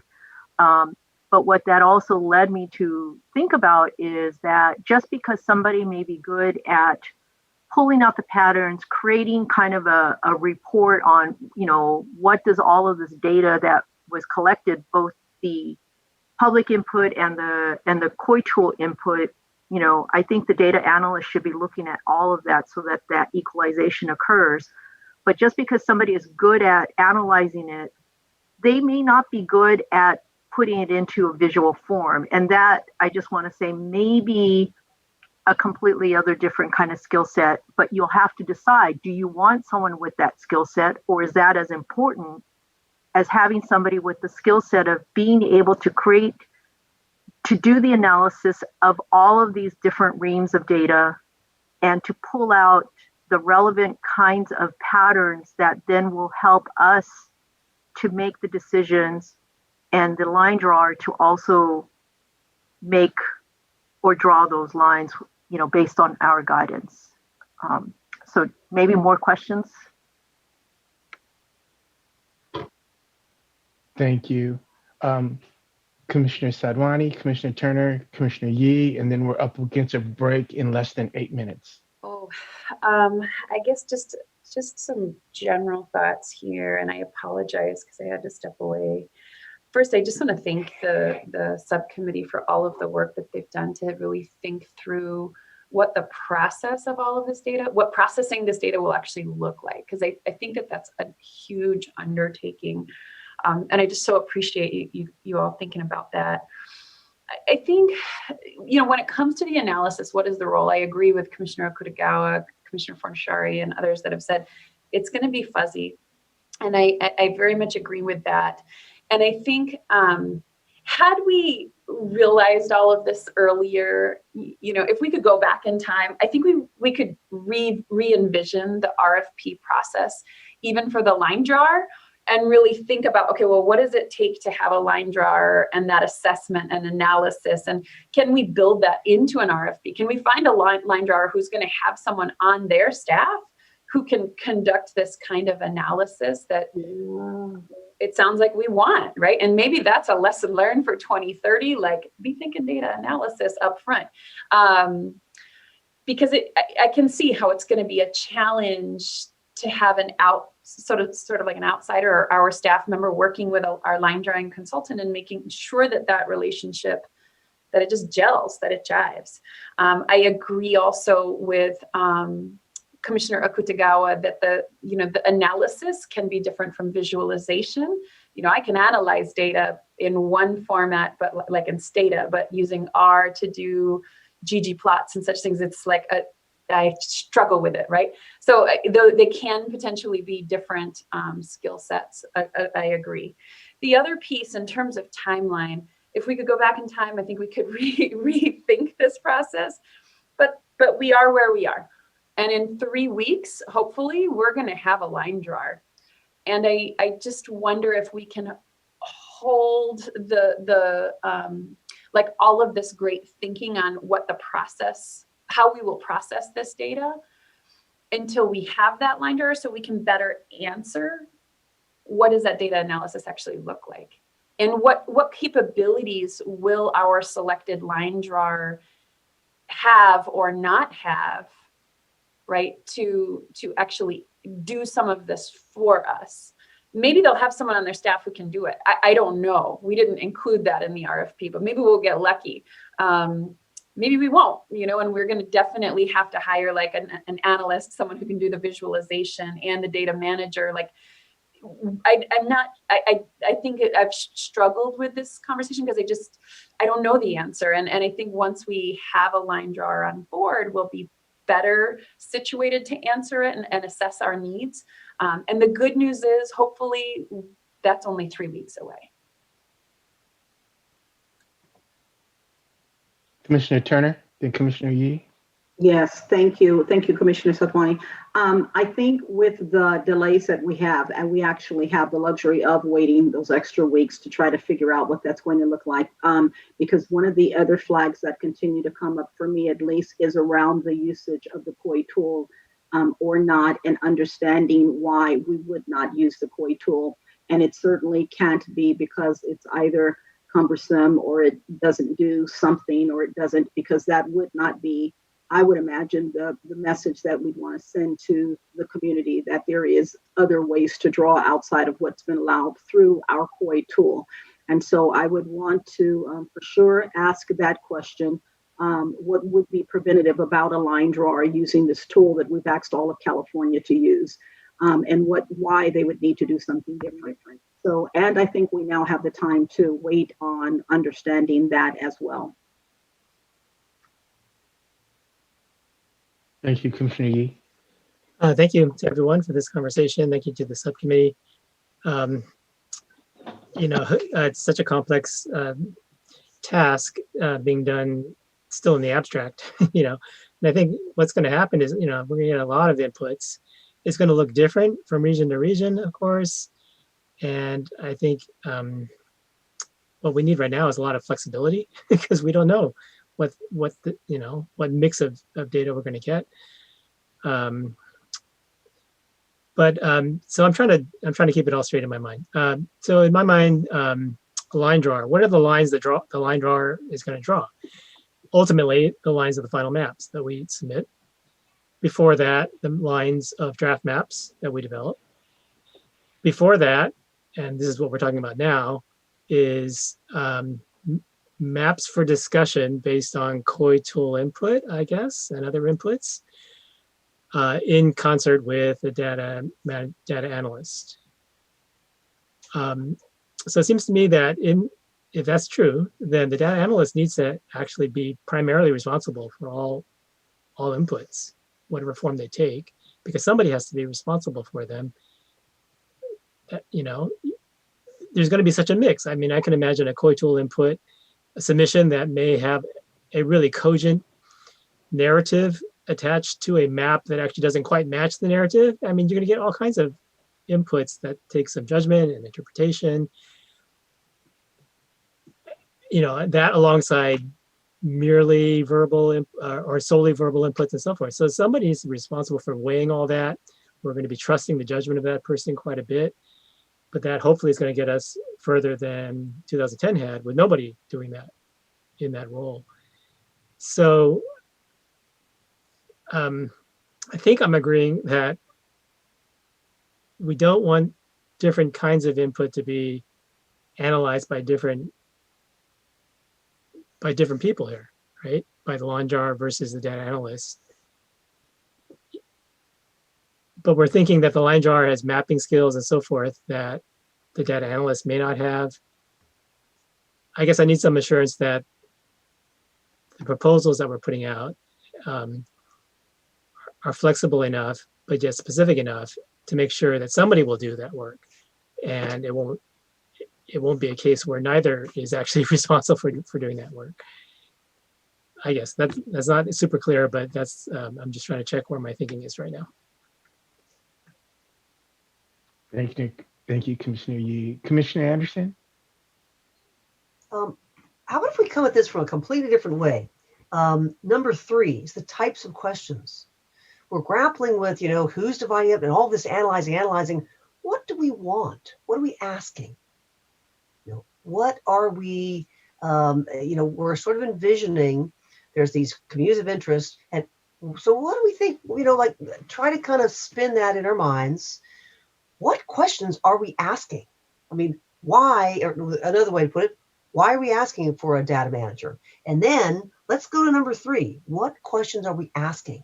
Because that might really come back into how we look at the data analyst and the line drawing, or at least give us really good questions that we could ask those two contractors to talk about.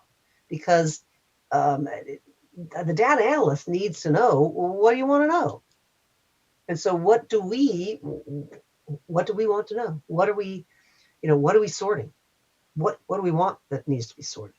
And I think that's a question that that's a commission question that the subcommittee really needs to kind of direction on, so you can move forward. That's what I think, and then that might help us go back into, as opposed to us trying to delineate, then go, oops, well now, oh, I didn't need that question in the first place. I don't need that information. What information are we looking for?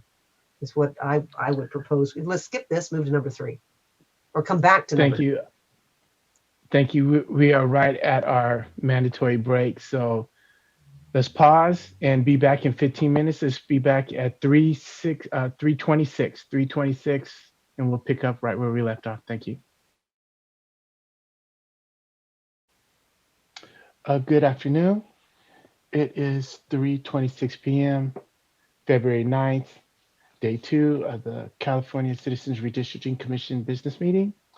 We left off at agenda item number 12, the data management discussion. And I believe we last left right before Commissioner Turner. So Commissioner Turner, you have the floor. Thank you, Chair. I wanted to just respond to Commissioner Yee. You were asking questions and making a statement actually about being responsible for all different inputs and what have you. I just wanted to state that's what the data manager will do. So I just wanted to clarify that position. And to be able to say, as a subcommittee, we're comfortable waiting until the line drawer is hired, since we have the time to do that. We have a couple of weeks to be able to continue in a conversation about a difference between the line drawer and the data analyst and where they will interact with. And so we're comfortable in doing that. So the last piece that we wanted for this part was to, and thank you, Commissioner Anderson, for just her comments before, but was the piece that says what type of questions we're hoping a data analyst could answer. And Chair, if you don't mind, because again, we have the time and to not necessarily take time here, we can ask the commission to submit their responses through email and then just bring back all of the questions in public format, public forum at that time. And so what we're looking specifically for, and if for sure the commission, the public as well want to participate, certainly that's fine, they can send it in, but we're just looking for the types of questions we're hoping a data analyst can answer for us. And we'd love to hear your thoughts and inputs on that so that we will have that available when our line drawer comes on and as we continue the conversation about a data analyst. Commissioner Turner, Commissioner Akma, we have time if you want to field a few of those questions right now to sort of get a flavor of the questions that we ask. So we do have a few moments right now if we want to hear from any of the commissioners as to those types of questions. We are ready. Yes. Commissioners, do you have anything that stands out for you that you'd want to have answered by an analyst? Commissioner Sinai. I don't know if this is too broad, but I would hope that the data analyst could help us to see what areas we have been getting good input on and what areas we need to do more on. Got it. Commissioner Akman. Just to clarify, Commissioner Sinai, when you say, what does it mean when you say good input? Are we, I keep going back to having like a map on our Facebook page, not a Facebook page, on our website, that every time a COI tool comes in, it goes, you get a dot on the map. So just, are we getting COIs? And this would be in addition to us having the meetings, but just in general. So it would be good meaning just the quantity, the quantity, the number. The quantity, the number. Okay. Okay, not as in good or bad, and that. No. Quantity. Sorry. Okay. Thank you for that clarification. Commissioner Fernandez. I'm just going to build on what Commissioner Sinai. It would be important for, and we'll be able to see this, like, where our gaps. We'll be able to. They should be able to hopefully tell us where our gaps are, where we may want to concentrate a little bit more. And I would also be very interested in terms of, are there 1,000 that are exactly the same type of maps? So that's important for me as well. Thank you. Commissioner Yee. Yeah, basic characterization of the inputs that have come in. So number, what form, do there appear to be a bunch of duplicates, what languages, basic information like that. And then some interpretation, like what issues seem to be coming up, right? I mean, start drawing our attention to what the input points to as, points of tension that we'll need to make decisions about.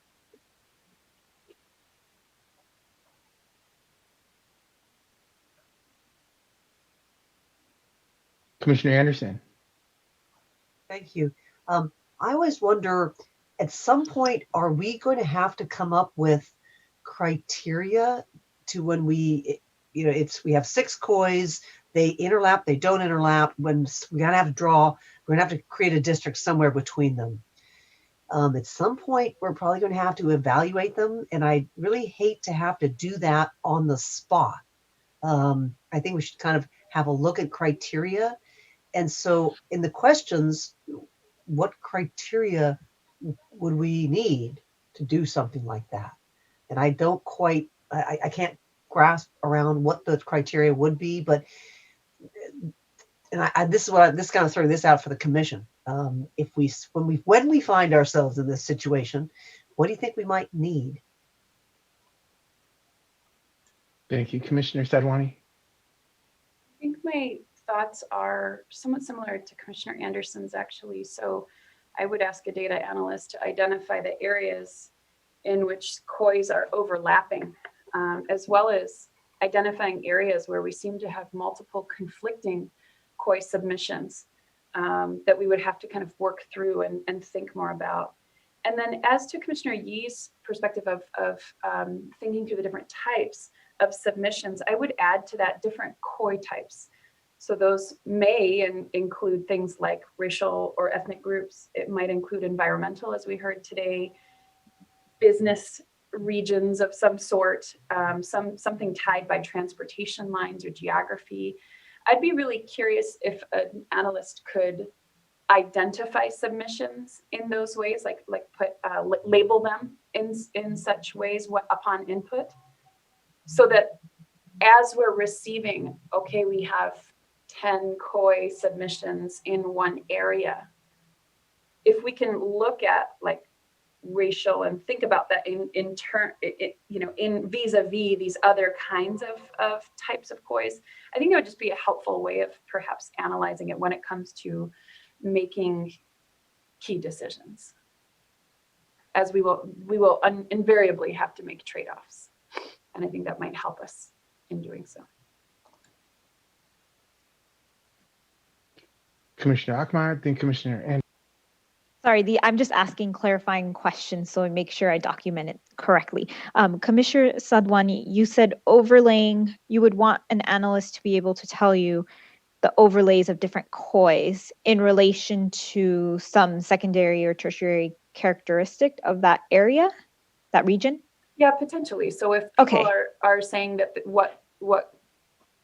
why they're right, like I think the question on the COI tool is like what ties your community together or something like that. If it's this is a historic, Latinx community, I'd like to know that, versus we're tied together as the Foothills community or as an LGBTQ community or something of that nature, so that when it comes to actually drawing those districts, we understand, okay, here was a COI, but it was a certain kind of COI. And perhaps that'll weigh into our decision making more or less or not at all. Got it. Thank you.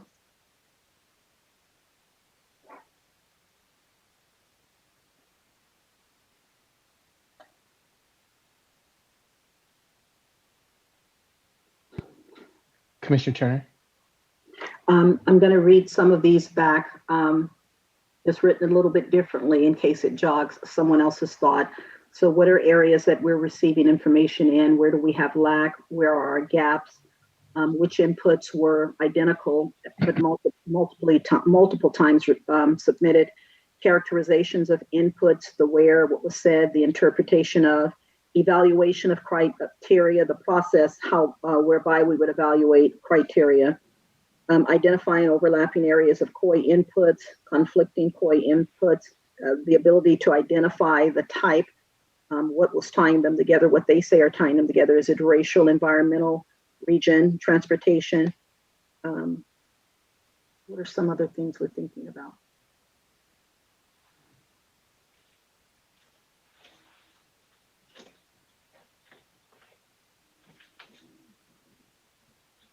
All right. Any other questions or comments? Commissioner Anderson? I have two. One, I just remembered looking at COIs on a map, if they populate, the statewide database said they would work with us to create that image because they're getting them in, so they could kind of populate that, and we'd have to put it on our website. But two, we're talking about looking at COIs and stuff. This time, we're going to have a whole bunch of people submit district maps. And how do we compare those? How much time do we spend? Are we just essentially evaluating district maps? Are we not? That's a whole other can of worms that we actually haven't talked about.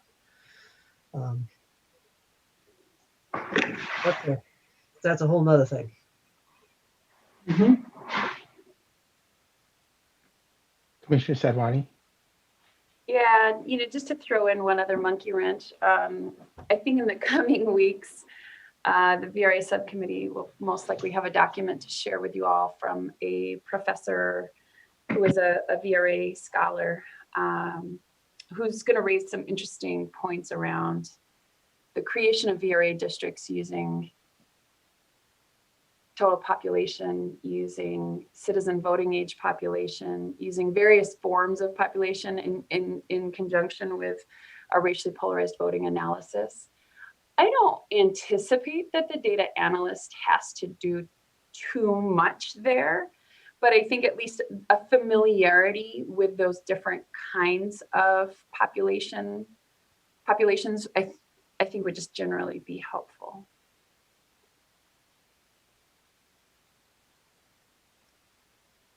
Thank you. Commissioner Fernandez? I apologize if I'm repeating if somebody else said this, but I think I would be interested in the type of data submitted. Was it through the COI tool? Was it written? And I would actually be very curious as to, are there specific areas that don't use the COI? I think it would just help for future outreach purposes, just to know potentially language access or whatever the case may be of the COI tool not being available.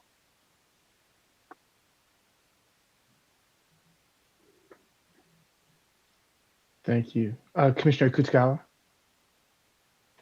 Yeah, I want to just follow up on what Commissioner Fernandez said. I think keeping in mind some of the some communities, not just rural, but there are other pockets that don't have really good Wi-Fi or broadband access, and I think keeping that in mind as well too. I know that Commissioner Kennedy sent me a note and was suggesting maybe some other means to collect that information that mimics the COI tool too.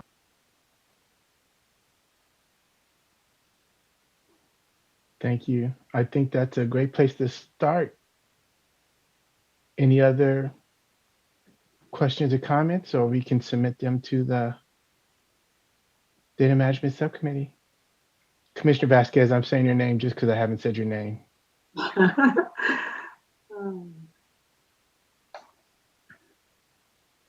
Do you commissioners have what you need to further your conversation? Yes, we do. And I just want to say I really appreciate this conversation. It was really fun for me.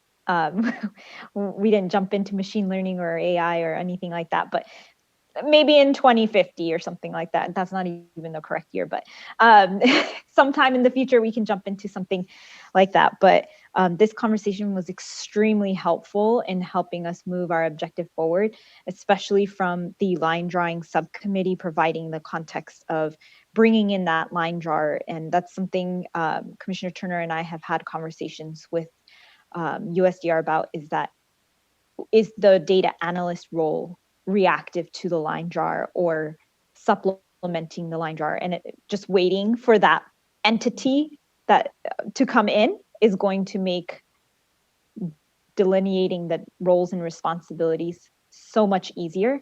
And now that we have, time, a little bit of extra time, we are excited to use that time to make sure that we continue to develop a robust process for our work moving forward. Mr. Sinai?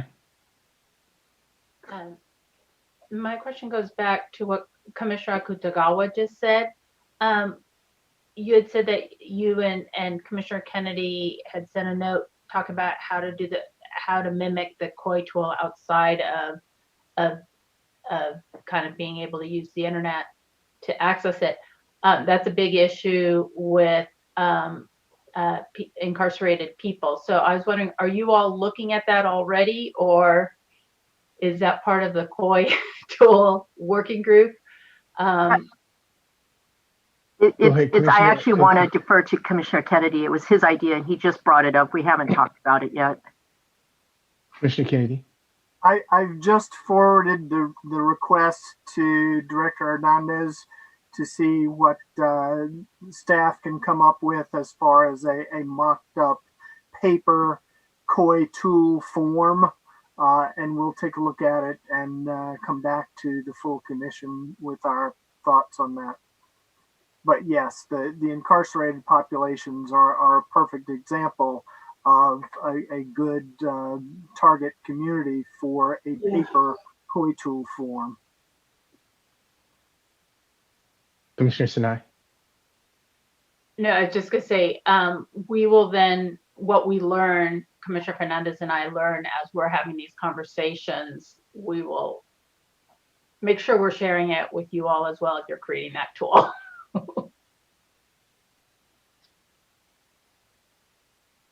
Any other questions or comment? Commissioner Akutagawa? I think keeping in mind one of the suggestions about postcards, particularly for the incarcerated people, perhaps it could be a rather large postcard, but at least something that they can also provide input in. I think the other impetus too is thinking about some of the more rural communities, but also communities, again, where access to broadband may be spotty, paper might be preferable. And then also for those who are not comfortable going online, again, paper might be comfortable. Commissioner Kennedy? Question for Director Claypool. Do we have a business reply permit or could we obtain one, and that way we could go ahead and print we could have these forms available as business reply mail? Thank you. Role is actually establish a relationship with a small business, and so we can do that.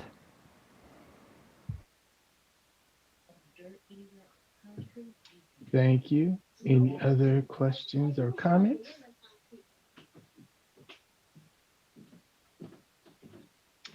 And the data management subcommittee, is that all, or any further discussion needed? I think we're good. Thank you so much for your time. Thank you for your input. We're learning, we're getting it there, we're getting closer. Thank you. Thank you. Good movement. All right. So that is agenda item number 12.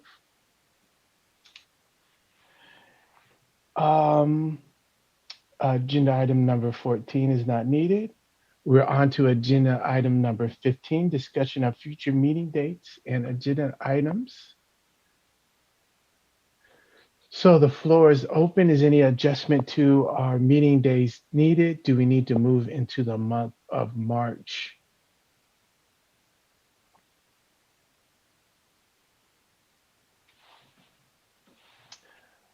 Commissioner Vasquez.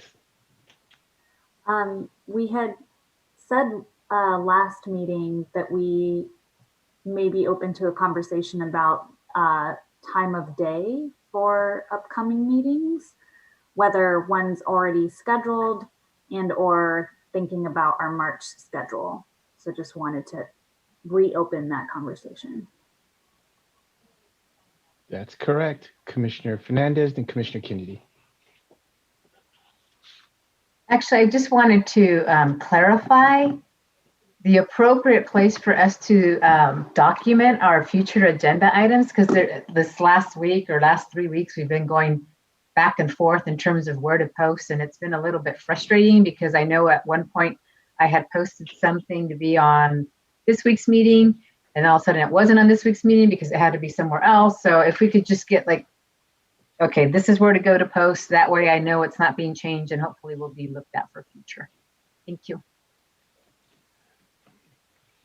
Director Claypool, what is our optimal process for agenda items? So that's actually under debate, Chair. We had originally established agenda at crc.ca.gov as a place to put the meeting materials to post, and then it became kind of a catch-all.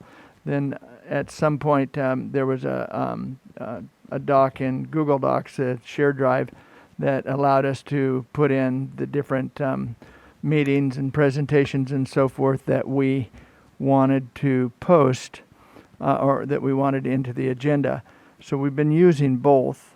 I believe that Commissioner Anderson had discussed a way that she would like to simplify the process, and it sounded like a very good plan. So I am going to defer to her to explain how she thinks we should do this.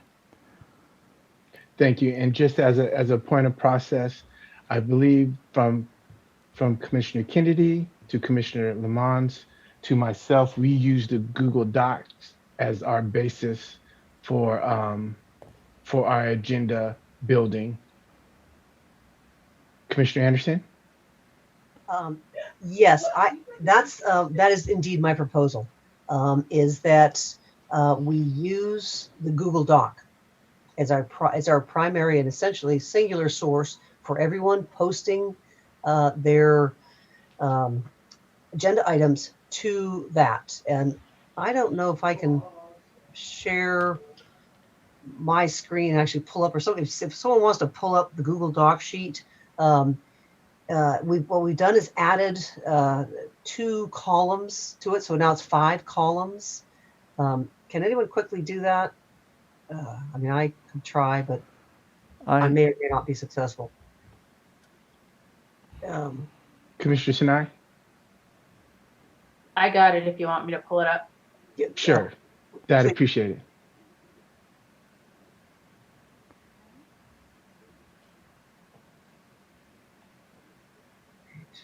Perfect. And could you scroll down to basically essentially where we are?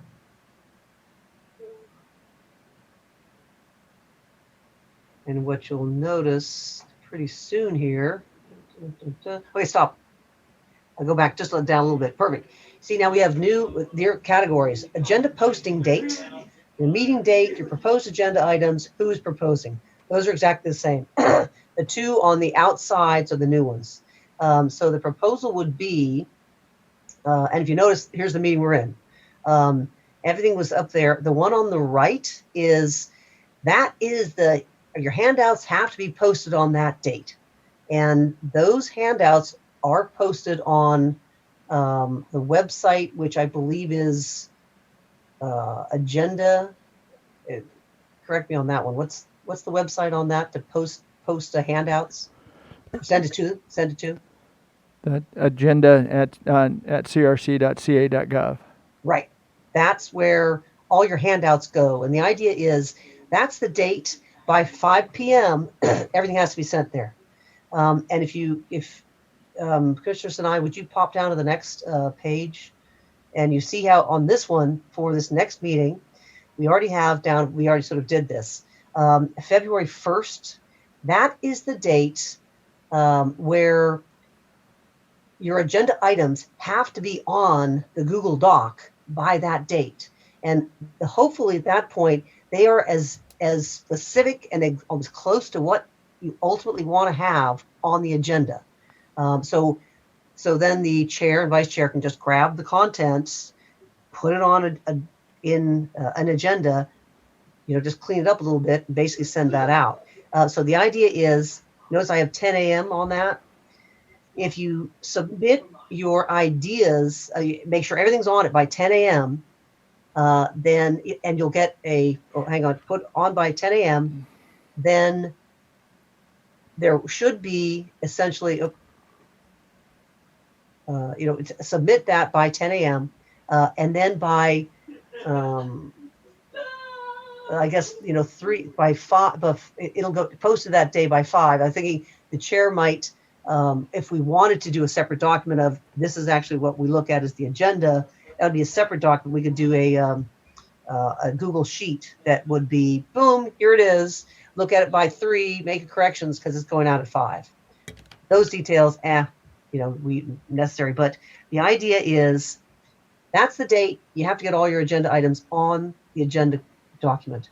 And the idea, keeping it all in one place, this is shared to the whole staff and the committee, because you can see sometimes, ooh, that meeting is too dense. I will shift my item to the next meeting, or vice versa. Oh, I'm going to move my item up because I'll put it there. But items can't get lost and missed in email because it's all here. And so that was the proposal. And I don't think it's actually that different. It's just, it was never clarified and it kept on getting goofed around, and then it would get re-edited, and it was just too confusing. So that's my proposal. I think I'm just clarifying what has been happening, but and any questions or comments, or let's change something or other, what does everyone think? Thank you, Commissioner Snai. You can take that off.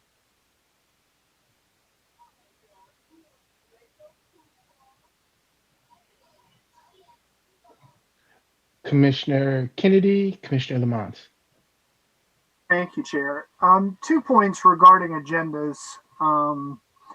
First of all, I was just looking at our list of upcoming meetings that I have in my handwritten notes and comparing that to the upcoming meetings page on the web page.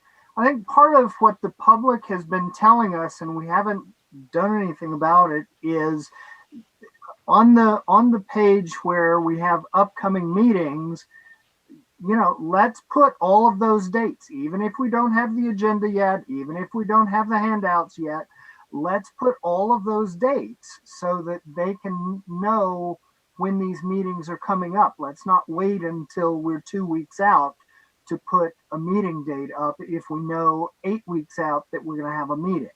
Mm-hmm. Second of all, I guess the one question that I would have in response to Commissioner Anderson is, we have the discussion on future meeting dates and agenda items as an agendized item for our meetings. We're essentially talking about replacing that, or mostly replacing that, with a process that just has these things going onto a Google Doc.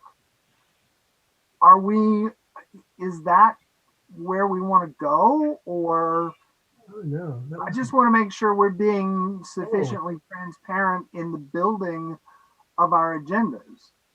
Thank you. Thank you, Commissioner Lamont. Well, to Commissioner Kennedy's question, I don't think that we're suggesting replacing it. Just an efficient way to, as to the chair's point, has been operating since you were chair. So it's just clarifying for people to know what to do, because it seems like we're not catching on. The other thing that I find confusing, and I think kind of confuses people, is when the agenda, at least it confused me, I'll speak for myself. I was under the impression that this is the process we were using. So when we get the agenda sent to everybody to do something with, it becomes like, well, what are we supposed to do with this? And why is it being sent to us? I don't think that step is necessary, quite frankly. Usually the chair and the staff works that out based on the Google Doc. And if everybody's put their information in the Google Doc, then they should be able to feel confident that it's going to show up on the agenda, I guess otherwise told by the chair or vice chair. So I think that we're taking a process that can be pretty simple and making it way unnecessarily complicated in between, I think, with all the attempts at communication. At least that was what my experience was. And that, because I even had a commissioner call me and say, well, what are we supposed to do with this? I said, well, I have no idea why we got that, but I'm gonna ignore it and assume that if I put my stuff in the Google Doc, it'll be on the agenda. And that's really what my expectation is. So I don't really need to get involved in that any further. So I think if we're just all on the same page that we're going to use this process, it's the in-between chatter that ends up making it confusing when we've laid out a process that has been operating across 3 chairs at this point. Commissioner Fernandez? No, I completely agree with Commissioner Lamont, and that's why I was a little surprised when the process changed all of a sudden. So where we stopped using the Google Docs for a couple of meetings. So I agree, we don't need to review the agenda prior to it being released, as long as there's agreement that they're going to go to the Google Docs, and if they want to, they can check with the subcommittee members to make sure they still want it. But other than that, the assumption should be it'll be on the agenda. Thank you. Thank you. And I've found the Google Doc to be invaluable. So I thought it was a great source to build the agenda from. Commissioner Sinai? The outreach committee has been using that Google Docs since the very beginning, because we were creating all the different education panels and stuff, and we were trying to make sure that they were moving along. And so just the one thing that is hard about it is that it doesn't go across. And so when you add things, just be careful when you add things that you move the leads, all the lines across as well, because I've gone in there in the past and they're all over the place, and then I just kind of try to shift them around. The other thing is, I think we all do shift things around, especially if they're education panels and we're like, okay, well, we can push it off to the next one. So having that date is a good idea. So thank you for doing that. Maybe the chair when the date is up and it's already been, it's already in stone, can highlight it or something, so people who go in there to change something know they can't change it at that point. I know we should all know, but just to make it clear. Thank you, Director Claypool. Did you have a comment? No, I'm getting clarity out of this, so this is great. Thank you. And I also add that with your submissions that you provide a time estimate. You can have 3 or 4 different things on the agenda, and the chair doesn't know how long that's supposed to take or anticipate. So a time estimate is helpful. Any other questions or comment related to the agenda? Then we are left with Commissioner Sadwani. So this is not related to the process, but about future meeting dates. Is it appropriate to raise that? Absolutely. Wonderful segue. Go ahead. Perfect. Thank you. So the Legal Affairs Committee next week will need to be conducting interviews of our applicants. Just as a reminder, all of those applicants are all posted on the website under job opportunities. So please review them there. We wanted to simply ask the commission, as well as the chair and vice chair of the meeting for next week. We've just had 2 days of meeting. We went through all of our subcommittees. We've had a lot of great conversations. I know that we do have a panel. We have a couple agenda items that require action for next week. We wanted to find out if we anticipate definitely using all of the time of those 2 days, or if people feel like, hey, you've sufficiently given your report back on your subcommittee and maybe don't need to have such a long meeting next time, if we could start some of those interviews on that second day, which would be the 17th. If not, if we feel like we definitely need those full 2 days, that's okay. We will do interviews the 18th and 19th. But we just wanted to float to that to the commission as we are meeting weekly this month of February. So I just wanted to raise that. And I see Ms. Marshall is raising her hand, so maybe we can't do that. I'm not sure. You're correct. We weren't calendared. We weren't calendared to start interviews on that date, the 17th. Just makes it more exciting. We'll work it out. Okay. All right. We had high hopes because the RFIs had said that interviews would be the 16th through 18th. So we were hoping maybe we could start the 17th, but that's okay. That's okay if it's not a possibility. Commissioner Fornashari. Let's see. So I was just a heads up here, looking at the February 24th through 26th meeting, and there's not a date on there, but of when the information is due for the agenda. But by my calculation, it's tomorrow or today.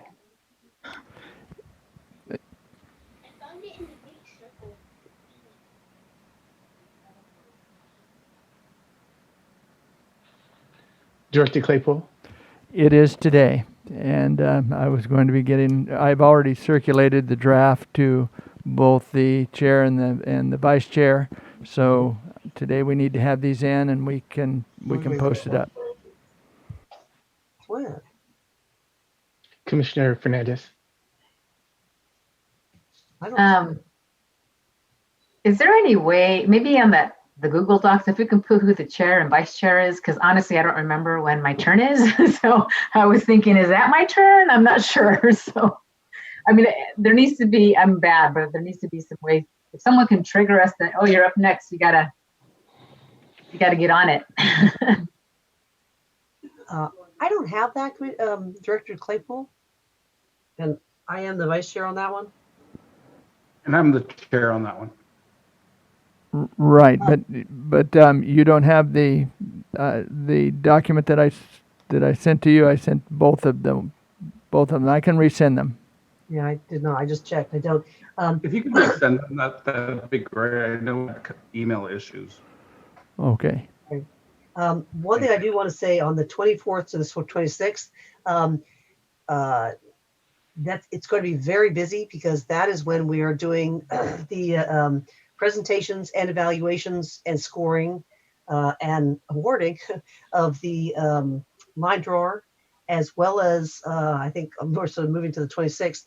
The VRA is doing, not the VRA, the Legal Affairs Committee is proposing what? I might turn to the Legal Affairs Committee. I know that's going to be a very crowded 3 days. So what was the other part? The VRA Council and Litigation Council. We're going to propose, we plan to propose whom to hire. Or make recommendations, yeah. Yeah, so then that would kick for so essentially other items. If we did reduce the 16, 17, but I'm guessing that question is going away. We'd have to kick that to the next meeting, but we skipped. We're not doing anything the first week of March. We have something down the next 2 days of March. So I just for people's consideration. Chief Counsel Marshall. This is going back in response to Commissioner Sawani. I'm looking at my work calendar, and it does have the 16th through the 19th regarding meeting for the LAC and the VAR Council and Litigation Council. However, when I look at the actual agenda, it just has a schedule for 1 day. Unless my agenda is not up to date, but I'm a little perplexed right now. So I'm gonna take the time out to take a look at it. I'm not sure if the commission wants to give a preliminary yay or nay on the additional time, but I have to figure out these dates because they're not really jiving right now. Could I say in terms of the agenda, that's actually went out, it's the 18, 19, and 22nd as needed. Well, maybe I don't have the updated version of the agenda. Because that did get posted, is my understanding. 18, 19, and 22nd if needed for the Legal Action Committee. You said 18th, 19th, and 22nd if needed. okay, and that is on the agenda? Yeah, and it's posted Okay. online. All right. So Commissioner Sawani, how does that work for you? Because I was looking at, we only had one day with the agenda that I was looking at, it was just the 18th. And so we do have 3 days. So, I'm sorry, so what are the 3 days that you're proposing then? I'm not proposing any dates. They're saying that on the agenda is the 18th, 19th, and 22nd. That's what's on. Okay, that's what's on the agenda. I thought it was gonna. You mentioned the 16th. No, you mentioned the 17th becoming a half day. Yeah, we just weren't sure if we needed the full 2 days for the full commission meeting. Okay. Especially since we had just met this week as well. And the RFIs mentioned that interviews could take place from the 16th to the 18th. And we have six potential interviews. So we were just trying to find a little extra time somewhere to make it more manageable. Correct. Yeah, so there's a discrepancy between the RFI and the agenda. We'll work it out. All right. So are we selecting Commissioner Forshire? I don't believe we've addressed Commissioner Vasquez's question. And that's correct, because our February calendars remain the same. We eliminated the first week of March, and we haven't built out a March meeting days at all, or address March. Is that correct, Commissioner Anderson? The only date that we changed, we do have a couple that were penciled in March. The only date that we removed was March 3rd. We took that off the schedule. We Correct. do still have the March 8, 9, March 16, 17, Okay. and also penciled in March 29 and April 1st. Those were penciled in, and that's as far as we got. But we did talk about, maybe Saturday the 20th for a little workshop. We talked about a couple of different workshops floating around. At one point they were talking February, but that we said we paused and went back. So I think that's where we are, my understanding. But So any alternatives to these March dates suggested?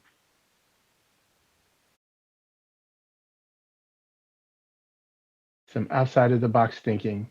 Commissioner Anderson? I propose a half day on Saturday the 20th, with the idea being possibly it's a line drawing workshop. And I also threw out, and I don't quite know if I'm speaking out of turn here for the legal affairs or VRA. I also have penciled in VRA workshop ?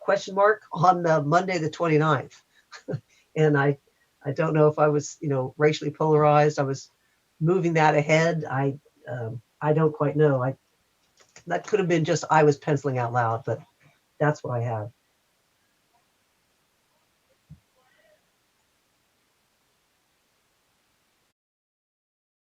Commissioner Sadwani? My understanding when we discussed this at last time was that we were going to hold off on such a workshop until April, just to give us a little bit of a break. If you want to go forward with the 20th, that's fine. I personally can't make it that weekend, but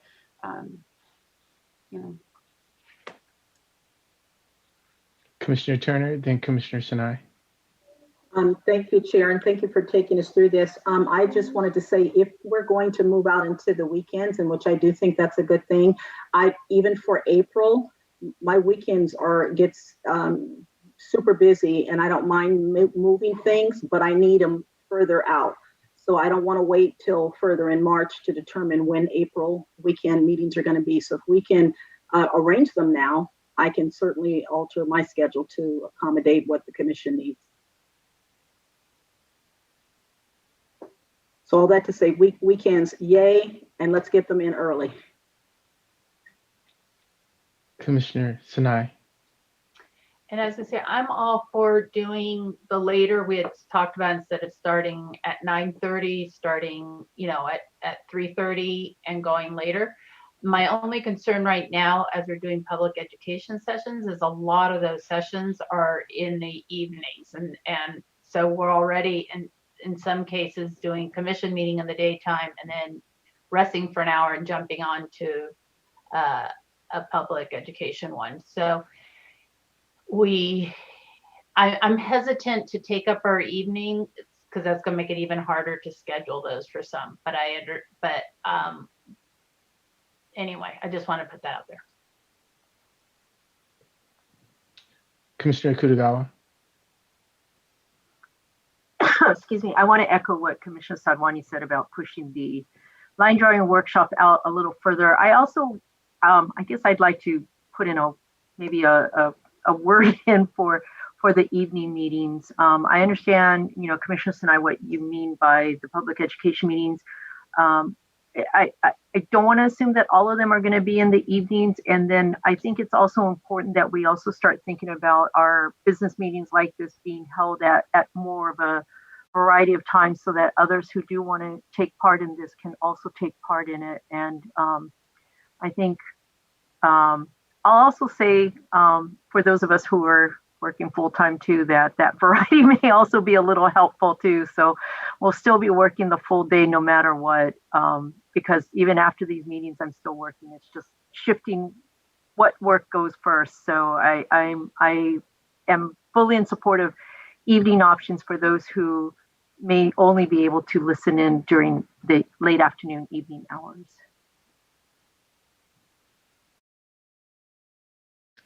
Thank you. So, Commissioner Fernandez.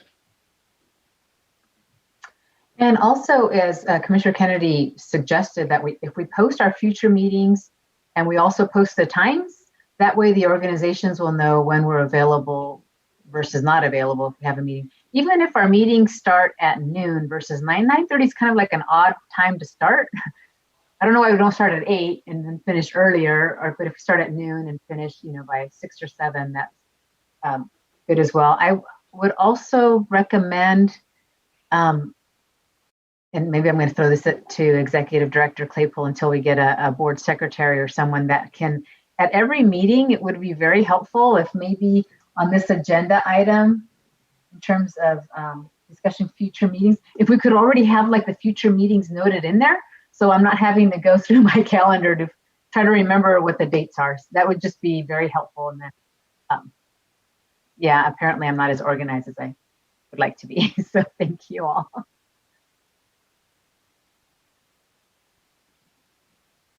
All right, so I'm hearing two things.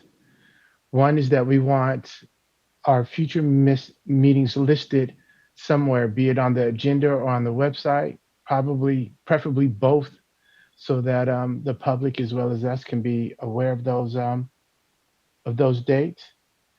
And then two, as of right now, our dates are unchanged. February is unchanged, March is unchanged. So if we're going to move to some of these novel thoughts, we have to put them forward and accept them. If not today, next time.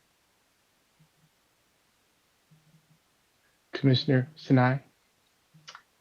We've got a funky meeting anyway, March 29th, and then we skip and then we go April 1. So we could try on March 29th to move that to a later time. So we start, that might be way too out there to start experimenting, and we would like it earlier. And don't tell me, Commissioner Vasquez, you can't do that one.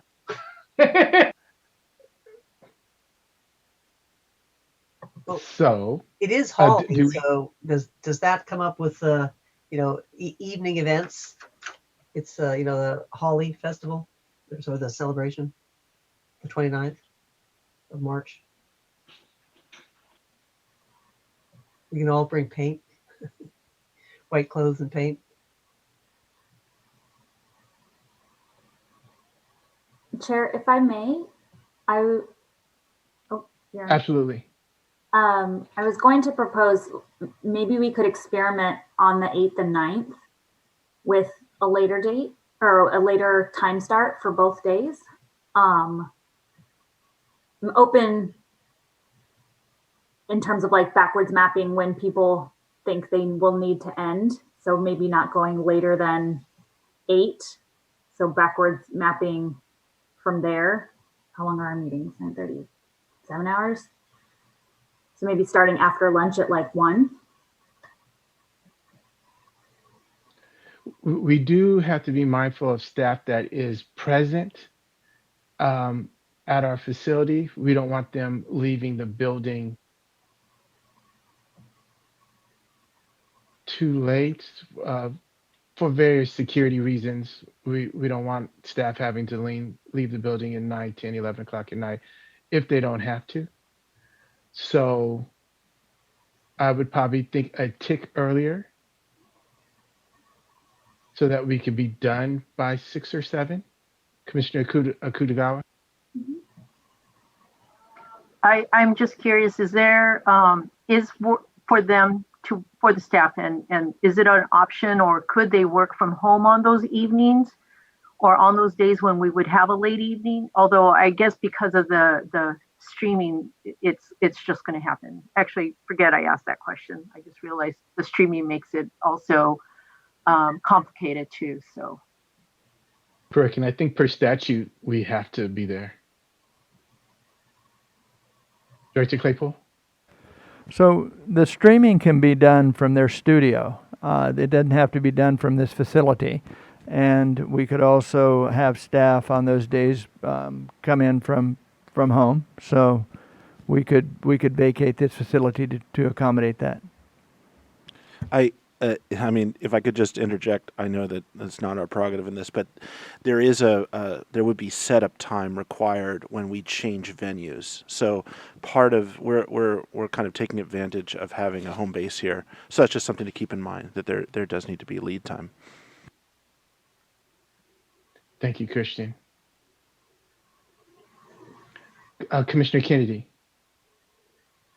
Just another variable in this and maybe addressing Commissioner Vasquez's request, but pushing it by a week. If we push it by a week, then we have daylight savings time starting on Sunday the 14th, so that the meeting that's currently on 16-17 March would be with more evening sunlight. Thank you. Commissioner Vasquez. Another creative thought. I know we have full days currently blocked off for 8th and 9th. What about 3 days of 6-hour meetings or 5-hour meetings, breaking up, going across 3 days for a shorter time so that we could end by like 6:30? If we started at 1, went from 1 to 6:30 or something, where however the timing works out for 3 days. Commissioners, any thought to that? Comments? Oh, I see a lot of head nods. Yay. Commissioner Akman?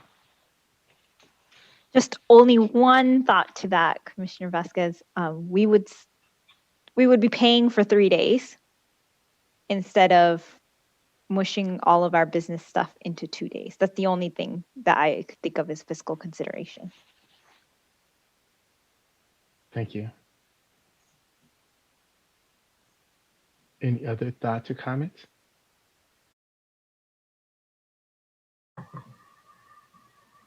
Commissioner Vasquez? Yeah, thank you, Commissioner Ahmed, for flagging that. And I will say, I think by this point, I think most of us will be also giving presentations on various days. And I know we're all sort of mushing our time together in various ways. So I think it's a good note. And, you know, those 3 days are going to happen for me during presentations, etc. So.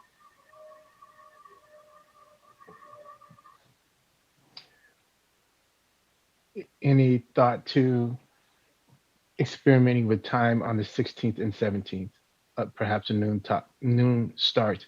Commissioner Akutagawa? I'm okay, starting then too. I would like to, for I think our understanding and clarification, I'd like to ask Christian, when you say you need advance notice to set up at your studio versus setting up or taking advantage of your setup at the building that the commission is currently housed in. One, how much advance notice do you need? Is that exponentially increase our costs to the earlier point around, shortening the time and spreading out over 3 days versus just smushing everything into 2 days and having that longer time frame? I mean, we will do our best to accommodate whatever schedule y'all provide, and it's really no trouble either way. The more notice I get, the better. That's the answer. So. Thank you. Director Claypool? I've already spoken also with Christian. I will come in. We'll work out of this facility just to keep it all here. Doesn't matter when we go home from here. So we'll be set. So it'll be the three of us. We'll protect each other on the way out the door.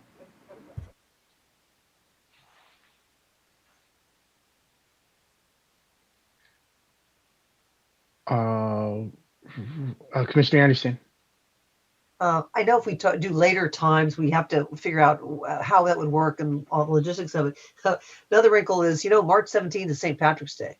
I mean, I don't think there are going to be large, roving bands of people in downtown Sacramento, but it's St. Patrick's Day, and I don't know what times we're talking about. If we want to try in even more daylight and moving the 16, 17 to a bit later, but just another thought.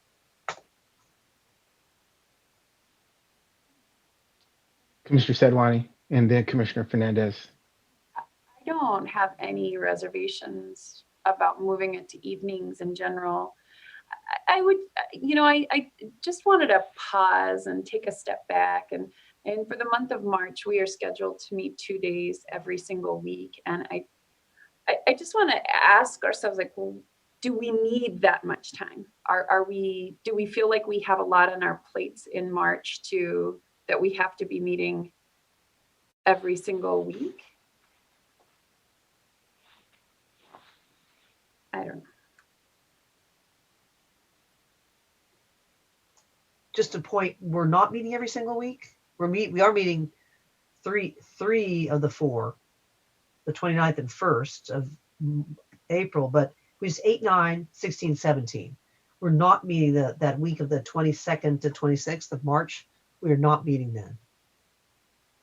Oh, okay. I still have that on my calendar as that we are meeting. That I think because I did the same. That's in February. The calendars look exactly the same, and I was looking at the wrong month before. So in March we just have 8, 9, 16, 17, 29, and then we have April 1st. Okay. Commissioner Akutagawa? I guess not to complicate things, but I'm going to make one that may seem complicated, but I think may provide various options for different people. I personally like the idea of going till at least 8 o'clock, even if it's 7:30, because there's some people that get off work at 5 and they won't be able to, if we're ending at 6:30, they just won't be able to participate. So that is a concern for me. Perhaps the middle kind of option is we continue, one set of meetings that's in the mornings like we normally do, maybe have one that starts a little bit later in the afternoon where we finish by, 6 o'clock. So we just start a little bit later, and then one other set that, will end later, closer to 8 o'clock, so that there will be different options. Whether or not we need all of those meetings, I guess to Commissioner Sadwani's question, I think better that it's on our calendar on hold, and then for us to decide as it gets closer whether or not we need it. Because I think, like Commissioner Turner, my calendar gets filled up, and it's better that I have it on hold and and then just be able to cancel it. And I feel like it's a bonus because I have all this time all of a sudden that's going to be open that I could kind of fill up if I want, or just leave it open to do other stuff. So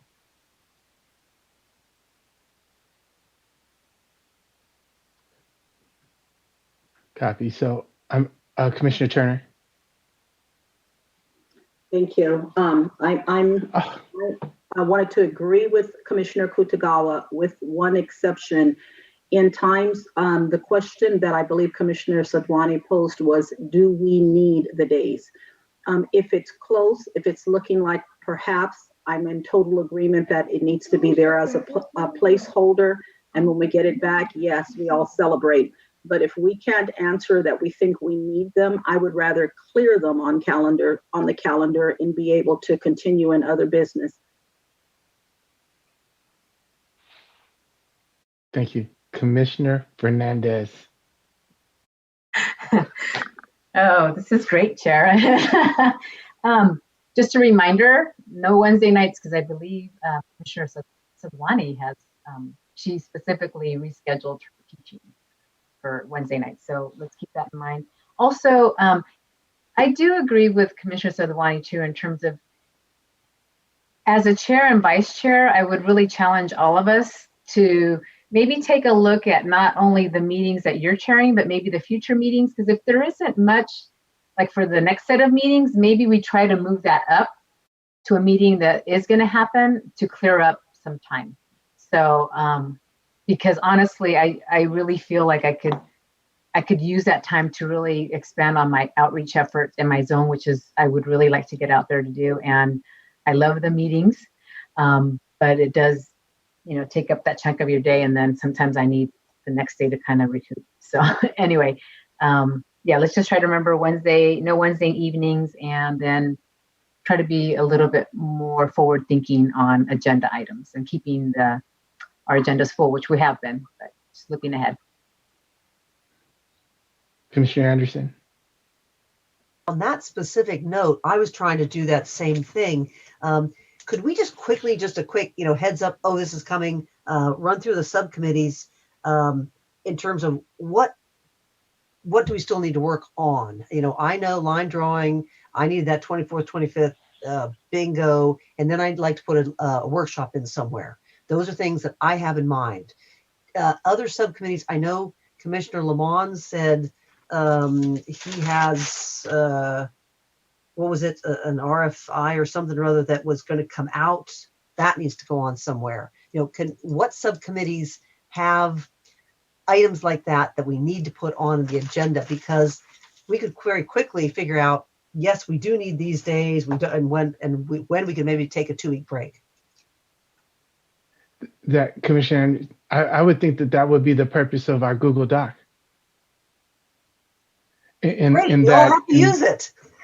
Yes. So what I'm taking is that you want to implore everyone to make use of that Google Doc so that we can see at our next meeting if we're able to eliminate a date or have a more efficient use of our time.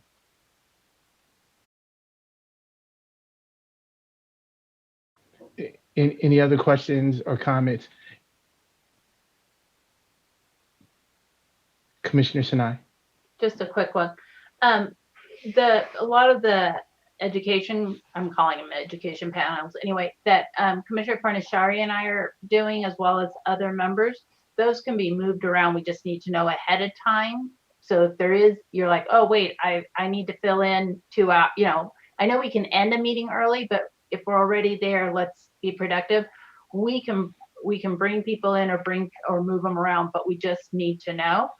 And so we have been moving them out.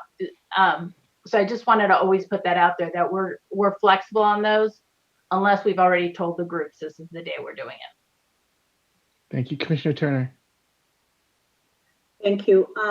For when we come back, it'll be February 8th. Do we know now if there was a preferred Saturday that we're going to want in April? I'm still trying to push to get any weekends booked. Let's schedule the meetings now or block the date now. So the question we have before us, and we're going to have to bring this discussion to a conclusion, Is there a preferred Saturday in April that the commission would like to meet on? Or will we be looking at May and then we can wait till February?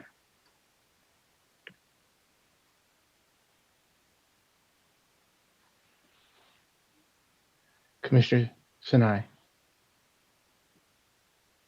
I'm going to say the ones I don't. I'd rather not do it on the 3rd and the 10th of April,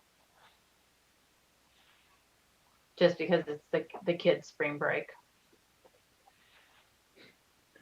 Commissioner Vasquez. I can't do the 24th.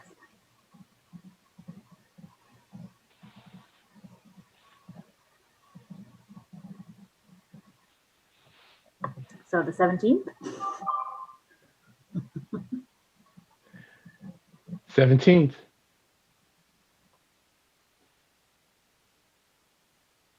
A lot of thumbs up for the 17th. We're going to swing for the 17th. So for the moment, our agenda day, our meeting days remain the same for February and for March. The times may become subject to discussion for a future meeting, but right now everything holds fast. And we have scheduled for a Saturday, April 17th at a meeting day. Do we have a time for that Saturday meeting? 10 a.m. It's Saturday. 10 a.m. Saturday, April 17th. Is it a half day or a full day? What? For right now, I would think of it as a full day until someone says otherwise.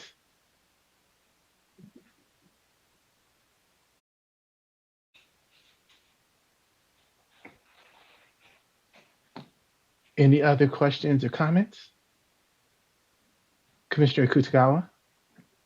Can I just state that then if we go full day, we're probably ending around 6 o'clock? Not that we should be all going out and having parties and dinners and stuff like that, but you know, it is still 6 o'clock and it's going to hit dinner time.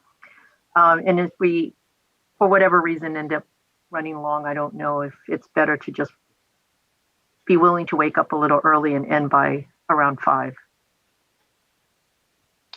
The same thought could be that we giving everyone a chance to on Saturday to take care of a little business before they join us on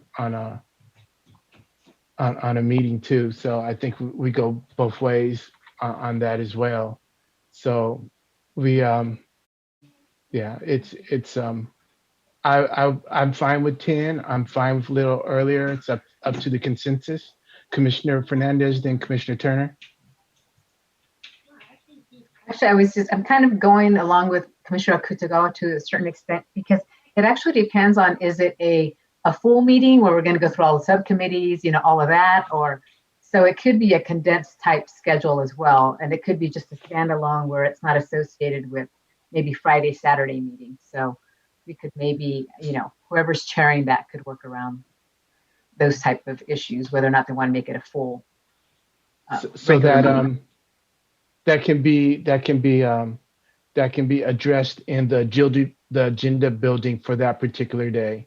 So as opposed to having it extend all the way out 10 to 5 or 10 to 4. Commissioner Vasquez. Yeah, I was just going to say, with our breaks and everything, typically we go 9:30 to 4:30 and have a natural break at 4:30, and that's when we end. So if we push it to 10, we'll probably be wrapping around 5:30. Thank you.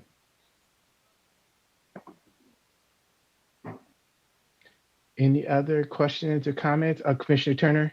Yeah, I was just going to say earlier that it's a training. I think we were talking about this day as a training day, which means we can probably arrange it the way that we need to. So 10 a.m. to 4 p.m. should work, and we could bring in training that would accommodate those hours.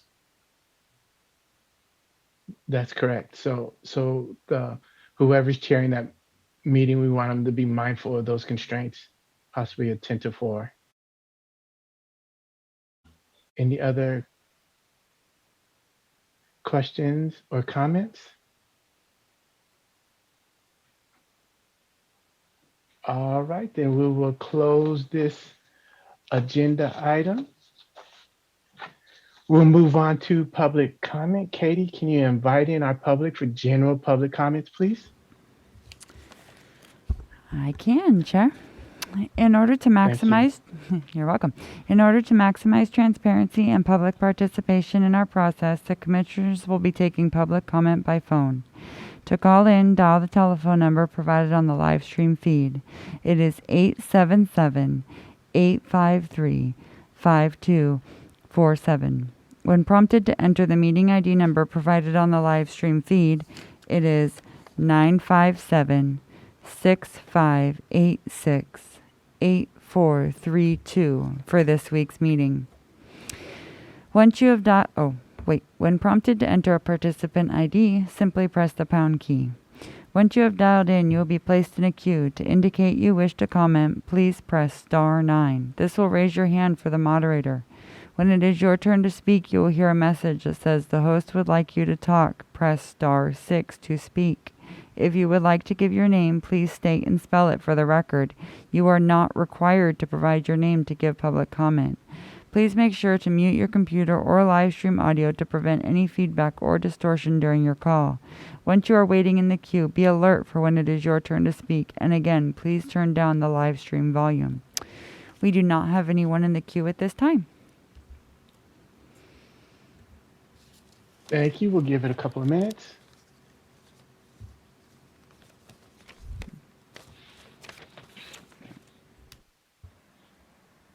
Chair, I just wanted to make sure Yes, the sir. commissioners Toledo and Anderson received that draft of the agenda. I did receive it. Okay, I'm working right now to place in the presentations from the Google Docs, and I can send that over to you next. Appreciate it. Thank you.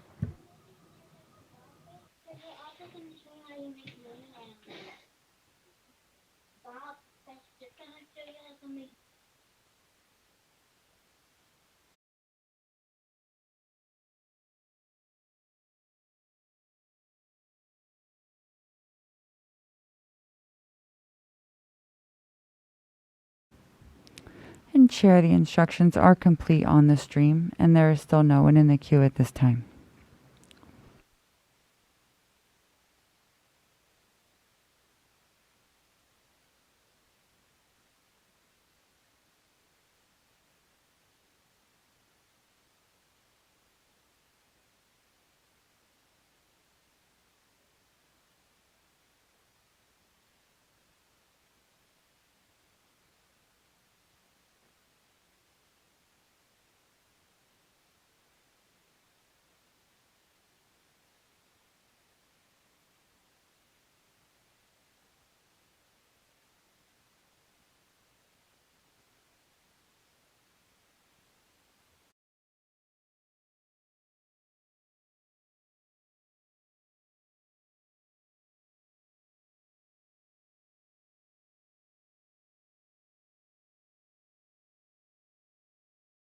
All righty. Katie, I'm seeing no one else in the queue. Is that correct?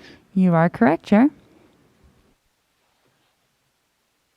All right. Any other questions or comments from the commissioners?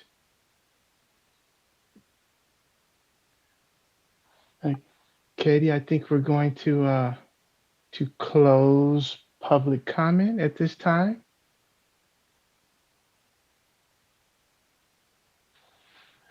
I would like to remind everyone to follow us, like us on social media, please.